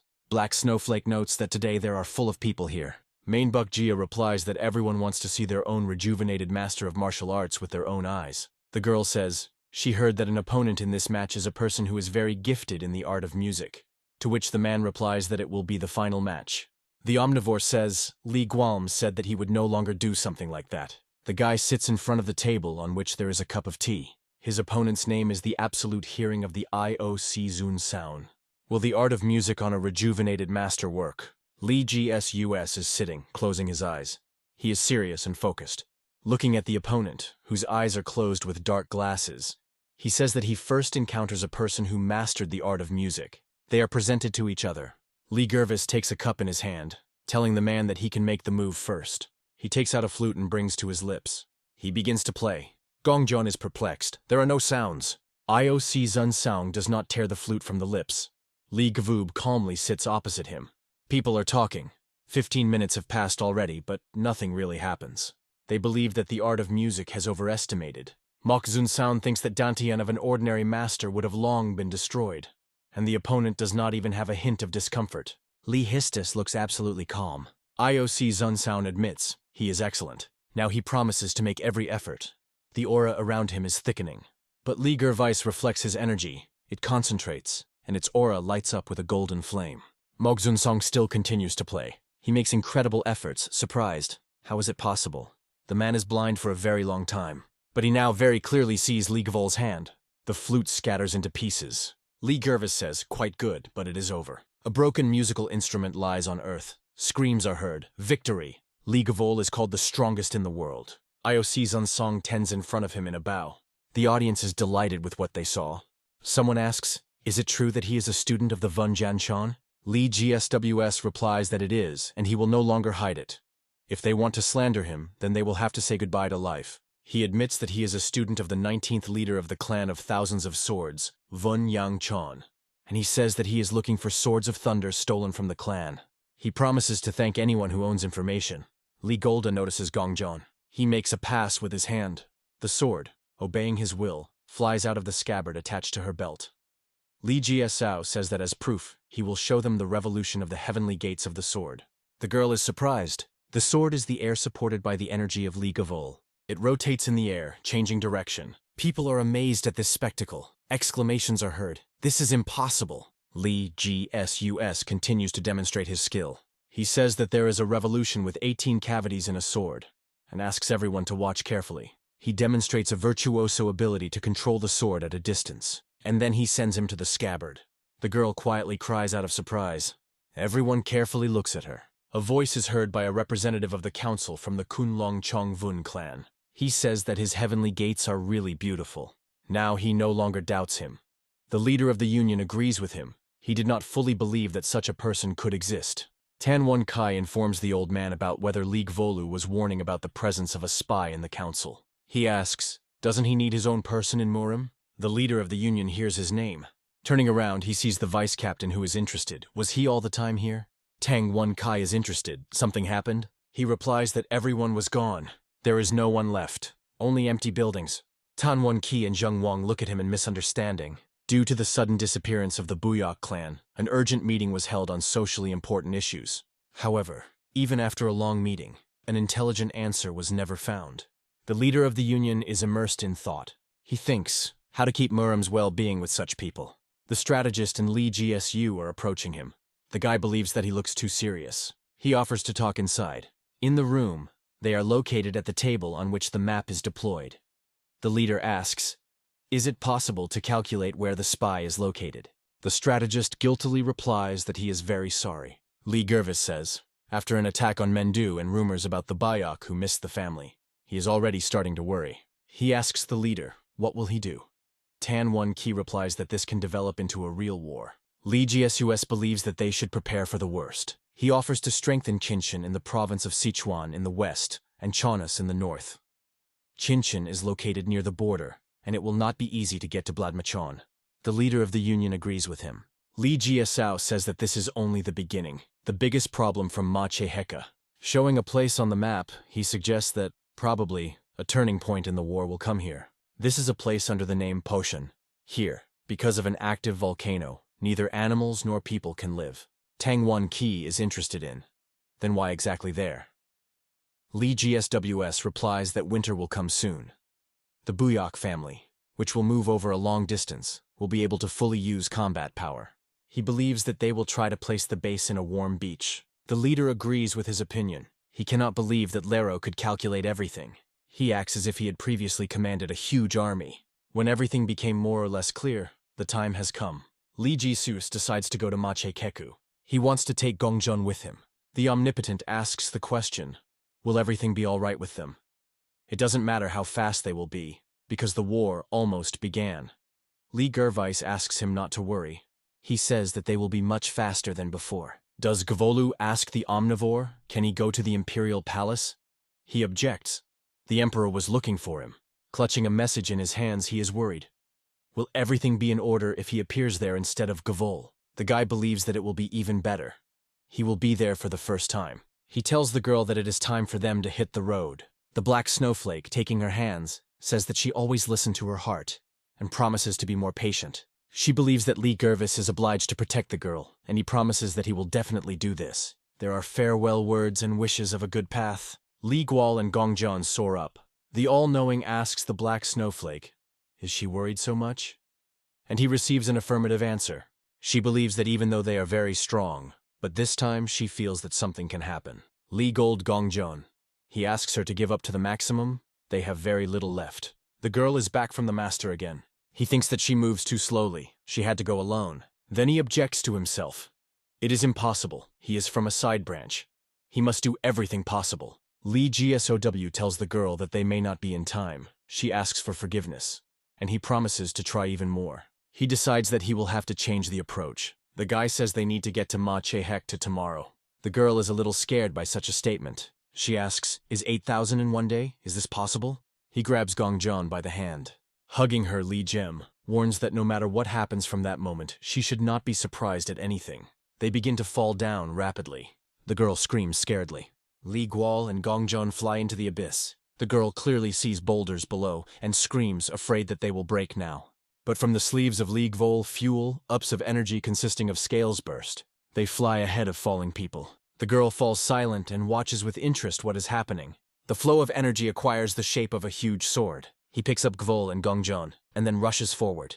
Great Chinese Wall. Desert and rather gloomy terrain. In some places, spears and swords stuck in the ground are visible. While Li Gervis dumps energy, the girl looks around. She heard that the Great Chinese Wall was erected to stop migration to the north, and its length is about 10,000 li. Looking at the scattered weapons, Li Gervis says that a huge number of young warriors fell here. He thinks he was lucky that he survived at one time. He was given a second chance. Li Gervis says that the blood then turned into the rain, and the accumulated bodies were like snow. He was again in the heart of the battle. A girl with tears in her eyes listens to his story. For a while, silence reigns. Clutching the hilt of the sword stronger, Li Gervis says that they have to go. Then he adds that you need to hurry and end this stupid war. The girl hurries after him. Bloody machon. Territory macheheka. Snow is painted with blood. The question is heard. What are the losses? Around are the wounded warriors. The survivors provide them with help. One of the warriors replies that 67 killed on their part. Buyok Hwan to believe that they suffered too much losses, even after a sudden attack. He thinks that everything will end tonight. 2 days ago, Rocky Mountain not far from the battlefield. Fire burns in the cave. A lot of warriors gathered in it, who kneeling, listening to the head of the clan. He says, finally they arrived in the territory of Ma Che Hek. This is their last meeting, because he will stand at the forefront. The old man urges them to fight to the very end. They must return the bone collector. They need to fully give it out to win.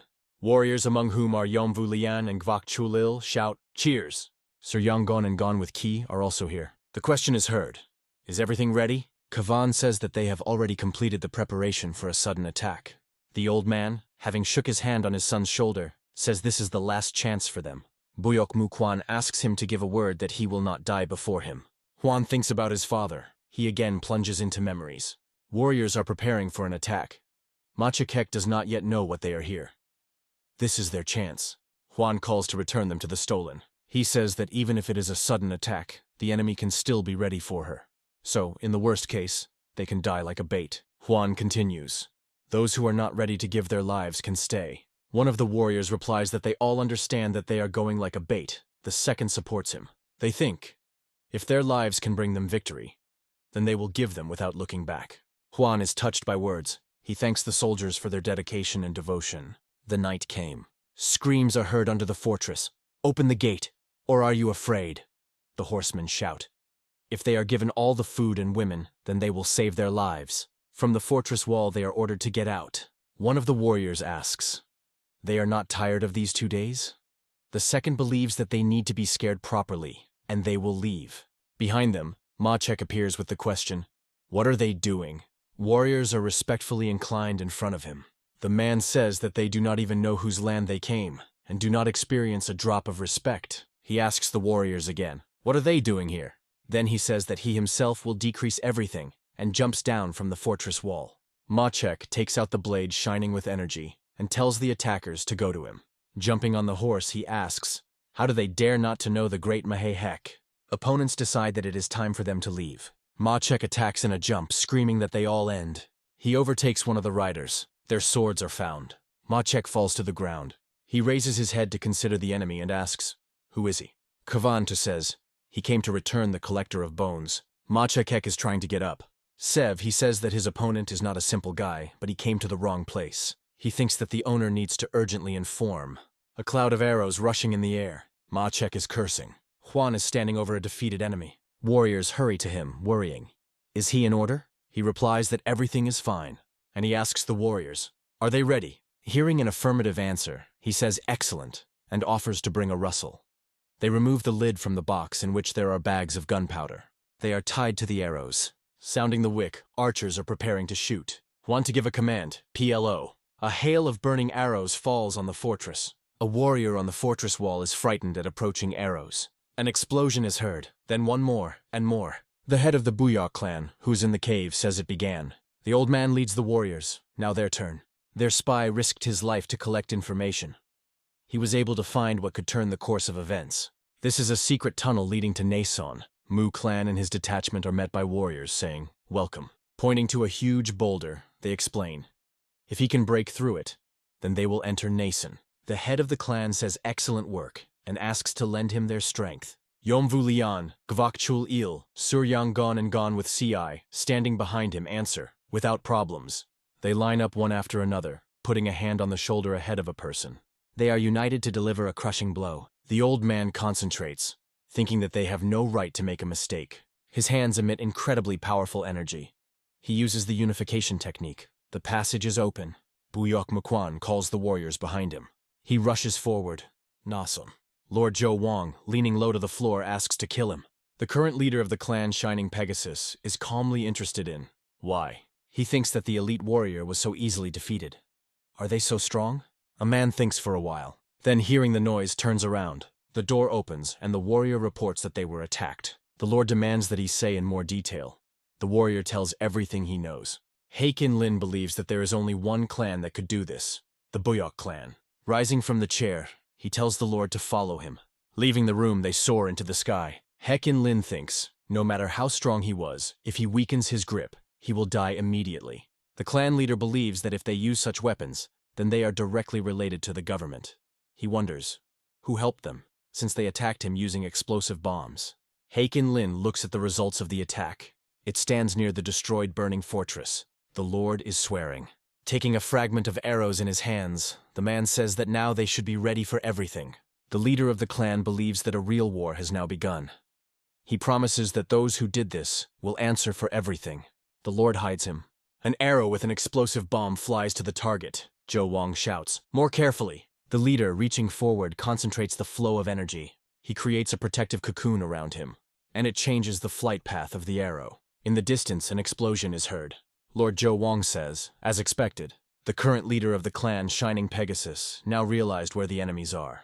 He decides that they need to be destroyed, and takes a sword from the scabbard. Having pushed away from the ground, he soars up, saying that he will deal with archers in return. The man rushes forward. The leader of the clan is determined. He will not allow them to leave. He believes that it will be curious to look at the faces of those who decided to attack him. Li Gual and Gong Zhon continue a trip on a sword woven from energy. The girl thinks that the master has not rested for almost 10 hours, and she cannot even help him. Isgster asks, she is worried about him, or does he think he looks like a monster?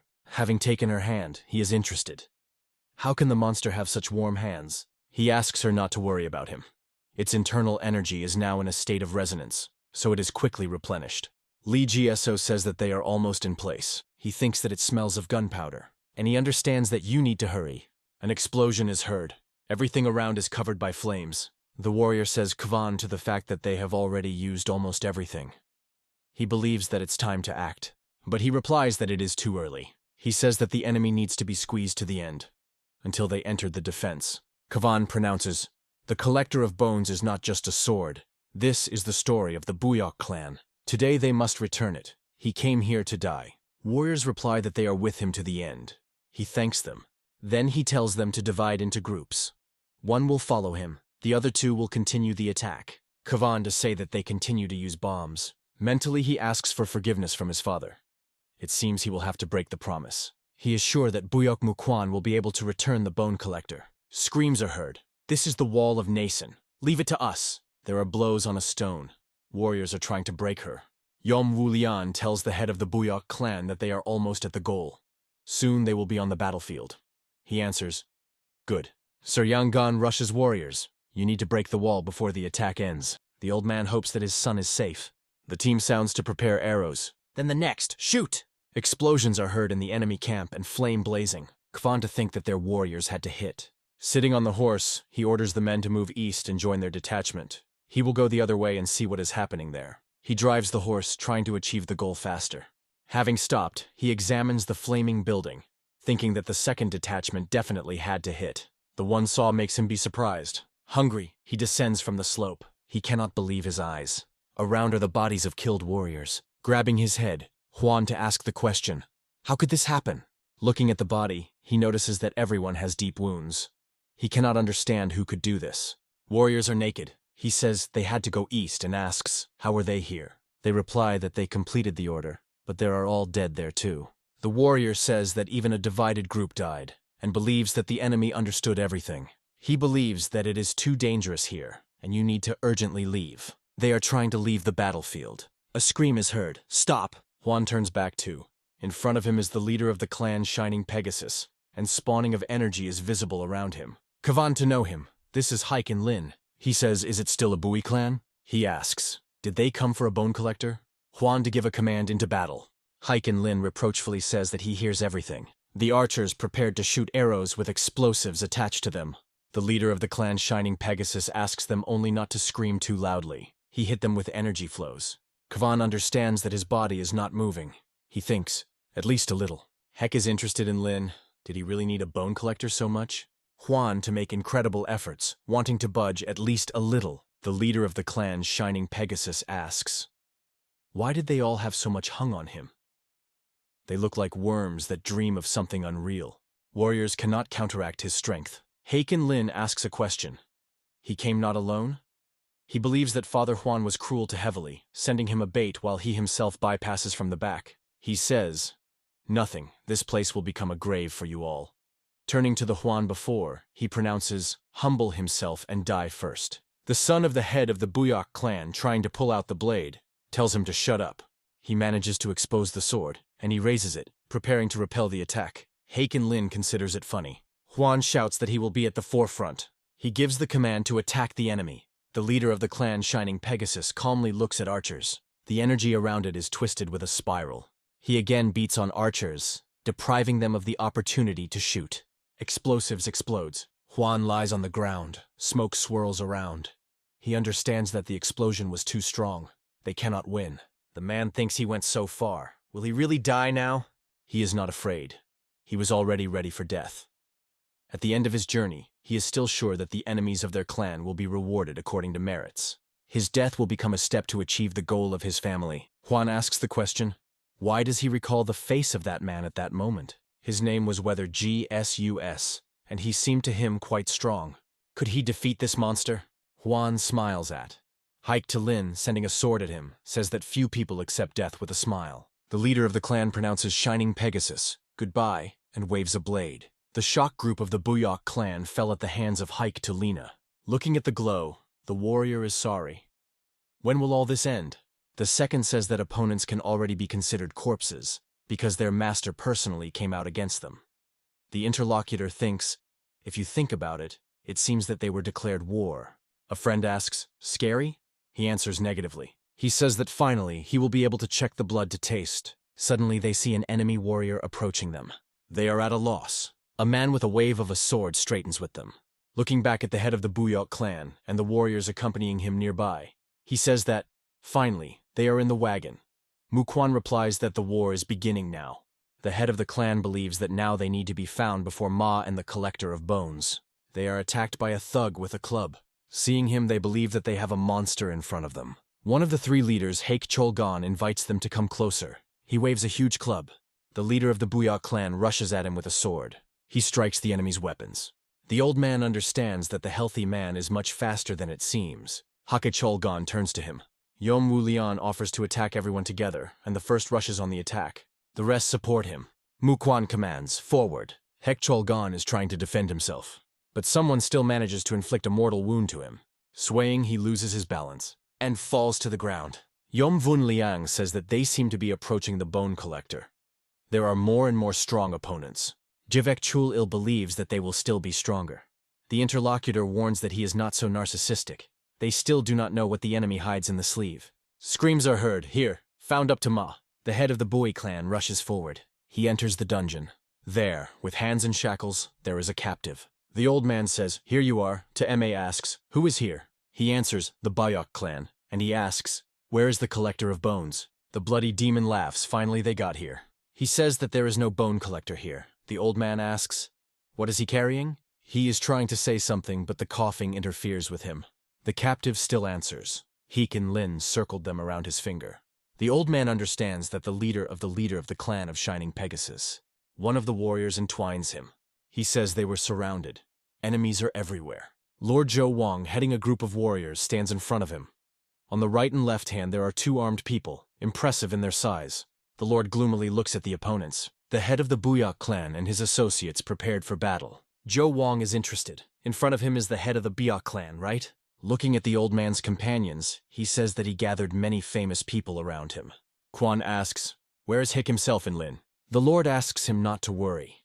They themselves will cope, even before the arrival of their master. He tells him to kill everyone, but he notes that it will be good if they leave the head of the clan alive. The old man screams, attack! The madman of three minds jumps on a horse. He thinks, it is not known what will happen next to them, but this is the best chance for escape.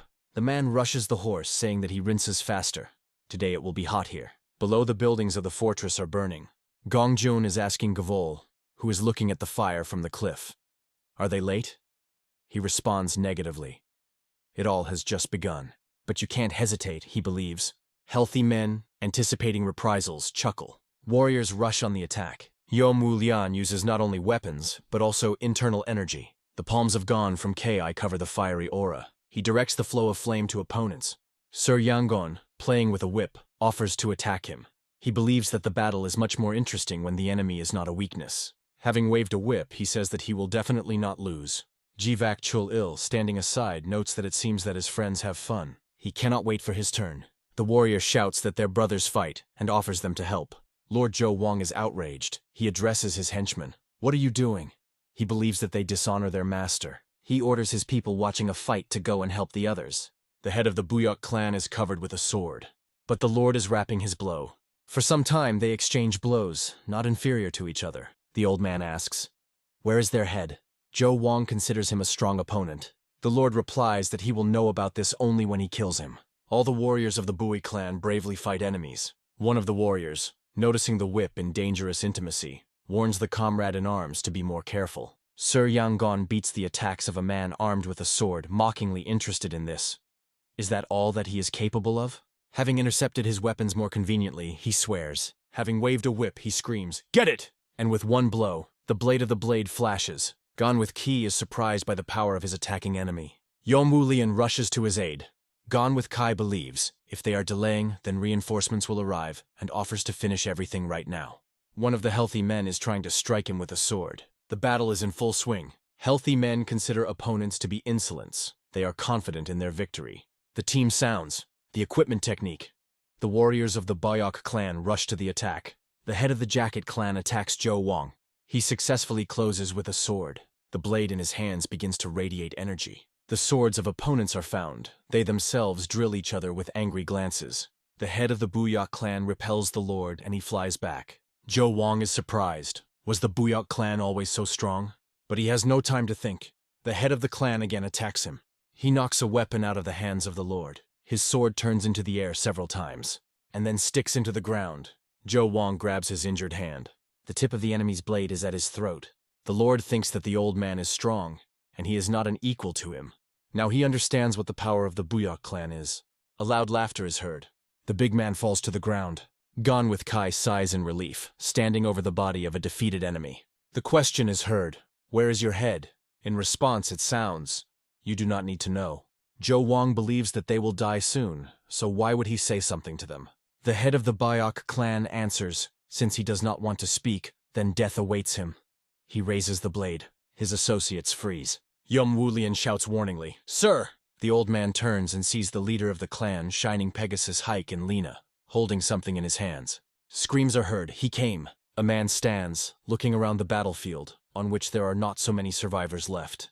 He asks, "What did you arrange here?" Lord Zhou Wang answers guiltily, "They lost." Having looked at the healthy men, the leader of the clan Shining Pegasus is interested in how much more are they going to wallow here. Hek Inlin shouts that they should give life for him. The big guys rise, obeying his will. Their eyes glow. Sir Yangon says this cannot be. The head of the Boyok clan asks, "Where is their bone collector?" Haken Lin advises him not to rush. He says that he has a present for the old man, an unexpected reunion with his son. The leader of the clan Shining Pegasus throws Huan's head to the floor. The old man is shocked. His eyes are filled with tears. He looks at his son's dead face and screams from the grief overwhelming him. The big guys again enter the battle, and this time they cannot be defeated. The head of the Buoy clan is kneeling. Near his throat there is a blade. Yom Wu Long says that there are more and more enemies. If it continues, then they will not defeat them. The wounded warrior lying on the floor emits a moan. He hears approaching steps and raises his head. With a sword, a mocking hack in Lin is a mocking sword.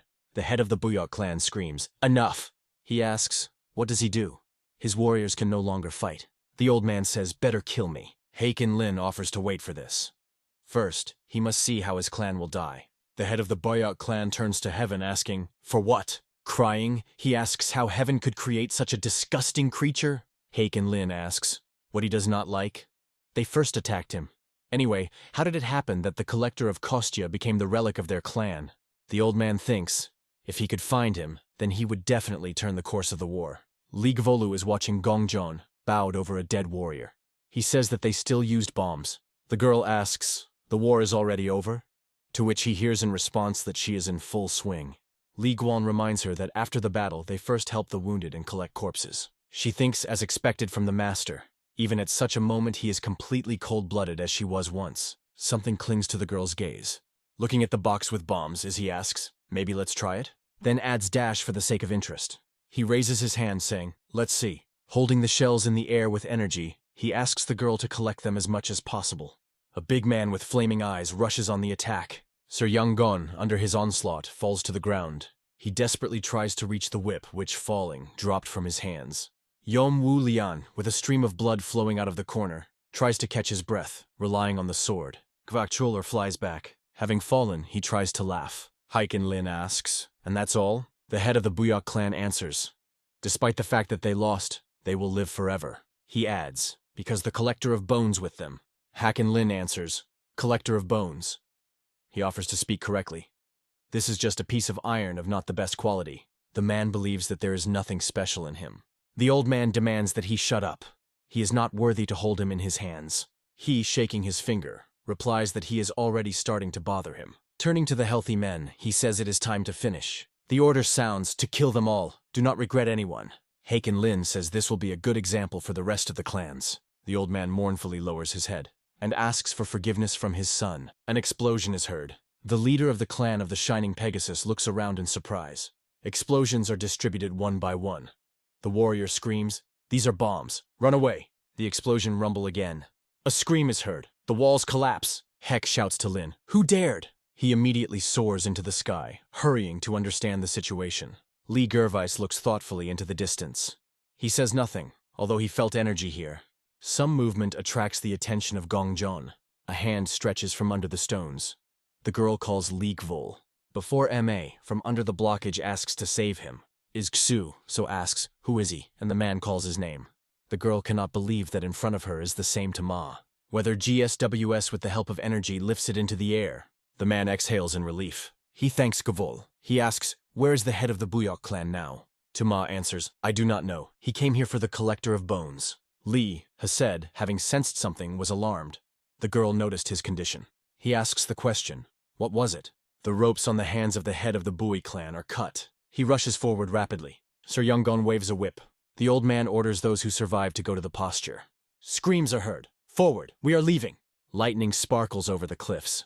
Li Gervis soars against the backdrop of dark heaven. He thinks, is there? He definitely felt strong pressure. He cannot describe his sensations in words, as if there was an army of 1,000,000 people. Gongjon asks, what happened? Li Gsus replies that it just seemed to him. He turns to the Ma and affects the point on his neck. Tama sinks to the ground. Li Gervis says, he is glad that he did not die, but let him rest a little. He surrounds him with energy and lifts him into the air, saying that he needs to be taken with him. They cannot leave him here. Li Gavolu believes that it is time for them to hit the road, and they rush to the goal. Rocky terrain. Screams are heard. Everyone to gather. There is already a little left. The warriors of the Buyok clan are sent to the posture.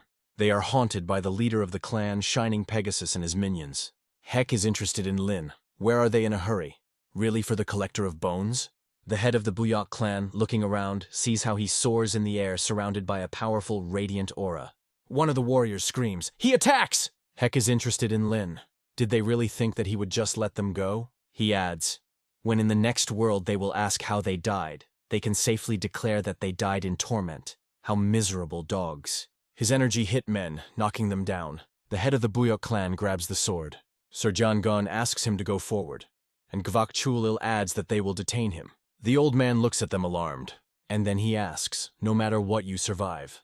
Lord Zhou Wang gives an order, in pursuit, do not let him leave. The head of the Buyok clan rises higher to the mountains. His face is tense, such trials are not easy for him. Yom Wulian thinks that today they will finish everything. Gvak Chul or mentally pronounces, we have already paid so expensive. Moving rapidly, the old man thinks that the loss of each member of the clan is a tragedy. But even though they are no longer there, they will always be in their hearts. They were always the best clan, and they will never fall. Finally he arrived in Mosenan. Losing his breath, he thinks he got here first. He looks around the area, and what he saw makes him freeze. In front of him is the leader of the clan of Shining Pegasus. He says this place will become his grave. Does he like it? The old man makes a jump. Haiken Lin believes that he is completely crazy and is waiting for help from heaven. He goes after him. The old man, rushing forward, thinks a little more, a little more. He descends to the ground and awaits Haktelina. The leader of the clan of Shining Pegasus waves a sword. Buyok Mukwan asks, so he believes that this place will become his grave? and then adds, he is mistaken, and stomping his foot. Only him will be buried here. Hekin Lin swear. He rushes down to the enemy. Suddenly, a cloud of arrows flying to him. He violently beats them off with a sword, wondering where they came from. It is not so easy for him to beat them all. The leader of the clan, Shining Pegasus, understands that the old man was ready for the pursuit of him. He asks, and that is all? The head of the Buyok clan insults him, and says that self-confidence will destroy him. Hikin Lin rushes to the enemy. He says that now he understood everything. The old man tried well. A man is interested, so he says that death awaits him here? The head of the Buyok clan asks, is he no longer so self-confident? The old man thinks that he does not have much time. Yes, and shells are nothing left, but he is sure that this should be enough. Hikin Lin pronounces, a device shooting charges, from it even more sense than from their bombs. He expresses feigned regret that the enemy had ended arrows. He believes that the life of the old man ended with them. The head of the Buyok clan watches him intensely, thinking that there was very little left. Gone with Kai, bowing in a bow, says that for him this meeting is a great honor. If not for her, then they would have been dead. Yom Wu Lian is also inclined, standing behind him. There are dead healthy people in the snow. Lord Zhou Wang is connected. Does Gavol ask, can they leave this person to him? He is the one who is responsible for the attack. It was his clan that stood behind all this. Yom Wulian believes that this is already interesting. Li Gervis says that they leave the prisoner on him and go forward. He has questions for the Lord. Gone with Kai thanks him, and reports that they will go in search of the head of the clan. Turning to Zhou Vong, Li Gvolu asks, does he remember him? The prisoner thinks, what did the guy forget here? He replies that this is their first meeting. Is Gizvrol interested? Where are the swords of thunder? The Lord is feverishly thinking, not a collector of bones but parts of thunder? Does he know something? He believes that this cannot be. Zhou Wang thinks that he is just trying to deceive him. He replies that they cannot even hypothetically be here. Does Gavol ask, then where is the collector of bones? The Lord notices the lying nearby to the Emma. He replies that only the leader knows about this. Is Gavolvo clarify? He wants to say that he himself knows nothing. He confirms, it is, nothing at all. Li Gervis throws a sword, the wound of the captive in the thigh. He says that they met in the palace many times, and it is better for him to stop lying. Bowing to the Lord, he advises him to think carefully about it. The next time his life will depend on his answer. He inflicts an energy point blow to the neck, depriving the Lord of the opportunity to move. Li Ginggong John says, it is obvious that he knows everything. Tears appear in front of the girl's eyes. She says that they definitely need to find a sword. These villains have no excuse for the death of so many people, she believes. Gongjian is crying. Li Gervis asks her to tolerate. Tears are definitely not helping here. The girl says that they need to support the head of the Buyok clan. They rush forward, captives in energy cocoons follow them. Looking at the neutralized lord, Li Gervis says that now he will not be able to escape. The girl is worried. Will the head of the Buyok clan be in order? The guy does not know, but he believes that the old man retreated to the posture for a reason. He recalls the huge energy that he felt there. She proceeded from the posture. Ma comes to his senses. The word posture makes him start. He screams, stand! And he is interested. Why are they heading there? Gongjian replies that there will be a decisive battle. It all ends there. Before Ma believes that this is madness, he asks, does she know what is there? Although he is sure not. He himself only recently found out about this. Li GSU, becoming interested in the conversation, lands. He asks, and what is it? Before M, he replies that even the locals do not know about this. He is interested. What do they know about the past war? Gongjian is known that at that time there was the strongest warrior Young Ma. Nobody ever recognized the limit of his strength. He did what he wanted. No one could withstand him, and some even admired this. But suddenly he disappeared. Then the war began against bloodthirsty demons. To confront him, the Murim Union was formed. After long bloody battles, the Union managed to push them back. It was then that the columns of memory were installed in honor of all the dead. Li GSUS says her knowledge is impressive. The girl replies that the teacher told her about it. Before Ma intervenes in their conversation, most adhere to this particular version.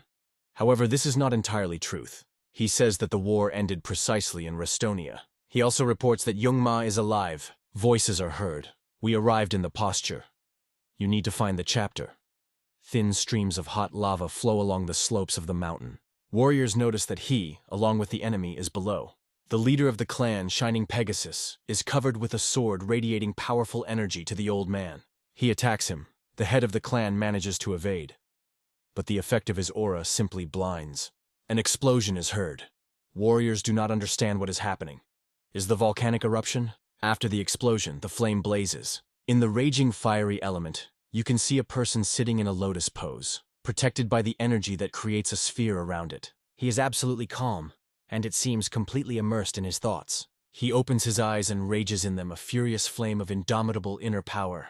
The head of the Bayok clan holds the blade on the manufacturer. Haikin Lin, surrounded by a strong aura, inexorably approaches him. He attacks the old man. Having concentrated energy in his hand, he directs it to the enemy, delivering a powerful blow. The head of the Buyok clan is unable to stay on his feet, and he falls, on the face of the leader of the clan, Shining Pegasus. Determination is written. The fragment of the arrow sticks out of his forearm. Rising to his feet, the old man mentally says, Dedogan. This is one of the 36 commandments of fighting. Its feature is an emphasis on victory with huge losses. The enemy rushes to him. The head of the Buyok clan decides that the time has come. Hek pronounces in Lin, let's finish. The old man, sticking a sword in the ground, replies that he is right. It is time to finish it. He says that the man had no choice, and let this place become their grave. In the place where the blade entered the ground, an explosion is heard. Haikin Lin screams, what does he do? The head of the Bayok clan at that moment thinks about his son. When an explosion sounds, he mentally pronounces, we will meet soon. The blinding flame breaks out of the ground. Lava flows the river. Li Gual and Gong Zhon are watching her from the cliff. The girl says that it looks like a natural disaster. Sir Yonggon nurses Li Gual. The guy asks, what happened here? Yom Wulian explains. Their master decided to finish the battle. Bombs were installed here in advance. Is GSWS asking, does he really want to say that the head of the Buyok clan undermined himself? The man answers in the affirmative. The guy asks, what happened to the bone collector? Yom Wulian believes that Haikin Lin knew his location. But hardly they will now be able to ask him about it. Li GSWS replies, it's good that there will be no more explosions. He orders the soldiers to divide and search the surroundings. If they find something, then let them give a signal. Givak Cholil answers, will be done. Turning to M.A., he says that he will remain with him. The man replies that he can do what he wants. He did not run away, although he had such an opportunity. Li Gervis is inflated over the raging lava. He thinks that Mosinin is the last refuge of Yong Ma. Before Ma, he said that 100 years ago, the lords of bloodthirsty demons decided to kill him. Although at that time, he was immortal. However, Yong Ma foresaw this and destroyed them first. Desperate, they threw responsibility for him for the extinct clan. Then the war began. Nobody managed to kill him. The only way out was to seal him. Whether goving the surroundings thinks that this happened here, at the bottom of the posture. He wonders, even if he was sealed 100 years ago, could he survive in such an environment? A scream comes to him. Here, the master was found. Li Gold is in a hurry to the voice. The Yom, catching Yom Lian, is interested. Is he exactly? The head of the Buyok clan is still breathing.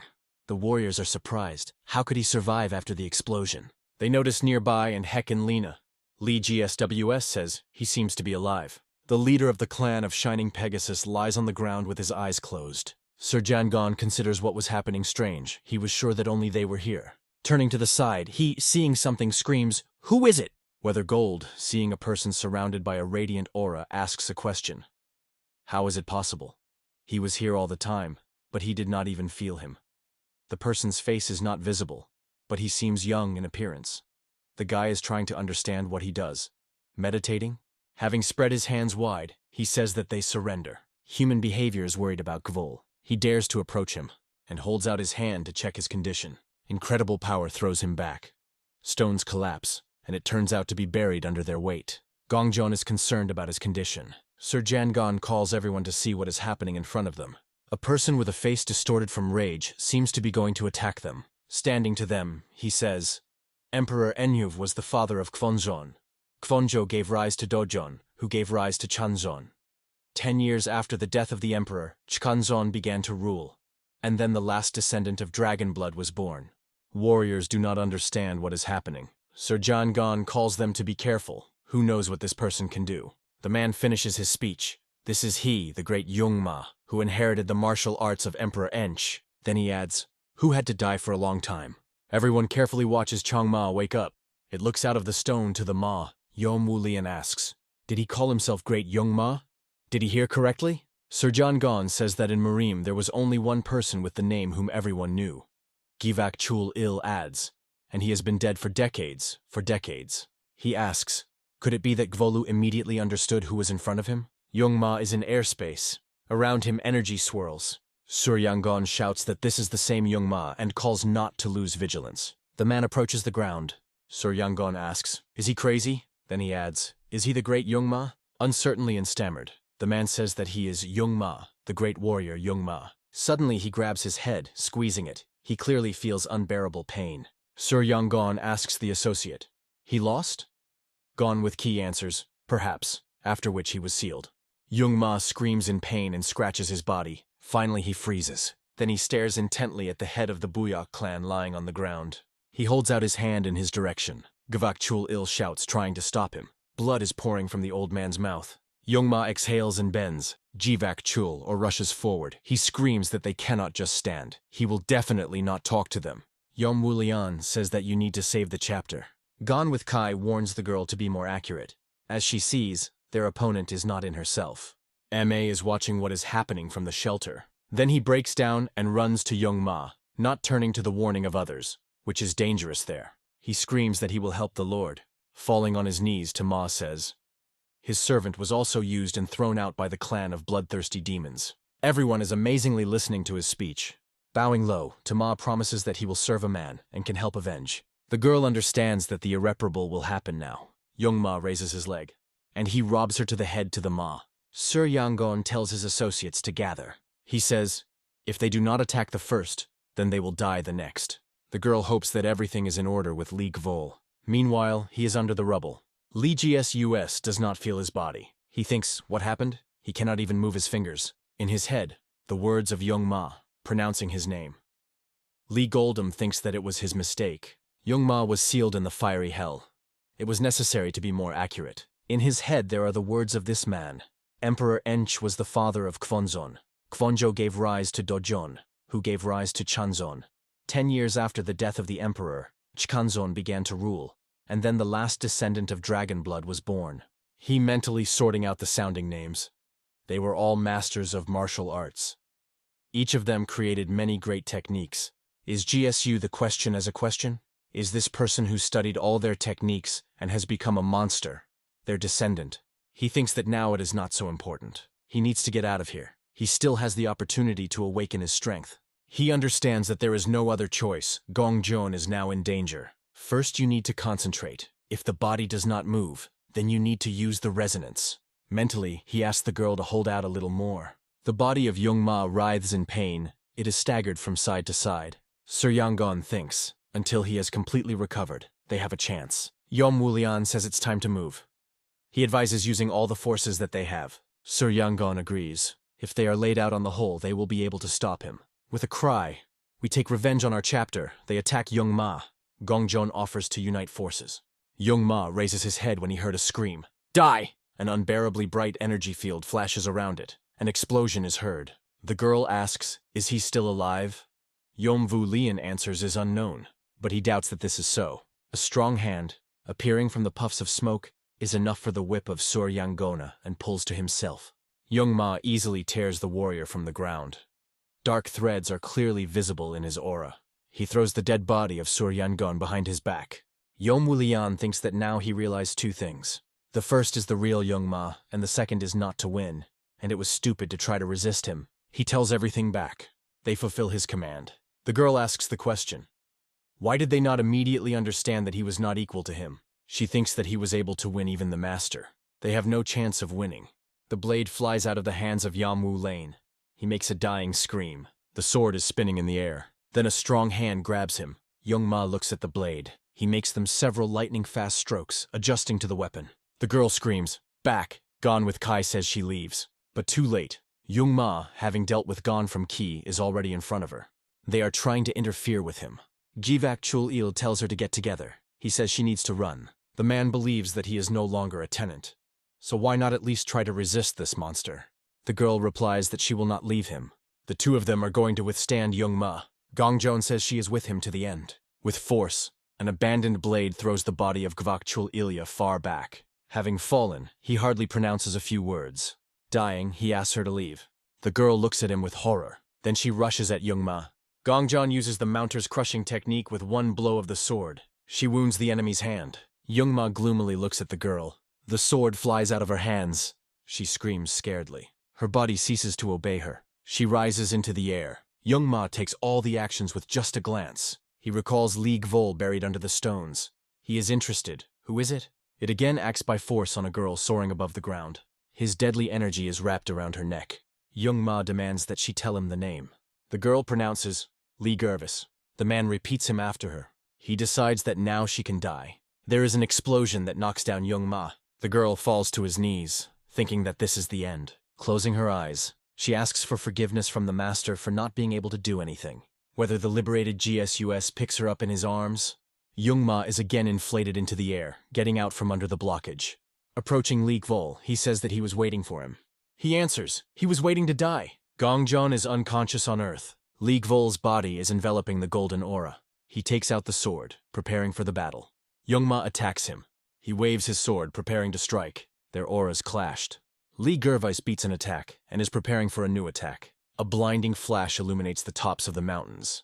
Li Great building heavily. His eyes radiate powerful energy. A golden aura blazes around him. He slowly exhales, looking at the enemy. Youngma stands opposite, clutching a fragment of a sword in his hands. He looks at a piece of the blade in bewilderment. Throwing it, he says, incredibly. He declares to Gvol that it is still useless for him, and he demands that he would give him his power of Buddha. The guy is interested. Is he Youngma? The man replies that he was called that before. He looks expectantly at Li Gvol. He, attacking, says, the only thing he wants to tell him is that he will die now. Opponents come closer again. Youngma grabs his hand by the blade and he instantly burns. He pulls the sword on himself, but Li Gervis, pushing away from him with his foot, liberates his weapon.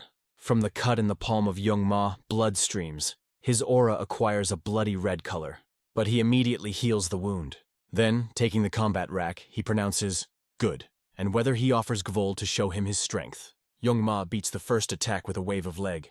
Then he puts his arms forward. He soars up to attack the enemy. Li Gervis rushes after him. He has a hard time.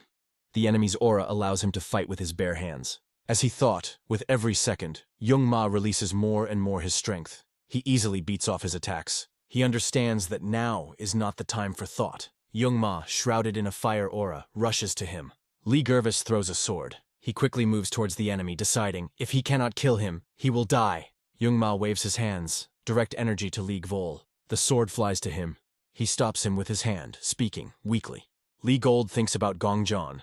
He decides to take a sword from her. Li Gervis directs the blade to Youngma. He throws his own, and swords cross in the air. Youngma returns his sword, and tightly squeezes his handle. Li Gervis also calls back his weapons. He understands that the enemy can use the resonance.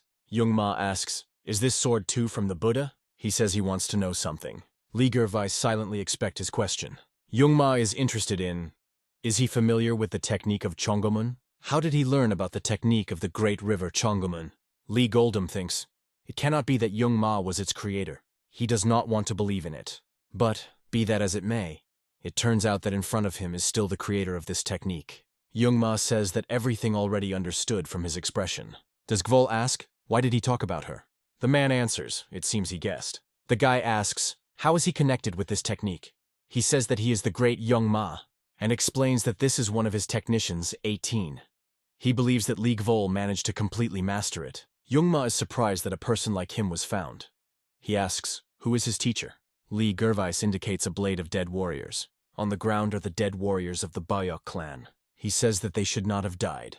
Youngma believes that they were simply unlucky. After all the years in prison, he just wanted to protect his fragile body. Li Goltz asks, the great Youngma had previously allowed himself the killing of the innocent? He answers, the guy is right. He had already managed to forget his past. He throws the sword up, and he falls to the ground. Youngma says, the only thing that remains of him is true is revenge. He grabs his head again, as if experiencing unbearable pain. Black divorces appear in his aura. Li Gervis notices this fact. Dark energy spreads through the body of a man. He spreads his shoulders, clearly preparing to continue the battle. Li GSWS gets rid of excess fabric on clothes, which could constrain his movements. His body again embraces the golden color of the aura. Young Ma demands that he gave him his strength. Lee GSWS replies that he does not see the point. Give something to the future corpse. He believes that he has no other choice, except how to kill Young Ma. The sword of the leader of the clan of Shining Pegasus leaves his master, and you find yourself in the hands of Young Ma. He attacks Weather Gvol, demanding to give him his strength. The guy rushes towards him. They cross the blades, their auras, meeting, cause an explosion. By owning the attacks, Young Ma, Lee Gervis thinks that even after 100 years, he still continues to talk about revenge. He asks the question, what is wrong with him? His opponent even abandoned his techniques. Does he thinks there should be a reason why he did it? He recalls that in the diary the teacher mentioned who he simply called he. He is interested in what happened between him and Young Ma. Lee GSWS understands. If he cannot stop him now, he will turn the whole world into hell. He makes a decision. You need to stop him no matter what. Lee Gervis rushes on the attack. He applies the first formation of a heavenly sword. Young Ma holds the defense and says that it is useless. On the blade, lightning races run the thunder. Lee Gervis is preparing for the next attack. He uses the second formation of a heavenly sword, but the enemy easily leaves the blow. Young Ma asks, and that's all? He believes that it is funny. He says that this is only one of the hundreds of his techniques that he created. And the guy was thinking of defeating him with this? Lee GSWS attacks again, promising that this is only the beginning. He resorts to the third formation of a heavenly sword. He first used 3 formations in a row. Young Ma beats the attacks of Lee Gvol. He is mockingly interested. It seems that he only knows this technique. The battle continues. The 11th and then the 12th formation follows. Lee GSUS uses the 13th formation of a heavenly sword. He understands that you can't stop, you need to continue. Then follow the 14th and 15th formations. Lee GSWS attacks again using the 16th formation. And again the attack is the 17th formation. Young Ma laughs. Freaks of energy break out of the holes in the blade. Lee Goldham thinks, it's time to resort to the last formation. Its final form can only be used in this order. The enemy mockingly pronounces, come on. The turn of the 18th formation of a heavenly sword came. Lee Gerva is bringing a great heavenly sword on the enemy. Young Ma is delighted. He believes that it is great. A huge sword is swiftly flying to him. The man says he is glad that Lee Gvol managed to completely master this technique. An explosion is heard. Golden and red aura are mixed. Lee GSWS hopes that this is enough. He thinks that he had no other choice but to use this, a secret technique, to which he promised to never resort again. A person who has reached complete control was able to understand the true art of the sword. Those who have embarked on this path, and who was able to use Taguki, a sign similar to yin-yang, was GSUS, the true formation of the heavenly sword. Young Ma cannot believe that Lero was able to comprehend the true technique of a heavenly sword. Even he did not succeed. He thinks, you need to be careful with this force. Young Ma believes that now his turn to show his skill. Lee GSU, supported by the aura, stands in the air, throwing the sword onto the shoulder. From the flows of lava, Young Ma rises. Lee Govli is amazed. This person has switched to a new level. Young Man was able to go beyond his body. This is possible only after reaching your peak. The man laughs and says it's time to finish. Lee Gold answers, come on. Their silhouettes are barely distinguishable in their radiance. Young Ma smiles pretty. Lee Gvabel waves his sword. He attacks with a cry, die! Its aura is divided into scales, each of which carries the strength of the Taguki sign. Young Ma beats them with a blade. Whether Jiason increases the pressure, Young Ma is interested. He can't move Taguki during the battle. He believes that then it will be easier to finish everything. The man rushes on the attack. He is already looking forward to victory. Lee GSUS uses resonance. Young Ma is surprised. A cloud of golden scales moves towards him. They knock him down. Young Ma falls to his knees. Lee GSO says that he is the end. An explosion is heard. The dazzling bright flame soars up. Lee Gvolu stands under the lumps of the earth falling on him, which rose into the air during the explosion. He no longer feels Young Ma. If he had been late, he would be in his place now. He believes no matter how strong the enemy was, he certainly could not survive it. But the disheveled and wounded Young Ma rises again. He screams in pain. Blood whips from his wounds. Lee GSUS cannot believe that he managed to survive. The guy asks, is he immortal? Young Ma straightens up. Traces of scales are visible on his body. He smiles again, and madness splashes in his eyes. Young Ma raises his hand with a blade. He pronounces only one word, die. Li Guan again directs the energy consisting of scales to him. But he understands that the resonance no longer works. Now the initiative has passed to Young Ma. He is surprised. How can he fight in this state? The strength of a man knocks down a guide from his feet. He tries to rise. Blood flows from wounds on his chest. Young Ma sends a blade to him. Lee Gervis understands that he no longer has the strength to escape. He is sure. His time came to an end. The man waved his sword. Lee Gsws hears his name. Gongjeon turns to him. Lying unconscious, she still strives to help the master. He understands. This is definitely her voice. Lee Gsus decides to resort to the last chance, to use the resonance on himself. His hands spill golden energy. His whole body covers the radiance radiating many scales. He falls from the cliff, and powerful energy rays continue to break out of his body. The mountain temple of the old volcano. Southeast Mountains, Lunar Temple. In the hall there are statues of Buddha. Near them there are vases with flowers. Dan Heck sits in a lotus pose next to a tea master and Dream Gong Wai. The old man looks at the man. Then he looks out the window and groans. He calls Dan Hecka, and he opens one eye. Rising, he asks, "What happened?" The old man believes that he should go to Sansan. The master saw smoke, and thinks that help is definitely needed there. He says that it will not be easy, but the Heku is given to go. He is the only one who can do it. The man objects. He still did not deepen into training. "Yes, a dream gong?" I reply that he will succeed. He is sure that the technique that Hike inherited from him has the power of the Buddha that will help him. The only request is not to violate the world of living beings. The man, bowing his head, answers, "Good." Seeing him on the road, the monk advises him to take more clothes because now it is windy. The temple is located in the mountains in a secluded place. Now a man has to go into the world. The monk believes that a person like him can change him. The teacher warns. He must understand that his strength cannot be used thoughtlessly, and he asks him not to forget the teachings of the Buddha. Dan Heck thanks the teacher for giving him. He believes that he discovered a new path to him. He promises to use this force wisely. The monk says that he is assured of himself. They say goodbye. The monk looks after the hasty removing Dan Heku. He thinks, it is difficult to understand the true meaning of Buddha's teachings. Why did he bestow them with such force? Dan Heck easily moves with giant jumps. He reflects that he devoted a whole year to training. He is wondering, how is Lee Gvol's things? He wants to know how the father, brother, and elder are doing. And most importantly, he terribly missed a black snowflake, the Union of Murim. There are scrolls on the table. These are all appeals. The strategist of the Union, Murimgan Song, says that everyone is concerned about the conflict between the Buyok and Ma Jo Heki family, and they want to send Murim's fighters to the very Fed. The leader of the Union, Murim Tan One, thinks that GSU has gone there. He asks, why is there no news? He believes that a person can hardly have problems. Tan One Kai says they have already sent a secret group to Mosenin, and offers to wait a bit. The strategist agrees with him. The black snowflake is sad. All three settle down at the table on which the scrolls are. The leader of the Union turns to the girl. He asks, is she worried? The black snowflake answers, a little. She is sure that Lee Gvol could not just die so simply, but she is worried about her sister Gongjeon, who went with him. Young Wong, accompanied by a warrior, enters the room. He says they have a message. Tan One Ki inquiringly looking at them. The elder says that they came to lead from the lands of Maja Hek. The warrior holds out the message. The man reads. The girl asks excitedly, what is there? Tan One Ki replies that it was all over. The message says that the Maja Hek clan is completely destroyed. The body was found, presumably their chapter. Survivors were not found. The location of the head of the Buyok clan and its first persons is established. Lee Gvol and Gongjeon were also not found. The scent team searches for the district. The strategist says he could not even think that the Buyok clan would succeed. The black snowflake is upset by what they heard. Tang One Ki quietly nauseous. Jung Wong believes that they should take measures.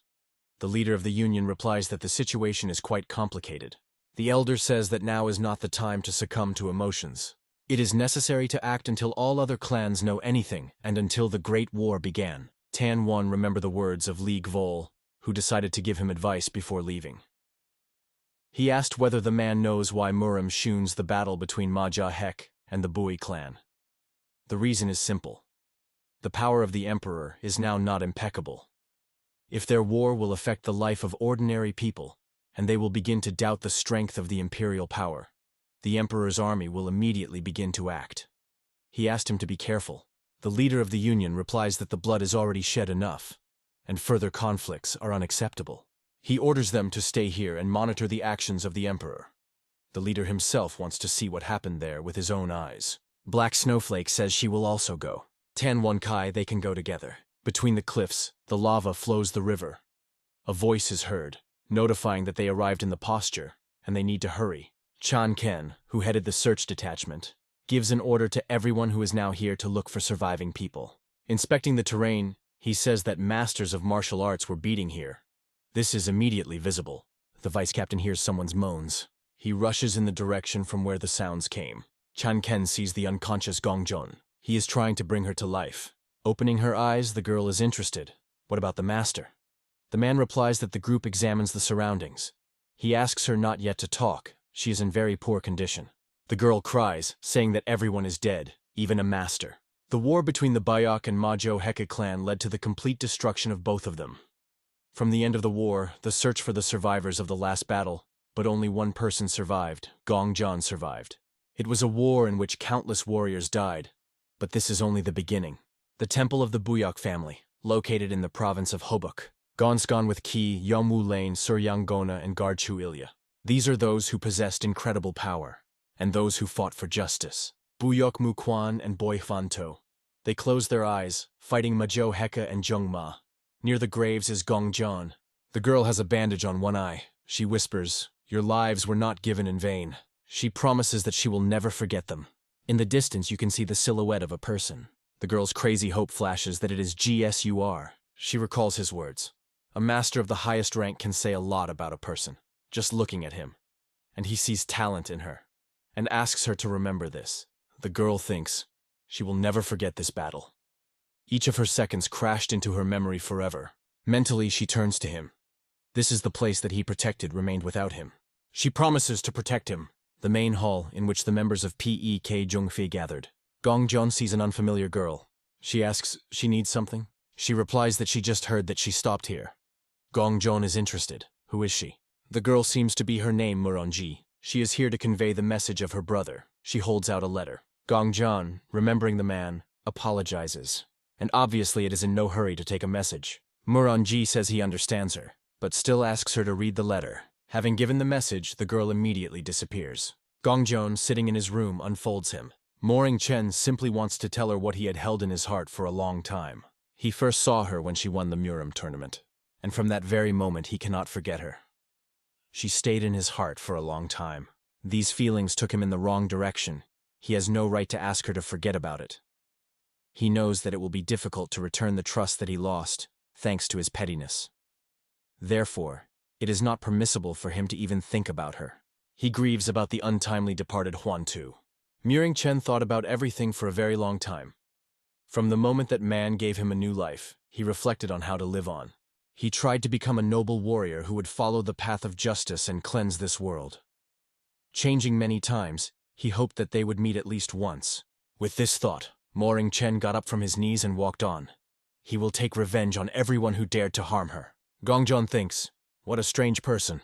Going to the window and looking into the distance, she mentally turns to him, asking to make every effort, and promises to try too. 50 people who perform the task of Lord Zhou Ven make their way with a night thicket. One of the men looking around says, strange. He asks a person who leads their group, far to go far. He replies that they almost came. A man is interested. Maybe he will raise their payment. He promised only 100, but this is not enough. But he notices that he disappeared, and asks his friend, where did he go? The man is surprised. Where did he go? Just evaporated. He falls and hears something crunching under his weight. Under it is a whole mountain of skulls. Someone's laughter is heard from the thicket. Men shout, who is here? Show yourself. One of them, who decided to come closer to the bushes, does not believe his eyes and says, this is... But he does not have time to finish the phrase. Spray of blood fly in all directions. Forbidden City. Books fly in the room and a scream is heard. Stay in place. Main Buck Jaw rushes among all this mess with a cry. A kid! The young man, eliminating from his hands, replies that he has repeated many times. He is not a kid. His name is Dub Wu. He again moves with lightning speed in space, saying that the all-knowing should not forget the name of the best in the Golden Guard. The man threatens that today he will definitely catch him. Dub Wu warns that he is more careful, otherwise the building can collapse. Main Buck Jaw answers, if he collapses, then his fate is like that. The young man is mockingly interested in, he doesn't really succeed, right?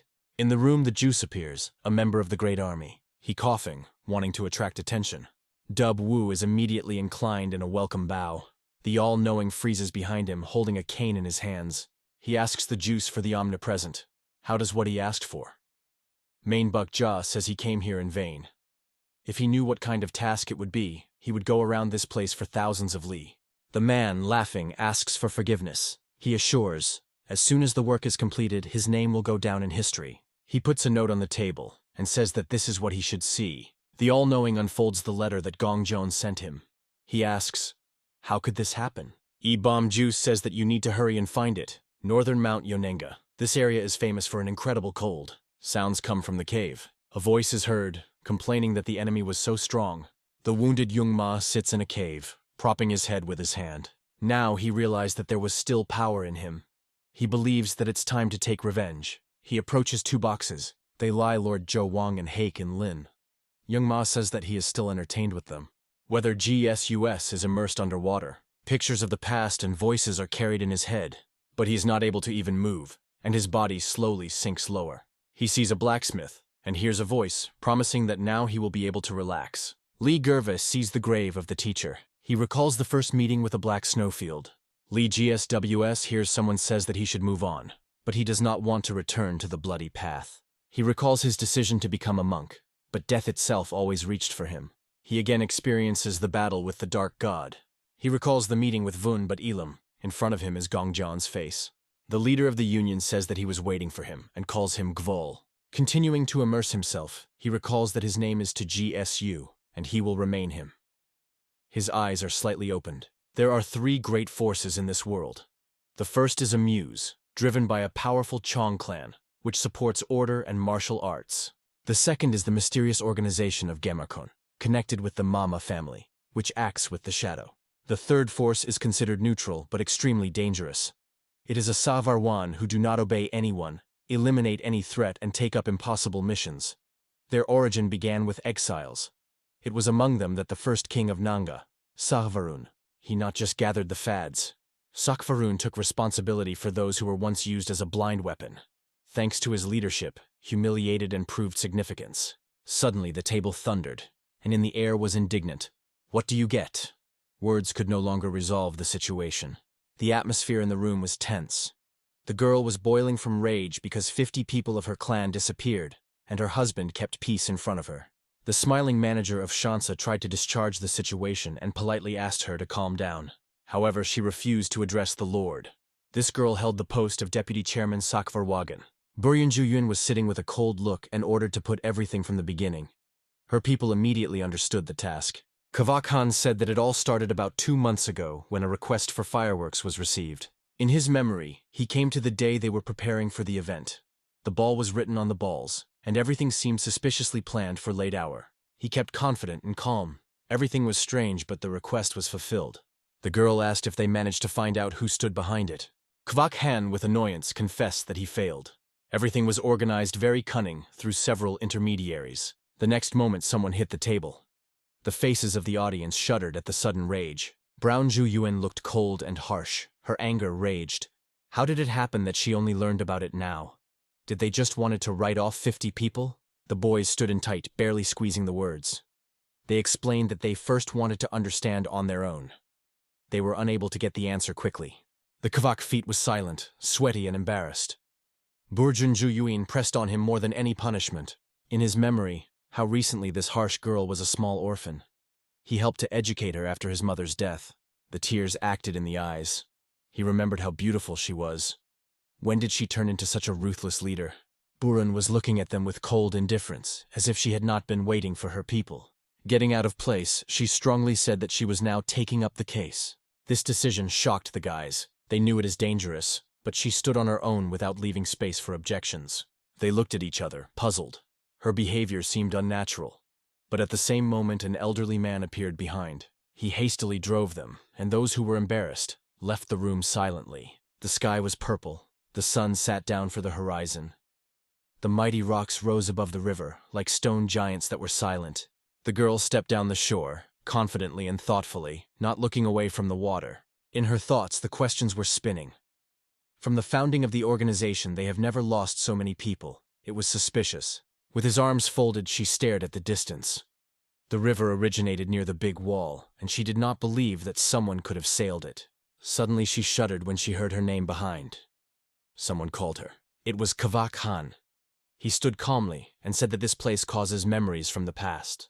She covered her eyes and asked if he was looking for her. Having put her hands, Buren began to apologize to her uncle for a cry. He just smiled and answered that he understood.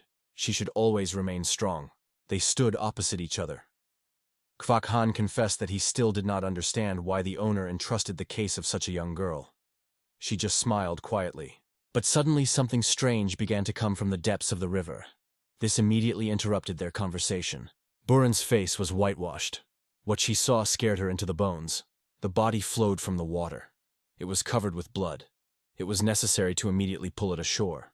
A young boy was pulled on the sand. His body was bloody, exhausted, and almost no signs of life. Both leaned over him. They did not know this guy. It was someone completely alien. The young man was lying in the blood, unconscious, and possibly dead. Buruna covered his face with her hand. The admiration flashed in her eyes. This guy was extremely beautiful. It is a pity that something so cruel happened to him. Kvak Han leaned to the girl and quietly said that the guy was still alive. The pulse is weak but noticeable. Hope broke out in her eyes. The young man lay still. He was no more than 20 years old. Buren looked at him with regret without realizing what could happen to him. His body was covered with many cuts. Suddenly the guy barely revealed one eye. It was a great frightened by Buren and Kvak. They did not expect him to come so quickly. A moment ago, he seemed dead, and already sat and coughed until they stood silently, not knowing what to do. When he came, the guy did not understand where he was and what happened. The Buren rushed to him, asking if everything was fine, and his uncle only looked silently, slightly sobbed. The girl calmed down a little and explained that they were just below the stream near the province of the Chances. The guy leaned to the ground and said that he understood everything. Both looked at him silently. The Buren was approached and carefully asked his name. Blooded and exhausted, he frozen, looking at her in a stupor. He clenched his head with his hands, trying to remember. He didn't even remember the name. It stunned the girl. He remembers nothing. The guy extended his hand. In his head began to emerge excerpts of memory. War. Enemy faces. Almost destroyed forces. He rushed to save his soldiers from captivity. And again he got into battle. He stood boldly, confidently. And then the failure. He remembered nothing more. There is only one memory in memory. The continuous snow that fell from the sky that day. A wooden tower rose against the background of the clear sky. Nearby are roofs of houses and a peaceful rural life. On the green hill, children were carelessly playing. Adults worked. Nothing was disaster. Kvak Han lifted his head. His heated face radiated a calm determination. With relief, smiling, he asked if everything was completed. The Buren sighed. The day seemed difficult. They walked the path between the houses, and Kvak noted that she, like him, did not know anything. With sadness, Buren said she was sorry for the missing. They should be responsible, but the uncle reassured. There are situations without a decision. There was pain in her look. Her father, whom she remembers, would never give up, and she cannot even find bodies. She turned sharply to the Quack and asked if the guy was still on the spot. The Quack nodded and pointed his finger ashore. Let him look. He sat near the river all day. They came up. The guy sat on the sand, silently plunging into memories, trying to remember at least something. It was covered with dumb darkness. He sat motionless, staring in the water. The girl squeezed softly, looking at him with sadness and regret. She began to carefully approach the little steps, as if afraid to scare. Going behind, she asked with a slight smile if he remembered something, and in response she heard a cold and empty, "No." Buren, standing behind his back, wondered if he liked their food, but the guy silently stuck into the river, answering without any emotions. She began to take evil because she did not try. She could not know anything important from him. But in the end, she restrained herself and asked silently to wait a little, because he had just survived the loss of memory. The two on the shore, she decided to say that she was bothering something, and asked if he did not mind listening. The guy nodded silently. Looking into the sky, the girl began to be a respectful pose and confessed that many of her relatives had disappeared. There was no hook. Everyone lowered her hands, but she couldn't leave it so. These words were surprised. He suddenly stood up, said in surprise that even without remembering anything, he realizes that the family is holy. They must be protected to the last. Looking at her with seriousness, he would have done the same. Buren, with his hands and smiling slightly, thanked him for these words. But the guy bowed again in silence and saying that he shared only what he was feeling. while rocks stood above them, and the river flowed quietly. The girl asked if he had already decided what would be called, because it was difficult for her to talk to him without a name. The guy stood thoughtfully, trying to come up with a new name. The girl cast her gaze on him and asked boldly whether she wanted to at least thank her. When the guy replied in surprise that he did not understand what, the girl in anger exclaimed that she had saved him, and he calmly said that the savior was Kvak Hun. Only their shadows remained on the shore, and the girl's angry voice was heard that if she had not had been there, Uncle would not appear there. So, it was she who saved him.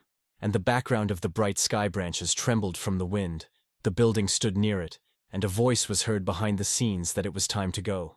Buryun Juyuin hurriedly ran out of the building, and the servant ran after her, asking to stop and eat a little. But she just smiled, and without stopping, promised that she would eat later, and would definitely return. The girl ran with enthusiasm and confidence without looking back, and the guy at this time sat silently on the rock looking after her. At that moment, she had fun with her hand and exclaimed that they would still see. Turning, Jo Ha asked where she was so hurry, but the girl answered on the move that the owner of one tavern had valuable information about the missing. Her figure disappeared in the distance, only a backpack flashed among the trees, and the voice was heard from afar. "When I come back, let's talk." The guy sat intended, reflecting her words. She called him Jo Ha, the one who looks at the river. This name became new. For the next moment, the girl's foot stepped into the river, lifting around the bright splashes. Jo Ha Hokano looked at this scene without believing his eyes. She, like a charming creature, ran just on the water, as if merging with her. Jo Ha had jumped in surprise. Her movements were steep, light and graceful. Every jump left behind a stormy waves. Jo Ha was watched enthusiastically, not understanding how an ordinary person was able to run on the water. His face froze in a genuine surprise. His eyes were wide open. The leg reached for the water, as if hoping to repeat what she saw. He stepped into the river with the hope that he can also be as easy to move. But the next moment, his leg failed into the water, and a shock was frozen on his face. He began to fussily pull his leg, fearing to sink when Kvak's guns appeared behind his back. He stood with his hands and calmly asked what he, in fact, did. Jo Ha replied that he saw the girl jumping on the water. He stood in the design, not understanding why he was not able to repeat this miracle. Kvak Han laughed loudly, hearing the naive words of Jo Ha. He went closer, put his hand on his shoulder, and asked if he also wanted to learn how. He looked strictly, I reminded with confidence in his voice. Though the Yuin and the girl, and above all, she is a master of martial arts. Jo Ha's eyes were rounded. He did not understand what the martial arts were and where it all starts. Kvak Skan smiled cunningly. In fact, the Yuin ran through the water thanks to special columns, but he did not want to spoil the boy's mood. After departing, he added that he has no great talent, but if something is always ready to teach. Jo Ha looked after him, and a new sense of determination was born in his heart. From the shadow that lay on his face, the guy was surprised at all. It seemed incredible. Standing by the river, he looked into the distance and wondered why he seemed to do so. In the city of Tidon, pilgrims rose to large temples where this story had to continue. Inside one of the temples, the gift of Rudge was thoughtfully, remembering something about the lanterns, but to no avail. Brown Juyuin looked at him carefully with a firm, decisive look. She raised the coins before him, hoping that it would help freshen up his memory. He immediately grabbed the coins and hid in the inner pocket, they say. The memories are already returning. With his finger raised, he confidently spoke. They promised to return after completion with the lanterns, and they were generously paid. While sitting at the table, he told, but gradually began to softly and evade, that he had a lot of laughed. Buryun Juyun got more coins and asked whether they remembered where they went on. Grasping new coins, he again stated that the memory had returned. They wanted to wage behind the wall. He assured the girl that they had to pay there, and she carefully captured every word. Thinking about his story, Buryun Juyun kept her hand near his mouth. She was interested in some general. In one of the temples under the blue sky, she asked if the general had to pay them for the task. Nadia burned in the eyes of Yuin, but there was a frustration through her, because now she has at least some kind of search for. After completing the conversation, she bowed deeply and thanked the gift of Rouge for the time spent. Gift gave her gaze and thought that he should thank it, because who else would pay so much for a few questions? With the whistle, he walked the corridor without even knowing that two men were already following him. Hearing the voice behind his back, the gift turned in surprise, but failed to say anything. One of the attackers instantly covered his mouth and struck in his stomach. On the face of the gift, he froze in pain and horror. He did not understand anything. His body flew forward with a roar by breaking the table, and blood splashed all over. People in the hall shouted in a panic. No one understood who these cruel strangers, ominous attackers, kept daggers and commanded to kill everyone and burn the premises. Crumbs flooded the room, blood splashed on the walls. A real slaughterhouse began. At this time, Burjunju Yuin returned home, walking the river shore under the starry sky. Anxiety shone in her eyes because there was a tension in the air, and more rumors were heard in the city. Recalled how two men in the dark lane were talking about an explosion in Asana, thunder, and lightning. Although it sounded like gossip, she did not leave the feeling that all these events were somehow related. Her sharply distracting something strange in the distance. On a hill near the river, she noticed a dark figure. Joe Ha sat on top, looking into the sky as if he dared to something important. From the other shore of Yuan watched him, and mentally asked if he was not frozen under the night sky. She looked at him gently and shrewd, as if she had decided something for herself. In the next moment, her hands squeezed the stone. She hid behind a rock and thought as if a little to scare him. And suddenly, Joha's eyes flashed with bright yellow light. A strange energy around the body was stuck around the body. He stood at the slope of the river, conceived and focused, as if he were going to something decisively. Buryunju Yuan watched from afar without understanding his intentions. And suddenly the guy broke out of place and ran with incredible speed. The girl watched in a confusion, thinking he just wanted to buy. Suddenly his leg stood on the surface of the water and did not fail. Joe Ha rapidly ran down the river, lifting splashes. His face glowed with determination and as if awakened by force. Burjunju Yuin opened her mouth with surprise without believing his own eyes. She fell to the ground in shock because he did not use any underwater pillars. A shocked understanding appeared in her look, because this technique resembled the legendary Denfendo. Sitting stunned, she realized that he, even without memory, used the technique of masters. From the thought of her torn the voice of a guy who asked if she had already returned. He stood under the night sky, silent and calm, radiating confidence. Rising up, the girl asked if he suddenly didn't mention something from his past. The guy looked down, seriously and confusedly, because his body was acting on itself. Having raised his hand, he saw a glow around her. A sense of strength became increasingly expressive. Waking up in sweat every night, he asked himself who was before, and was he not a monster who killed everyone? Standing with her back to her, Joe Ha plunged into anxious thoughts until they were interrupted. Against the backdrop of the starry sky, she turned to him with warmth in her voice, saying that he reminded her what a real family was. She gently took him by the hand and asked if the monster's hands could be so warm. This touch suddenly summoned in it a memories of escape when she held his hand as well. He recalled the same hands good and warm as once, when he was someone's teacher, and that touched him to the depths. The girl looked with faith in his eyes, convincing that in the past he was a good person, and asked only to believe that, under the starry sky he stood side by side and whispered to her thank you. Under the clean sky stretched a quiet village street. Against the backdrop of rocks and blue heaven, the children clapped in the river. A smiling Joe Ha played next to them. Cheerfully splashed, he first felt true peace, joy, and life in the eyes. On the shore stood a Kavak Han and Burjunju Yuan, watching him with a slight surprise. The girl turned to the uncle with doubt whether the guy could use that legendary technique. Kwak Homan Cold replied that though in life everything is possible but not in this case, his body is ordinary. Annoyed, she exclaimed that she saw it with her own eyes, but uncle just shook her head. He smiled silently and she lowered his gaze, disappointed by his distrust. Both silently stood on the shore, called Joe Ha to reveal the truth about the pillars underwater. And suddenly the silence cut the servant that of all the forces ran to them. His words were like a thunder in the clear sky. He brought a decree from Emperor Nanda himself. The letter was reported that the Manhwa clan was destroyed. The girl frozen with horror, not believing in what she just read. Kvak's lookhole was gloomy, and the girl's face reflected tension. She realized that it was not a coincidence. Looking at the distance, she gathered thoughts by suspecting the connection between the events and the disappearance of their people near the wall. Behind the softly stood Joe Ha, listening to their conversation. His look became cold and serious. He read suspicion and internal decision. The sky was clear, the wind swayed the branches, and from the room was heard the girl's voice that pleased uncle. The room prevailed. The girl leaned over the table and his uncle thundered his fist on it, saying that the emperor forbade intervention. She looked hard, not wanting to stop, but he threateningly cut off the conversation and said that everything was resolved. On the terrace, Joe Ha stood with his crossed hands and listened silently to the dispute. Kwak Han turned to him with a serious face and warned that now they would be watched. Silence filled the room. The girl thoughtfully pressed her fingers to her lips. and the guy stood quietly on the side. But suddenly Joe Ha broke the silence, offering to go with her. In his voice sounded determination. It all surprised all. Even the girl did not hide her surprise, but he firmly said that it would be easier for them. She was surprised to ask why he was, and his uncle froze like a statue. Kwok Hun with a light smile said that the guy was obliged to him because he saved him.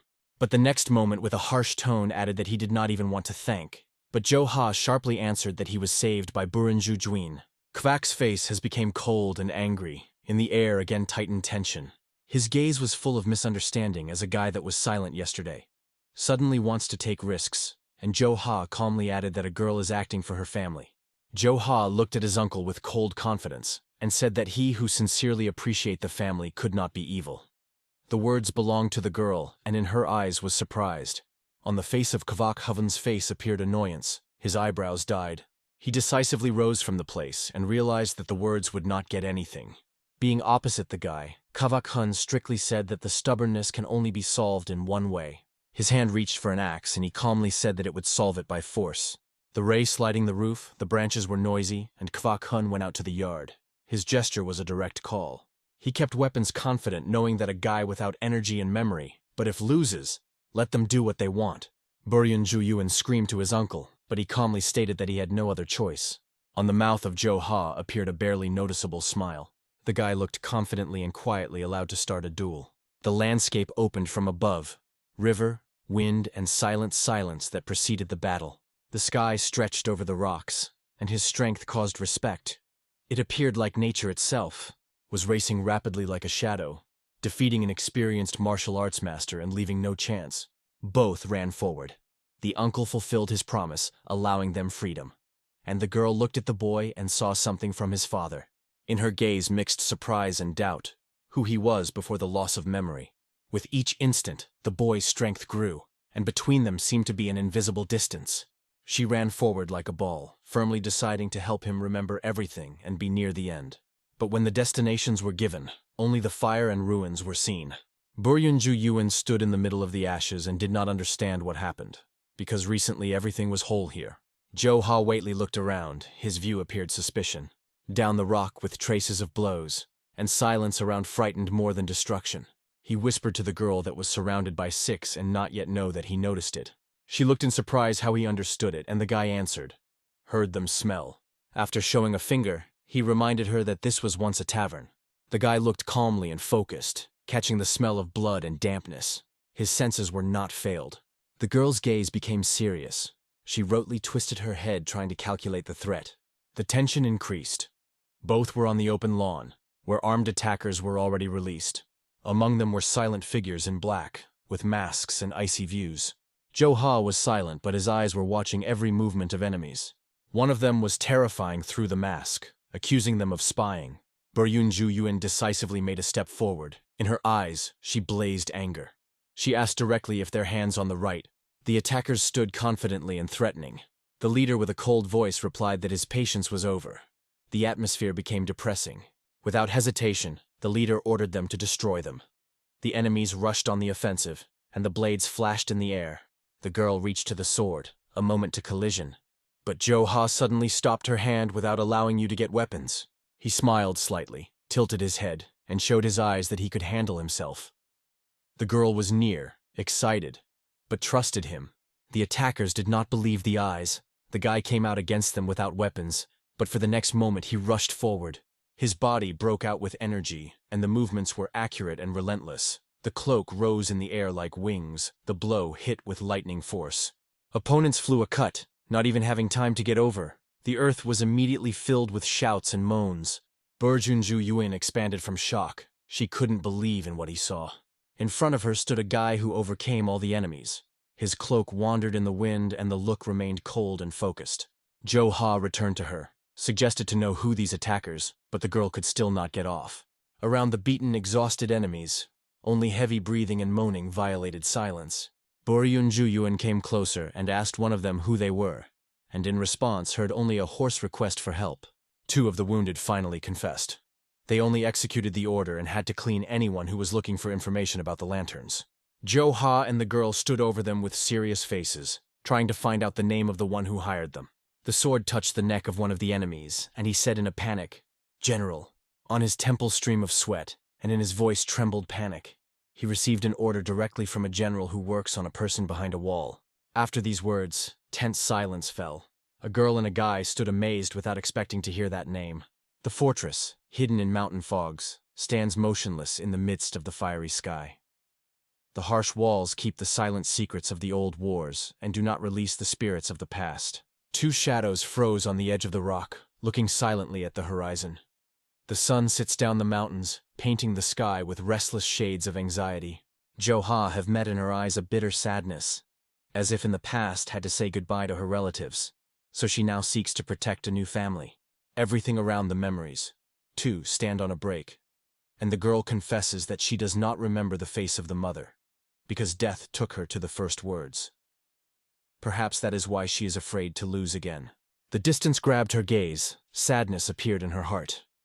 The girl again remembered how it was painful to lose and did not want to forget or lose her father and uncle. Lowering her eyes and covering her eyes, the girl admits shyly, he does not even want to let him go. The guy at this moment felt easy. Jo-ha seemed to say a soft look. There will be no more loss in her life. There will always be someone who will protect. A light smile appears on the boy's face when he throws a hat. It's time to leave this place and move on. Easy excitement and confusion were read on the face of Ju-juin. But Jo-ha confidently makes it clear that everything is well with his relatives. You should not worry. Two stand in silent silence on the edge of the rock, watching the evening sky gradually merges with the dark earth, conducting a hard day. The moon has already come up high above the clouds, and the light wind of the tops of trees, bringing peace and coolness. Tired travelers find a friendly house where the owners are eager to invite them to spend the night under their roof. Inside the warm house, Ju-juin reminds you that you need to rest well, because tomorrow is waiting for a new way. The unexpected scene stuns the girl. Her look stumbles on what causes a real shock. Two strangers sit in the room. Their presence attracts all the attention of Ju-juin. One of the attendees is a man with a strict expression. In his posture, it is easy to recognize the leader, Marima. A woman sits next to the future in her eyes. The future head of the fair mother's clan is drunk with hot tea. Her face gives full surprise, because an unexpected meeting in this home has become a real shock for her. The girl's look stops, her eyes look forward, looking for a hidden meaning of the moment. Outwardly calm, and inside, excitement, as if before the storm.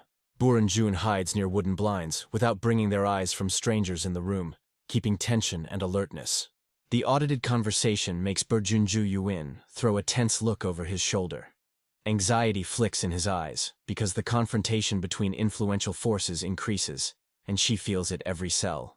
The determination flashed in her eyes. The doubts have disappeared. It is time to act. Now you need to know more not to lose control of the situation. At the table, the girl fusses restlessly, and Jo-ha notes it. It quickly translates the conversation for dinner, hiding excitement on everyday issues. The guy under the hat immersed himself in reflection, not responding to the question, as if his thoughts are far from this room and her anxiety. Suddenly, the guy voices the desire to just drink, and opposite the strange man and woman sitting, their presence fills the room with tension. The guy ignores the offer of dinner, feels a familiar smell, and turns away, and the girl reacts embarrassedly without understanding such indifference. Ju-juin enjoys noodles, from time to time asking whether the boy likes the dish, but his indifferent answer does not bring her joy. A woman with purple eyes watches closely, swallowing the drink. Warling in the look gives her attention to every little thing and the movement of strangers. A confident man quickly calculates, not paying attention to another. And behind a vigilant woman does not bring her eyes out of a young couple, ready to intervene at any moment. Ju-juin stops at those who are so interested in it. Now they are preparing to leave the room, and it is disappointed in it. A woman with dark hair is approaching, carefully examining two at the table. Her insightful look makes the girl feel tension and inconvenience. A man in red and black clothing throws the last look, preparing to move. But the woman continues to watch for a couple, not wanting to lose sight. Suddenly the woman breaks down and begins to swear loudly, demanding that the girl stop looking at her so hard. The confusion and surprise appeared on the face of Ju-juin. She did not expect such a reaction, feeling both a slight indignation and surprise. The full moon illuminates the two that are silently out of the building, leaving behind the tension and shadows of the unknown. Two move in night silence. The woman lags a little, immersed in her own heavy thoughts that do not rest. Stopping, a man casts a vigilant look at a woman. Her tension is noticeable, and she acknowledges that she cannot cope with emotions and apologizes. Under the starry sky, their stop is filled with anxious thoughts. She recalls a man. Intuition suggests checking whether he feels the same. The memoirs emerge an almost invisible face, but a familiar figure of treacherously gives out someone from the past. Recognizes Ligvol in it. The image of a white-haired guy appears in her thoughts, like a shadow from another life, who suddenly returned from a forgotten story. The sadness lingered in the eyes of the girl. No tangible energy around, but the man nearby answered a light smile without showing any anxiety. The sudden turn in the conversation reminded her of their mission. A journey to Osan is not just a journey, but a chance to solve the issues that have been accumulated for years. Under the glow of the moon, the woman is wrapped in thoughts of a guy who was once special for her. The interlocutor confidently assures that his strength is not in doubt, so you should not worry. Silence drops to a night city, broken only by the rustle of the wind over the roofs. Some of the audience finally sighs. Memories of the evening worry the soul and do not rest. In the room of Buryeon-ju Yuen, in a pink kimono with a relief descends on the bed. He still does not leave the memory of that cold, humiliating look of a woman. Jo-ha is trying to reassure the girl, convinces that they have their strength. However, a mysterious man from that couple remained an alarming secret to him. The skeptical rise of eyebrows. Buryeon-ju Yuen does not agree with the boy, but he insists that the matter is not in force, but in some ways much deeper. A warm smile appears on the boy's face. The outline of that man seems to him as if a forgotten face emerges from the shadows of the past. Hearing this, the girl is instantly picking up. She is surprised why the guy did not say it before, and rushes to the door to catch up with strangers. But he is only quiet, they say. Too late. Easy pull and relaxed appearance. Intuition suggests Jo-ha that this accidental meeting is only a beginning, and soon their paths will cross again. An ironic smile slides on his lips. Besides, he does not know what their relationship has been in the past. The pantherless girl stands behind, but still recognizes the rightness of his words, though he cannot understand it. Without unnecessary words, the guy drops to his knees, occupying a traditional posture for sleep in the middle of the room. Buryeon-ju Yuen watches him in surprise. It is unusual to see how he is going to sleep sitting, just on the floor of the room. A slight smile and a brief explanation. It is more convenient for him than a bed, and a long-standing habit of discipline is heard in his voice. The tired girl is stuck in bed, wrapped in a blanket, and saying goodbye mentally, recalls that they are waiting for an important day tomorrow. Jo-ha is sitting in the middle of the room, and the silence of the night wraps it, but thoughts do not rest. Something does not let go. A strange feeling covers the guy. Anxiety hangs in the air, and there is a suspicion that something was wrong with his energy. After focusing, the guy closes his eyes and tries to distribute the flow of force inside evenly. A bright fiery halo slowly wraps his figure. In-depth meditation increases the sensation. A powerful flow of energy as if the flames wrapped the body, lifting it above the ground in night silence. Thoughts became clearer. At first it was governed by only the desire to help, but now, having gone through a new experience, he began to understand his true strength and nature of energy. The gaze woke up, his eyes shone with gold. Suddenly the realization came. Where the way is leading, somehow connected with his fate. On the basis of Mahak horror reigns, the views are drawn to the destroyed settlement. The land is torn, the buildings are destroyed, and the events that have happened here are not logical. One of the warriors, holding on his head, could not cope with panic. His consciousness refused to accept that the usual clan could do such devastation. Kenshin's, the commander of the Black Wind clan, appeared ahead. His gaze is difficult, and the question of who could need such a devastating attack was spinning. The subordinates bowed their heads in defeat. The real cause of the attack remained a mystery, and their voices were sinking in common anxiety and insecurity. The heavy end of the sword deftly strikes the ground. The vibration of dissatisfaction is diverged, as if the air itself was filled with tension. Two warriors, sitting in the guilt, listen to a clear order. The commander gives them exactly the day to find out the whole truth about what happened. In the expression of Kenshin, a rage was read. His order was uncompromising, to search for every stone, to find the answer, and the subordinates unconditionally rush to do the will of the commander. The commander turns to another detachment, shows the territory outside the castle. The answers are needed immediately. There is no time for delay. Kenshin remains to watch the ruins. Cold air does not relieve tension. In the heart ripens alarming doubt and reflection. The apocalyptic picture opens before the eyes. It is difficult to believe that someone was able to destroy Machak, who was afraid of even the strongest warriors. The memory returns to the past. It was then that the leader of Iron Blood disappeared, and their detachment went on a new hike, leaving the question unanswered. Panic and horror suddenly appear on the face. It cannot understand what motives were behind these devastating actions. Everything seems meaningless. One of the warriors runs out to the commander and reports the finding loudly, and the commander asks seriously what they found there. Message shocks. Traces of a new battle are observed in 100 and East. Anxiety is increasing. The situation is becoming more threatening. The reaction is instant. The commander's eyes are widely opened. The face changes dramatically, because the feeling of loss of control over the situation increases. The news of the 100 seems incredible. The commander begins to doubt the accuracy of the data. The extent of destruction seems unimaginable. Emotions are difficult to restrain. Reality does not fit in your head. If the news is confirmed, everything becomes much more serious than he could imagine. The face solidifies in the expression of fear and suspicion. An alarming thought is spinning in his head, only it would not be what he guesses. Did they destroy the seal? The mountain valley frozen in waiting. The powerful wind lifted dust, and silence seemed to answer the question that hung in the air.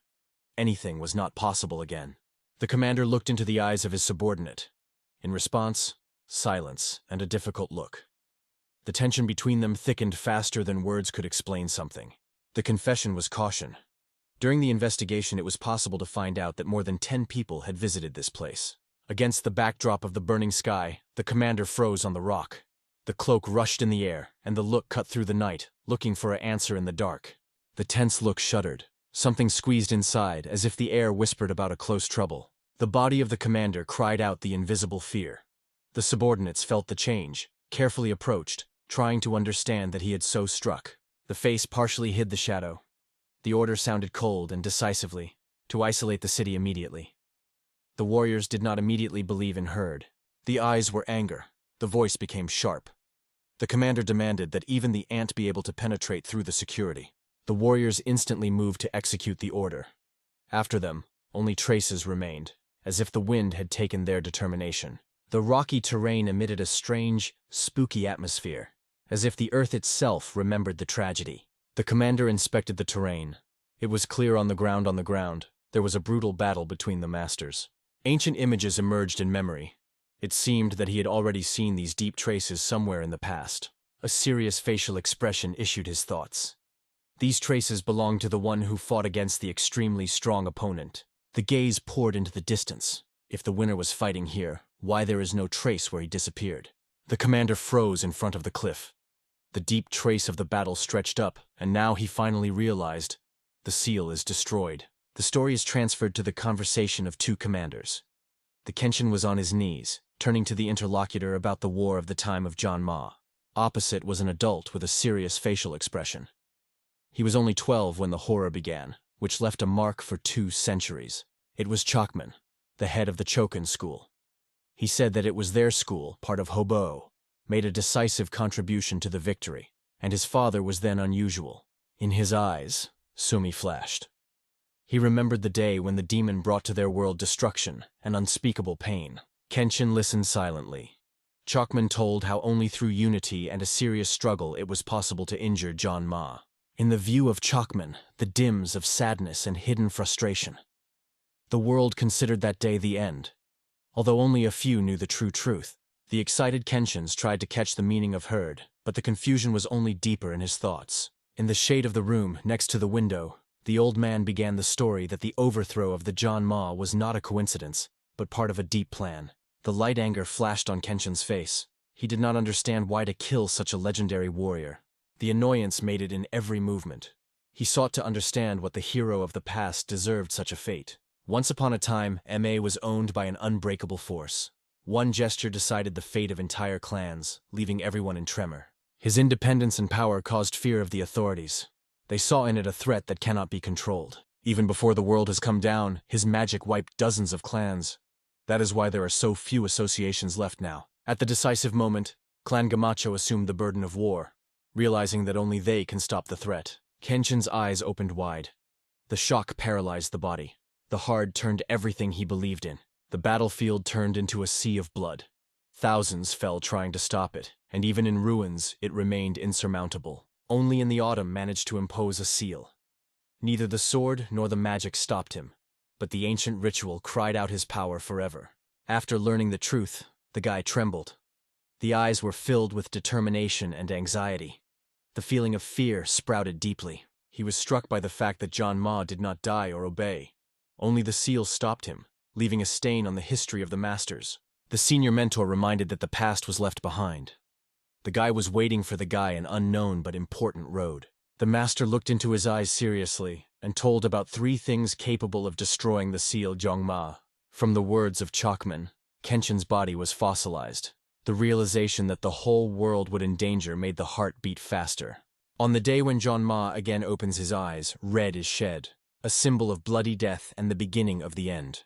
With hope in the look of Chokman, he expressed the hope that the awakening would not happen, and the story would remain the memory of the next generation. Against the background of the Kenshin's battle, he realized, mistakes of the past can awaken a monster that no one will stop. There was a lone Kenshin's on a high break. Remembering the words of the mentor, he remembered how he left his father's school and joined the Black Wind to find oblivion in battles. The young man's gaze was clouded. The fear that lived inside came out. Awakening became a reality. At the foot of the wall, among the hills, there is a village. The tent life testified to the simplicity and isolation of its inhabitants. The locals were busy every day. They carried water, collected firewood, slowly riding, not even noticing the aliens from afar. Buryeonju Yuan looked at the outskirts with surprise. This place is not at all like what she saw before. Unusual dwellings and clothing of the residents were striking.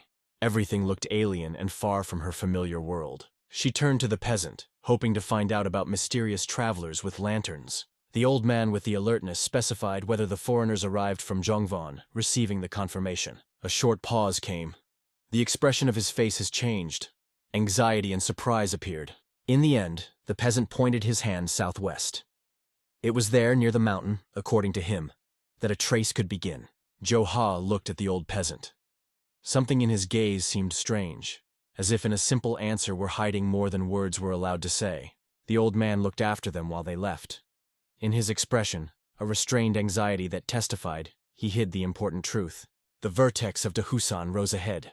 On the rock there was an inscription that carried with him anxious premonition. Buryeonju Yuan stopped and looked around. Her behavior forced Jo Ha to watch her every movement. Among the bamboo forest, they came across a terrible find. A tower built of human skulls that frightened its very appearance. From what was seen, the girl retreated sharply. Her heart squeezed, and her gaze frozen in the fright. She did not expect such a terrible scene. Leaning, the Junnijuin pulled a piece of tissue from the bone dump. Her fingers trembled as if they were felt about the truth. Considering the find, she recognized the military fabric. It was such clothing that wore their brothers. Standing in the midst of a spooky scene, the girl squeezed the remnants of the form, trying to understand what could happen here. From the darkness a groan came. The fuzzy silhouette came heavy breathing that cut the evening air. A starry sky appeared above the bamboo forest. There was something sinister in the silence that hung around. Musting between the branch, Buryeonju Yuan stepped uncertainly. In her eyes, a confused search for answers was read. Jo Ha was walking around, thinking silently. There was little information, and the alarming findings only increased doubts. Among the trees suddenly appeared a house, illuminated from the inside. They were surprised, mixed with alertness. Jo Ha stared at the hut. He could not understand why she was in such a deaf place where it seemed that there was no soul. The guy asked if there was someone inside. In response, he heard a voice that he calmly invited them. Carefully crossing the threshold, they entered the dark room, staring at each corner. At the fire sat the old one in the leopard cape. His voice was calm. There are few guests here. Travelers politely explained that they were looking for a night. They failed to find another place, so they turned for shelter. The man nodded with a smile. This place, he said, belongs to all hunters. You can stay here. The night brought relief. Buryeonju Yuan was already asleep, wrapped in a blanket, as if all the burden of the day had been temporarily disappeared. Jo Ha sat by the fire near the old one.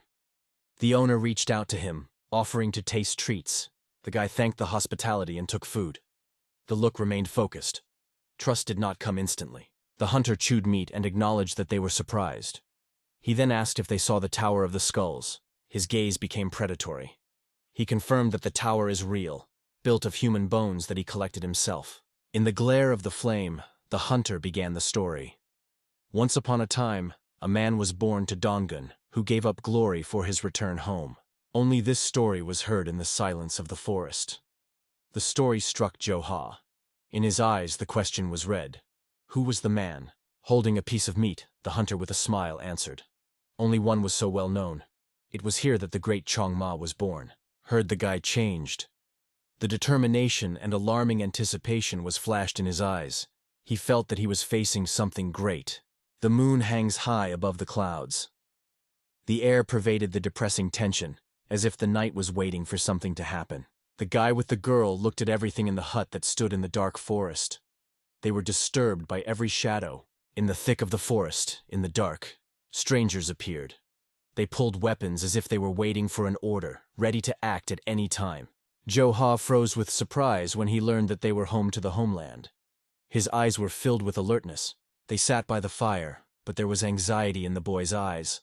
He restrained that John Ma had to be an outstanding warrior if he became a general. The hunter lifted his eyebrows and rolled his eyes. His expression hinted that Jo-ha looks too naive. Smiling, the hunter added that he had never met someone who has not heard about the god of war, Yong-ma. He was genuinely surprised by such ignorance. Jo-ha sat embarrassed and guilty for his own ignorance, aware of what he did not know this name. They continued to speak at the fire until the girl slept nearby. The hunter told how Yong-ma passed combat techniques for love for people, but the words did not fit into the head. Jo-ha could not understand how a person could have caused the tower from the bones. The hunter explained that it was the betrayal of students. After that, John Ma began war and was recognized as a demon.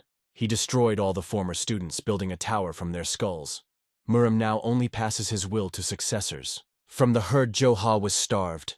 He was gripped by horror that slowly squeezed inside. Suddenly, the hunter stood up sharply and asked if the guy could forgive the death of his relatives if they died unfairly. The sudden noise from the hut woke up the girl. Opening her eyes, she realized that something went wrong. Jo-ha sat in numbness. He could not pronounce a word, trying to understand what was happening. The hunter unexpectedly got a giant sword. His movements gave up a sinister intention. He rushed to Juyuin and grabbed it. The girl screamed of fear, not understanding what was happening. The sword blade touched her throat. Jo-ha froze in panic, and a hunter with a cold pity in his voice looked at him. A grimace of pain appeared on the hunter's face. He quietly admitted that he would never be able to forget this wound in his heart. Silence prevailed in the room. Everyone stood still. Only the hunter's hand clenched the girl's neck. The girl's eyes were full of fear. She did not understand what was going on, and looked at Jo-ha. Jo-ha focused, raised his eyebrows and asked calmly to lower the knife. His voice remained equal. The hunter laughed. His contemptuous look challenged, and the words were filled. Without taking the sword from the girl's neck, he remembered how his ancestors were begging to save their lives. But Junggunwan's people killed them all. A rage broke out on the hunter's face. The eyes were red. The cry tore the silence. He remembered children who could not walk, and sought to shed blood so that the ancestors would find peace. Jo-ha stood silently like a shadow. At heart he understood. The way back was closed, and the choice was left no longer. The guy's gaze confused doubts and confidence. He knew that it would be difficult to win, but there was nowhere to retreat. Jo-ha suggested that if the hunter wants to admit guilt, let him let go of the girl. But he just mocked. Such does not work on him. Juyuin shuddered with fear. The hunter was pleased with the knife near her neck, mudgily murmuring that all from Jongvon had to die. Jo-ha stood calmly. He remembered that a few months ago, 100 people who worked with the lanterns disappeared, and asked if he knew something about it. The hunter laughed. He had to deal with uninvited guests, but now everything was in place. The herd was shocked by Zhu Yun. The face was whitewashed, the look was empty. She could not believe the truth. Jo-ha firmly stated that they were lured here intentionally. But the hunter waved, pretending that he did not understand what it was about. Jo-ha's eyes were fierce. He accused the hunter of the order to destroy everyone who was looking for the missing lanterns. He just smiled. He does not give orders. He simply kills those who go to death. The guy squeezed his lips. It boiled anger that was looking for a way out. The bright energy exploded instantly. The hunter flew, releasing the knife, and the girl was able to escape. Juyuin rushed back. The hunter, inverted by a powerful blow, lay helplessly. Jo-ha grabbed her hand. The look was serious. He warned that it was necessary to run because the presence of others was felt. The door has already been chatted. People with swords stood in the dark, ready to attack just as soon as they come out. Opening the door, they froze. The crowd stood in front of them, and every view spoke one thing. They were waiting for them. People in masks pulled daggers. Their figures were threatened, and silence seemed an ominous ritual. The appearance of these creatures alarmed. The faces were hidden, and the behavior hinted. Perhaps these are ancient inhabitants of the forest. Joe covered the girl. His voice sounded firmly. The local residents sacrificed Zhongvan people, putting their bones in the tower. A hunter appeared behind. Wearing a mask, he left the hut and confirmed, it is a tradition rooted in their lives. Going closer, he ordered to give up. The crowd surrounded them on all sides, and the girl's heart squeezed in a panic. Buryun Ju-yun trembled. Jo-ha noticed how the hunter had already lifted the axe, and around everyone was waiting for their death. Surrounded on all sides, they stopped.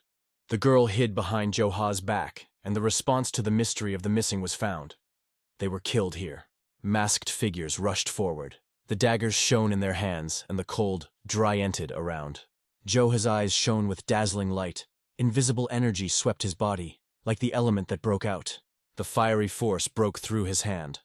In the air with a crash cut a burning ray, similar to the blade. One lightning movement, and the enemies flew in different directions.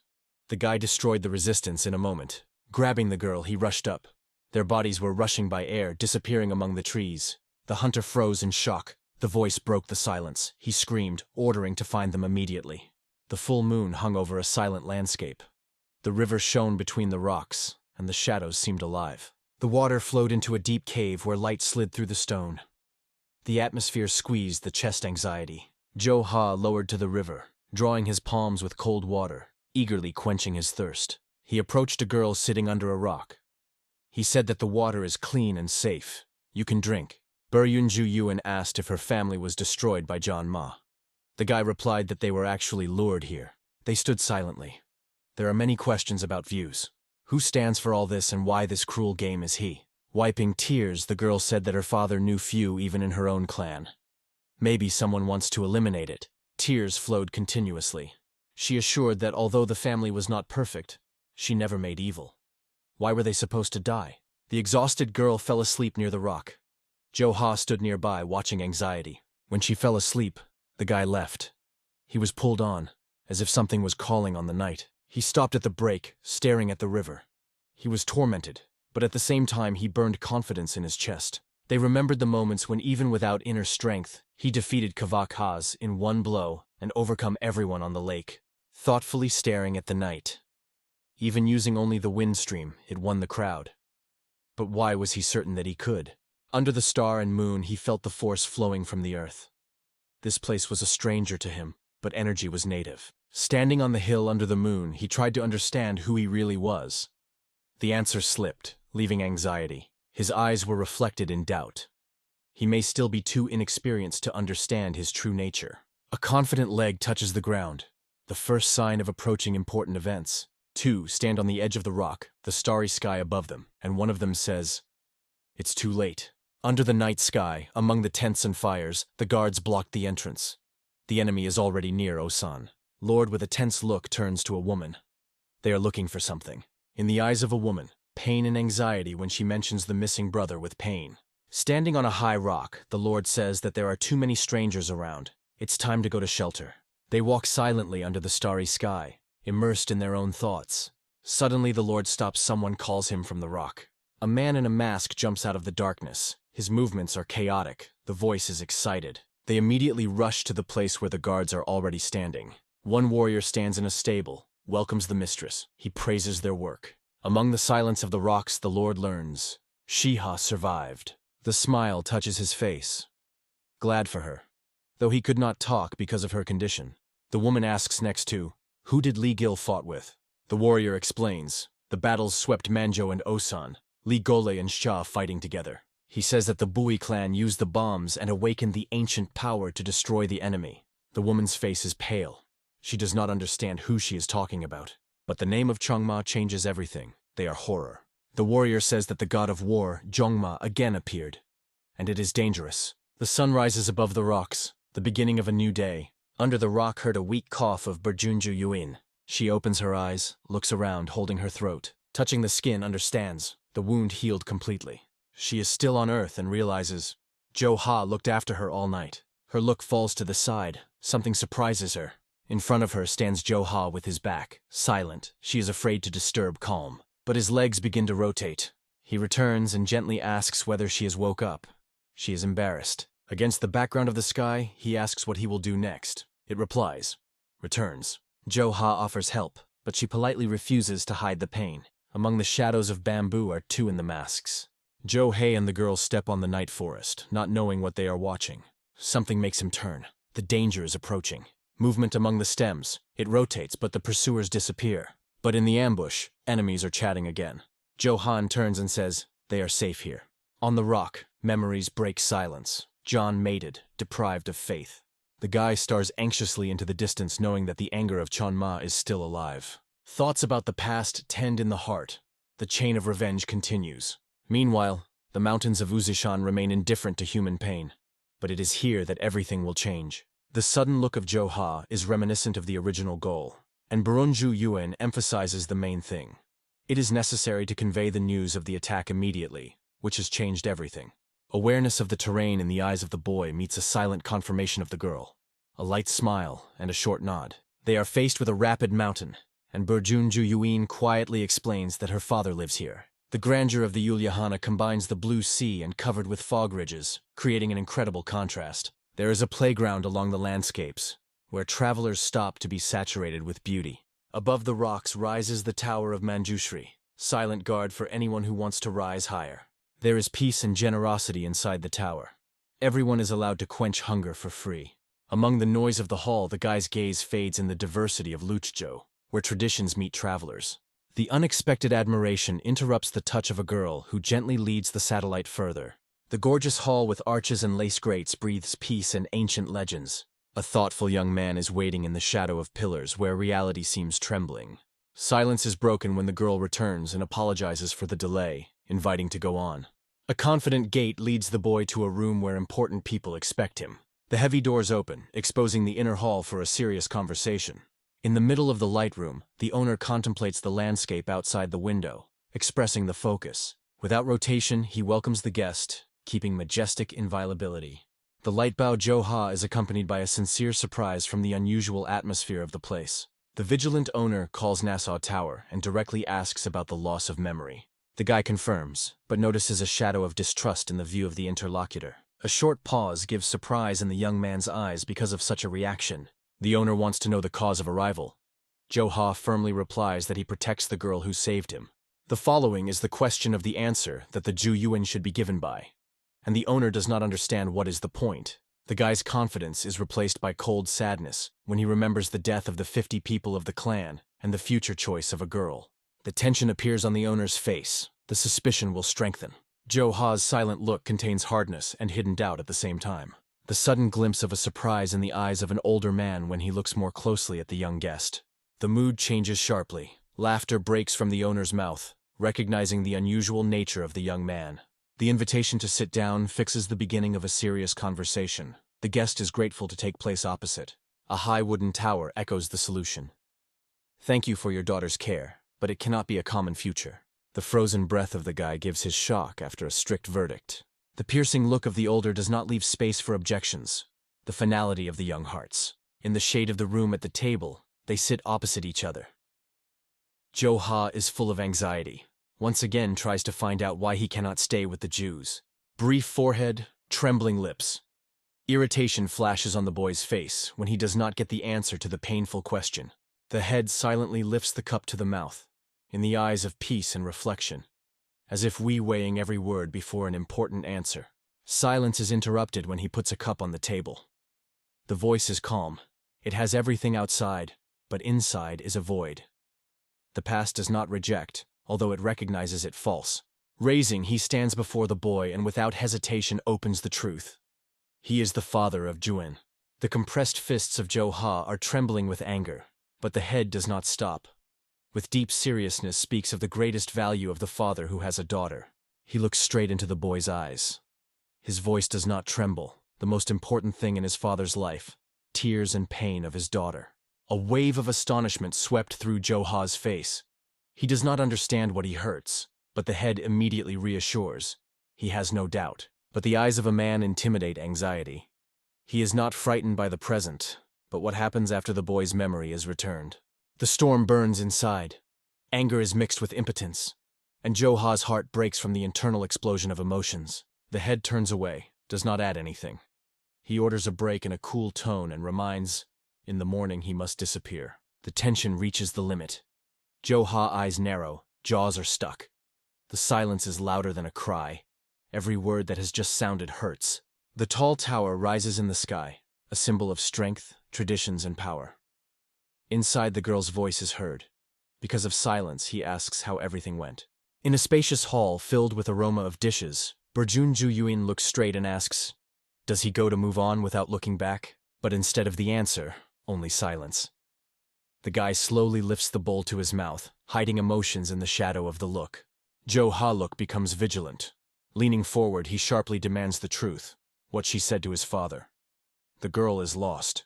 The seriousness in his eyes does not give a chance to retreat. She tries to reduce everything to a joke, but a firm "so" breaks her shaky protective mask. The nervous smile touches the lips, eyes give out. She hides something. The excitement breaks through silence. Finally, the girl does not stand and confesses. In front of the boy's father, she expressed her desire to pass with him a wedding ceremony. These words beat like lightning. Joha eyes dilated, the body has frozen. Shock covers it without leaving no place for words or thoughts. The tension in the heart is inferior to a light smile. The mention of the old father's old advice suddenly makes sense. The guy finally understands her true content. The reaction of Joha does not pass by. The girl grasps from a chair, in her eyes anxiety, the voice trembles. She wants to know what her father told him. The hand gently lies on her head. The look is calm, and in all his posture, light fatigue. The answer is simple. It's time to rest a little. Hardly holding back laughter, the guy quit a provocative question. His indifferent tone only ignites the outrage of a girl who is already boiling from the inside. The explosion of emotions covers instantly. She screams, waves her hands, as if he could not restrain the wave of feelings that breaks it from the inside. Against the backdrop of a calm lake and distant mountains, a promise made. At first lunch, and then the way to the holy mountain of Yuanxi, where they are waiting for a new head of the trip. The figure of Zhou Ha stands on the edge of the rock. The burning sky paints the world into copper, and the guy's gaze bites into the horizon, as if in the future, which still has to go through. Eyes are burning with focus, in the chest, complete confidence. No doubt or hesitation is just silence and purpose ahead. Against the backdrop of the purple heaven, he stands, immersed in the memories of Yuan. She remembers the warm days next to her, although the thought of the wedding never arose. A bitter taste of doubt appears in the eyes. He is not sure whether he was able to really love. The barely audible exhalation breaks from the lips.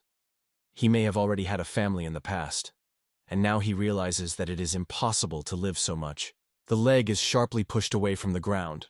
The step is decisive and confident. No drop of hesitation. It's time to act. The jump is like a sentence. Joha flies in the air, spreading his hands, and his cloak is worried about the evening sky. A strong impetus, and the body rushes rapidly, cutting through the air. The movement is clear, confident that every muscle knows what to do. In flight, concentrated and solid, like a blade. The look directed forward, the fists are compressed, the body is tense to the border. Above it is a night sky and a full moon.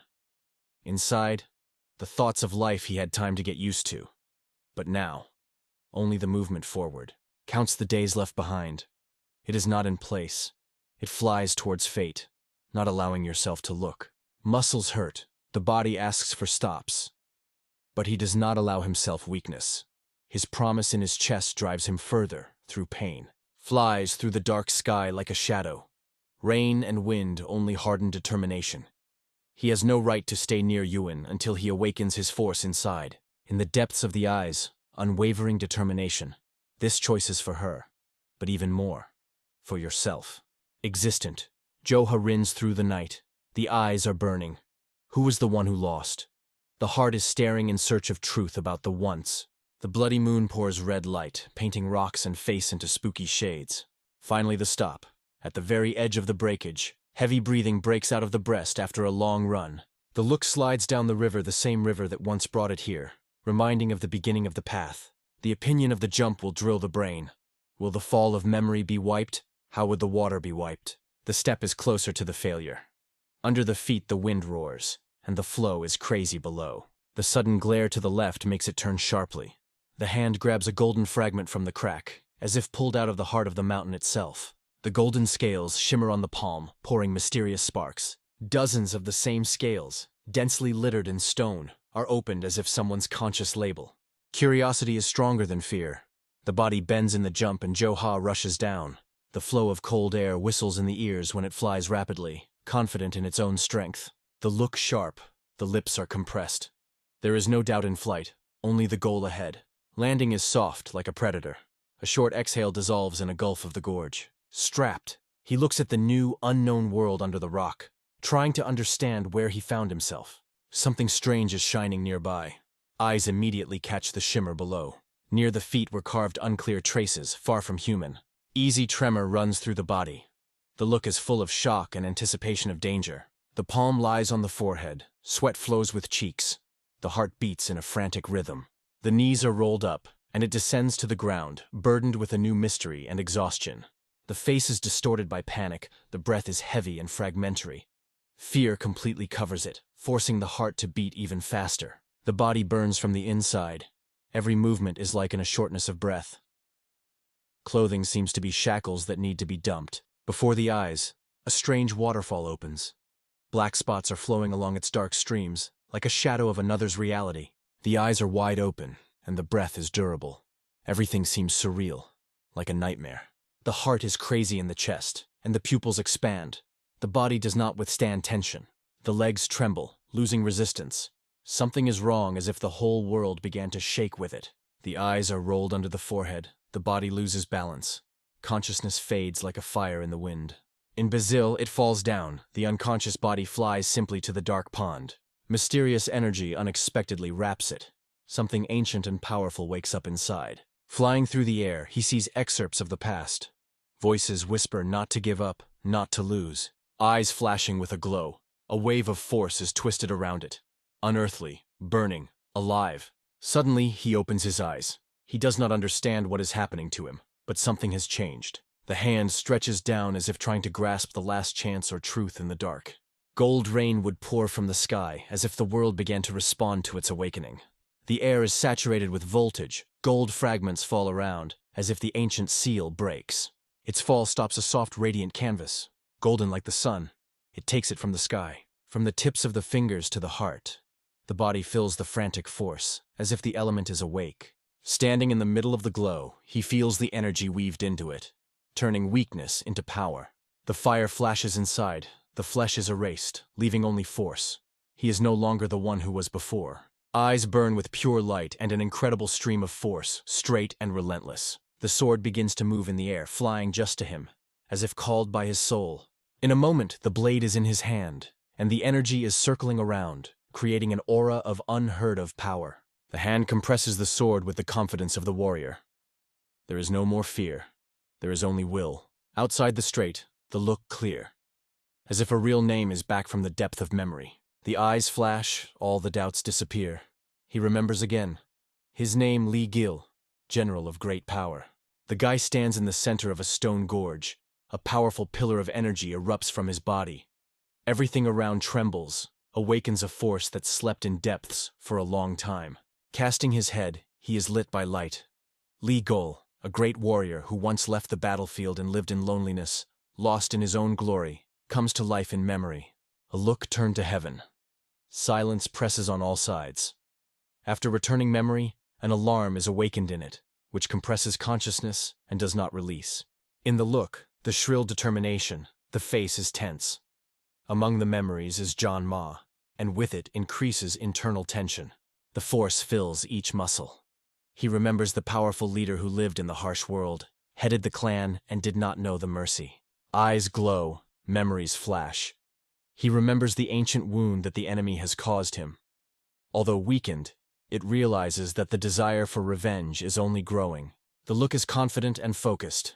He is aware that he should act before the enemy recovers completely. In the dim light of the cave, a barely noticeable smile appears on his lips.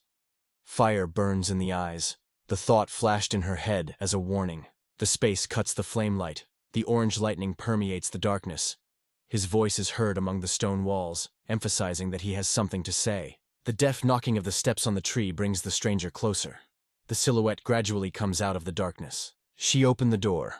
The man shudders with surprise. Her look is cold, like a blade that cuts silence. Burjunju Yuin goes proudly and confidently. Working in the hall stops, everyone focuses on it, feeling the change in the atmosphere. The gray man sighs with a scroll. He is in front of him. This is Ha Dam, a communication advisor. He appeals to her, remembering that he had heard of her 3-day sleep, as if her miracle touched her body. The old man tries to joke, but her leg is lightening under her knee.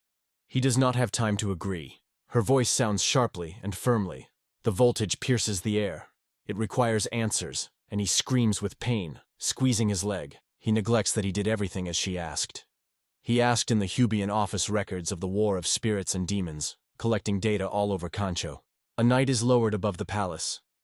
There is a question in silence. Why does she need these reports? The air is imbued with alarming anticipation. In the room, she views documents. She is not interested in the surprise of the old man. All attention to texts that can change the course of events. Ham Lady smiles with a wicked glitter in her eyes, watching her focus. It lean over the scrolls, looking at each line. The look is attentive. The hands confidently flip through the sheets in search of something hidden. The facial expression changes. The gaze fades. The reading is anxiety, and anxiety increases in the mind. Among the lines are information about the war of spirits, demons, and mysterious genius Don Son, who left a trace in dark history. Her eyes are wide open. The heart beats more often. The find changes everything. This discovery cannot be ignored. Looking into the night sky, Burjunju Yuin plunges into the thoughts of the missing agents of Sakvanrian and the bloody events associated with Don's son. The images merge into a spooky picture. The look became even more confident. Expanding the scroll, she thought confirmed that Sakvanrion was indeed involved in the war of sex, and it was her to decide how deeply it would go. Without delaying a second, she orders. All the information collected should be immediately transmitted to the head. Sakvanrion must act according to Kangcho movements. The old man nodded back. Behind her back, the door slammed. Silence sank to the room, leaving behind the echo of decisive steps. The old man looked after anxiety. One thing was red in his eyes. He no longer recognizes her. What did she have time to survive in this short time? Somewhere far away, on the edge of the rock, a lone pavilion stood in the night silence. It seemed that even the stars were silently listening to the anticipation of the storm. On the balcony, in the light of the full moon, there was Burunju Yuin. Her gaze was lost in the dark sky, filled with memories and pain. The eyes are deep and sad. There is only a word, only silence in which there were more than thousands of exclamations. Before her, the boy's face with the same gentle smile that always warmed her. Memory brings it to the river. The moments when he was around, laughed, defended, then everything seemed simple and invaluable. The wind spreads the hair and it closes the eyes.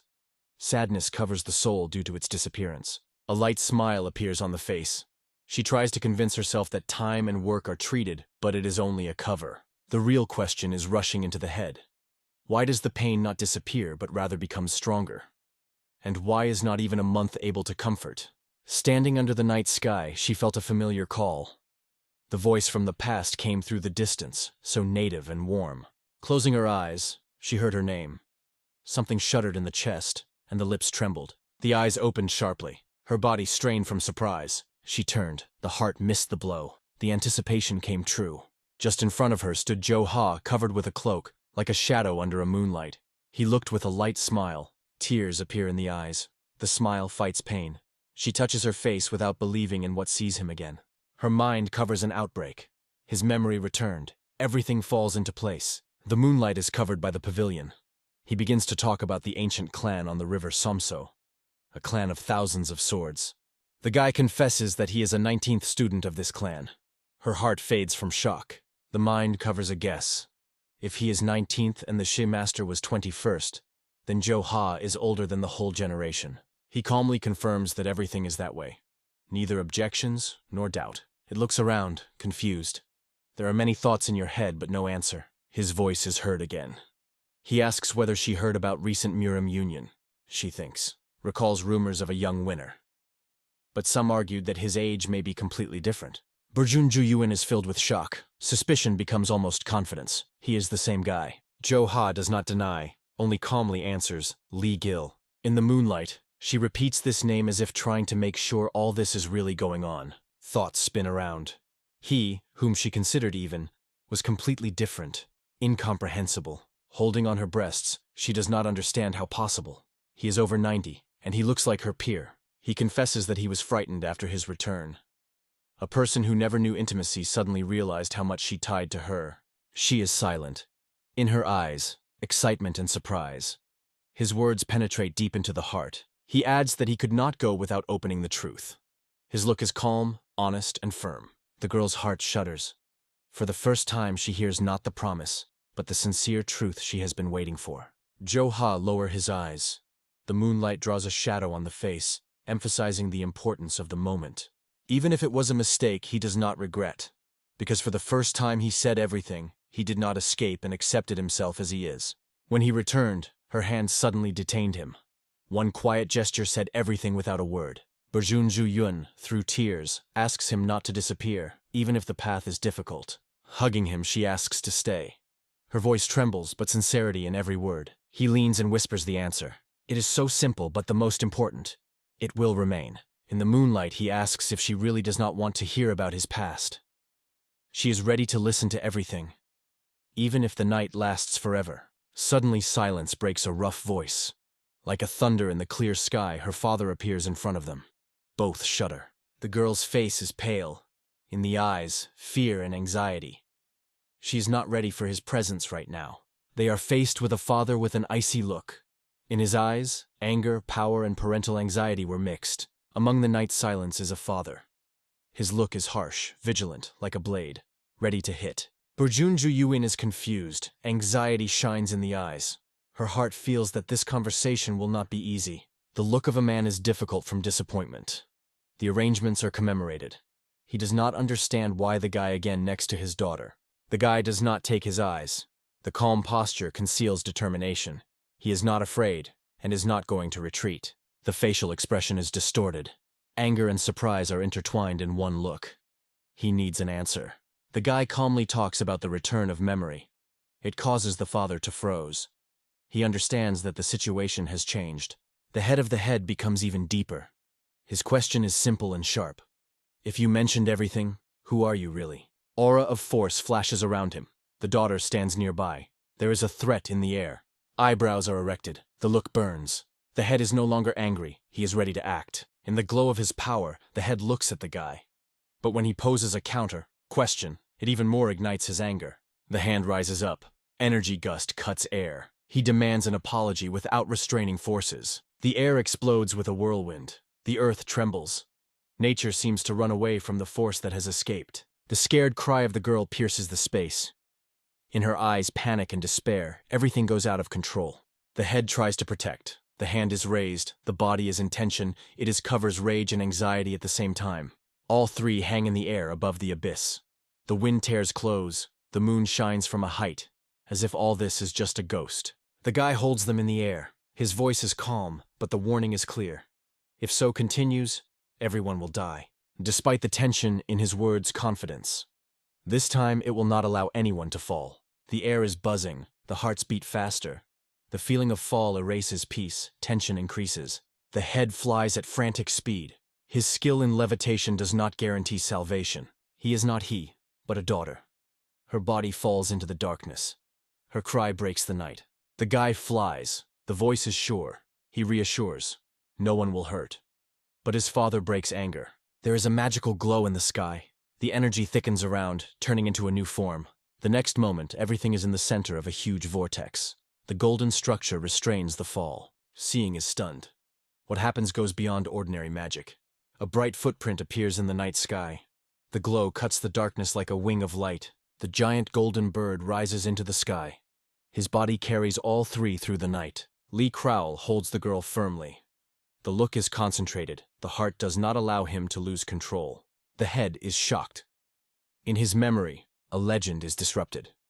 In front of him, a creature that devours the dragons and breathes flames. The shock absorbs consciousness. It is an immortal golden eagle, a form that was considered impossible for humans. The young man flies through the night. Eyes are burning. Earlier, he could barely take advantage of this power. and now he has new opportunities. The bird flies over the tops, its silhouette widespread in the sky, leaving behind the loop of light. Gradually, the golden bird decreases, carrying them to their destination. The sky is calm again. The moon shines over the roofs. After the storm finally comes silence. The head cleans the throat. His voice is hoarse. He tries to hide confusion. They sit on the porch together. Burenju Yuan has not yet been taken over. Li Gil keeps her. Her father sighs silently. The guy asks if the head is okay. Respect and tranquility in the voice, even though everything happened between them. Li Fola recognizes his power not only as a father but also as a great figure.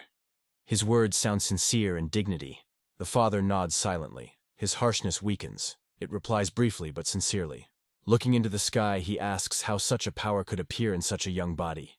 His look changes. A wicked light appears. And the question is no longer about power, but about you. Do they really want to get married? Joy flashes in the girl's eyes. She exclaims with relief, because her father consent to their wedding. Li Gil looks cold. There is peace and determination in his voice. He apologizes, but he says directly, marriage is not yet possible. The surprise covers everyone. The girl does not believe heard. Her father fades, expanding her eyes, not understanding what is happening. The man requires explanations. Li Brawl does not match directly, only hints at the wind and proposes to continue the conversation in the home. The moonlight slides on the roof. It is here that words that can change the course of fate soon sound. Under the stars, the girl holds him by the hand. Her voice trembles. She asks whether the reason is really so serious. It matches without hesitation. The boy's look becomes sharp. Anxiety grows in the soul. He feels the danger is still ahead. Going through the night, he mentally begs for one thing. Although a little more time to rest next to those who want to protect. But the world is not waiting. Somewhere in the mountains, the wind breaks from the top. A new call is being prepared. A voice sounds in the dark cave. Someone begs for mercy, subsiding in despair. A silhouette appears from the darkness. The eyes flash red. Smile predatory. The air is filled with fear. There are two wounded in front of him. One, shaking, recognizes the name of the clan Hakvolman. Despair is choking. The red-haired Krawl is closer. His voice trembles. He begs for mercy, ready for everything for the sake of life. But in response, silence. The enemy's look is cold. His silence presses stronger than any word. Smile Chanma becomes wider. In the eyes of an abuse burns. He feeds on fear without even moving. He stands above everything like a demon from a gap. One broke, the other on the border. His words are abuse and humiliation. In spite of fear, Red-Haired does not betray his master. In the heart, loyalty that lasts even at the edge of death. Memories of bloody horrors flash in mind. This beast was breaking people like a rag. Horror hammers every opinion. The mind shrinks from understanding. It's not a person. Before them, a monster. And fighting it is only a dream. The demon calls the name. The voice is cold and accurate. The will of the will. Lin are words that cause a storm in the soul of the wounded. Yangma grabs him by his throat. Iron grip compresses with the force of death. Against the backdrop of the bloody sky, the demon's eyes glow with heat. He smiles and asks coldly, "What is your desire?" The prisoner understands the meaning. This is not a question. It is a suicide abuse, a confession before eternal darkness. Even strangled, he collects forces. Trembling, points his finger into the sky like a hint of a dream. Yangma lifts it high. His voice is mocking. "What, do you want to become a sky?" The wounded replies through pain. Number I wanted to be even taller. His eyes are burning, even before his death. He does not lose his dream. The demon is surprised to raise the eyebrow. Even higher? He is interested in such an answer, though he hears madness. The hand weakens. The body is powerless, fall down as a symbol of a break with pain and fear. John Ma looks afterwards. The smile does not disappear. He considers this man even more mad than expected. With a calm smile, she says that it will help to fulfill this dream. The words penetrate the air with voltage. The wounded wrinkles from words. He does not understand whether it is help or the beginning of a new hell. To get lost. He heard is terrifying. The demon says to destroy the Murim Union and to trample the Imperial Palace. His aura explodes. Eyes glow with blood. He gives them a power that takes away even the opportunity to die. The moon climbed high into the night sky, pouring silver light over the city. There was a stress in the room. It was surprising. Someone just heard what was hard to believe. The chapter looked amazed. His face was pinged up. He did not believe that the heavenly demon was still alive. Buryun Juyuin looked at Li Galia with anxiety. In the silence that came, every breath seemed loud. Sitting tensely at the table, the head asked if the young man had lost his memory in the battle with John Ma. Li Gil nodded calmly. That's how it was. It happened during a battle in Osan. The expression of surprise flashed in the head of the head. Is it about the same battle a few months ago? He slightly covered his eyes, raised his eyebrows, and thought. How could a person live over 300 years? Li Gil was silent. His peace was a response by himself. He finally said, yes, he survived the rejuvenation. Now he believes that life can last 3 centuries. Buryun Juyun smiled. There was no doubt in her eyes. She believed him. The father looked at his daughter in surprise. Her smile seemed too confident. He asked if she had no doubt. In the view of the head, anxiety was glowing.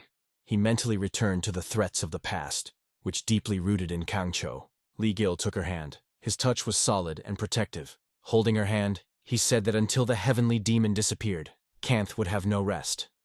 Therefore, he decided to keep their relationship secret. The father accepted this position without resistance. He realized that it was for the safety of his daughter, and he offered his support. Li Gil appealed to the head to unite Sakvanrian with the union of Murim. He replied that it was possible if you do everything wisely. Sitting in the room, they continued the conversation. The father asked if the young man knew about Yongsa and Ma, but he reassured him. You should not worry. A confident tone of Li Golal stated that if King Nga gave permission, he would take care of the union. The head silently pulled a sip of tea. His eyes did not get off the guy. The father's gaze became softer. For the first time he truly believed the words of the young man, but he added with caution, even if the wedding is postponed, let him always be near Yuan. Li Gil said nothing, but his gaze was eloquent. He will not allow her to harm. The head turned to the window. He said quietly that he was already starting to miss his daughter. Her eyes were moistened, but Li Gil held her hand firmly and kept looking. The moon hung high in the sky.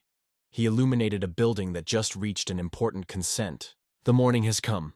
They stood on the doorstep, ready to leave. The father was surprised that they were going on the road so quickly, but the guy firmly replied that there were many more things ahead. He cannot be delayed. From under the cloak, Liarea looked a sword. Its appearance left no doubt about the seriousness of intentions. The head was barely smiling. He said he had no right to detain a hero who goes to rescue Kancho. Then he looked at the servant holding the box and turned to his daughter. It's for her. Before it was placed a heavy, tightly packed box. There was something special inside. Buryun Juyuin looked at her with surprise. What can it be? When the box was opened, an incredibly beautiful sword lay inside. His appearance was special. My father looked at her with tenderness. It was a sword of her mother, a legendary swordsman who once destroyed hundreds of demons. The mother always wore it with the jade ring. My father planned to give him when Kancho leaves his daughter. But that day came before. Yuin's eyes blinked. She was moved by her father's decision. She thanked him from the heart. She held a sword with respect. She promised that she would not embarrass her mother's name, and Li Gil was proudly looked at her. The head stood in front of them, holding the sheet. He asked finally to listen carefully to him.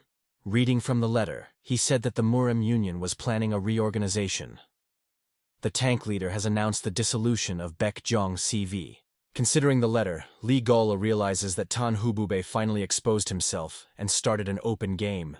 In the design, he remembers the young master Shiha and believes that everything is fine with her. The next morning, in the hall of the Murima servant in silk robes, solemnly welcome the arrivals. They include Burun Juyuin and is amazed by such respect for her success. Covering her lips with surprise, the girl thanks quietly for the warm reception. She bows low, feeling dozens of careful looks. The steps are convinced that the phrase of Shai is in thought. The real power is born inside. Servants whisper, wondering as a few months in it blossomed. The quiet knock on the door interrupts the whisper. All the views turn to the entrance. The girl goes, politely welcome and apologizes for late. At the round table, she is already waiting for the elders. The gesture is invited to sit down. It falls into a place, feeling a slight embarrassment before a respectable advice. Nearby sits Shiha, smiling with support and warmth. The leader of the union announces the beginning of negotiations. All present are concentrating. With a confident glitter in his eyes, he states, Li Gil is alive, there is no doubt. A light smile touches his lips.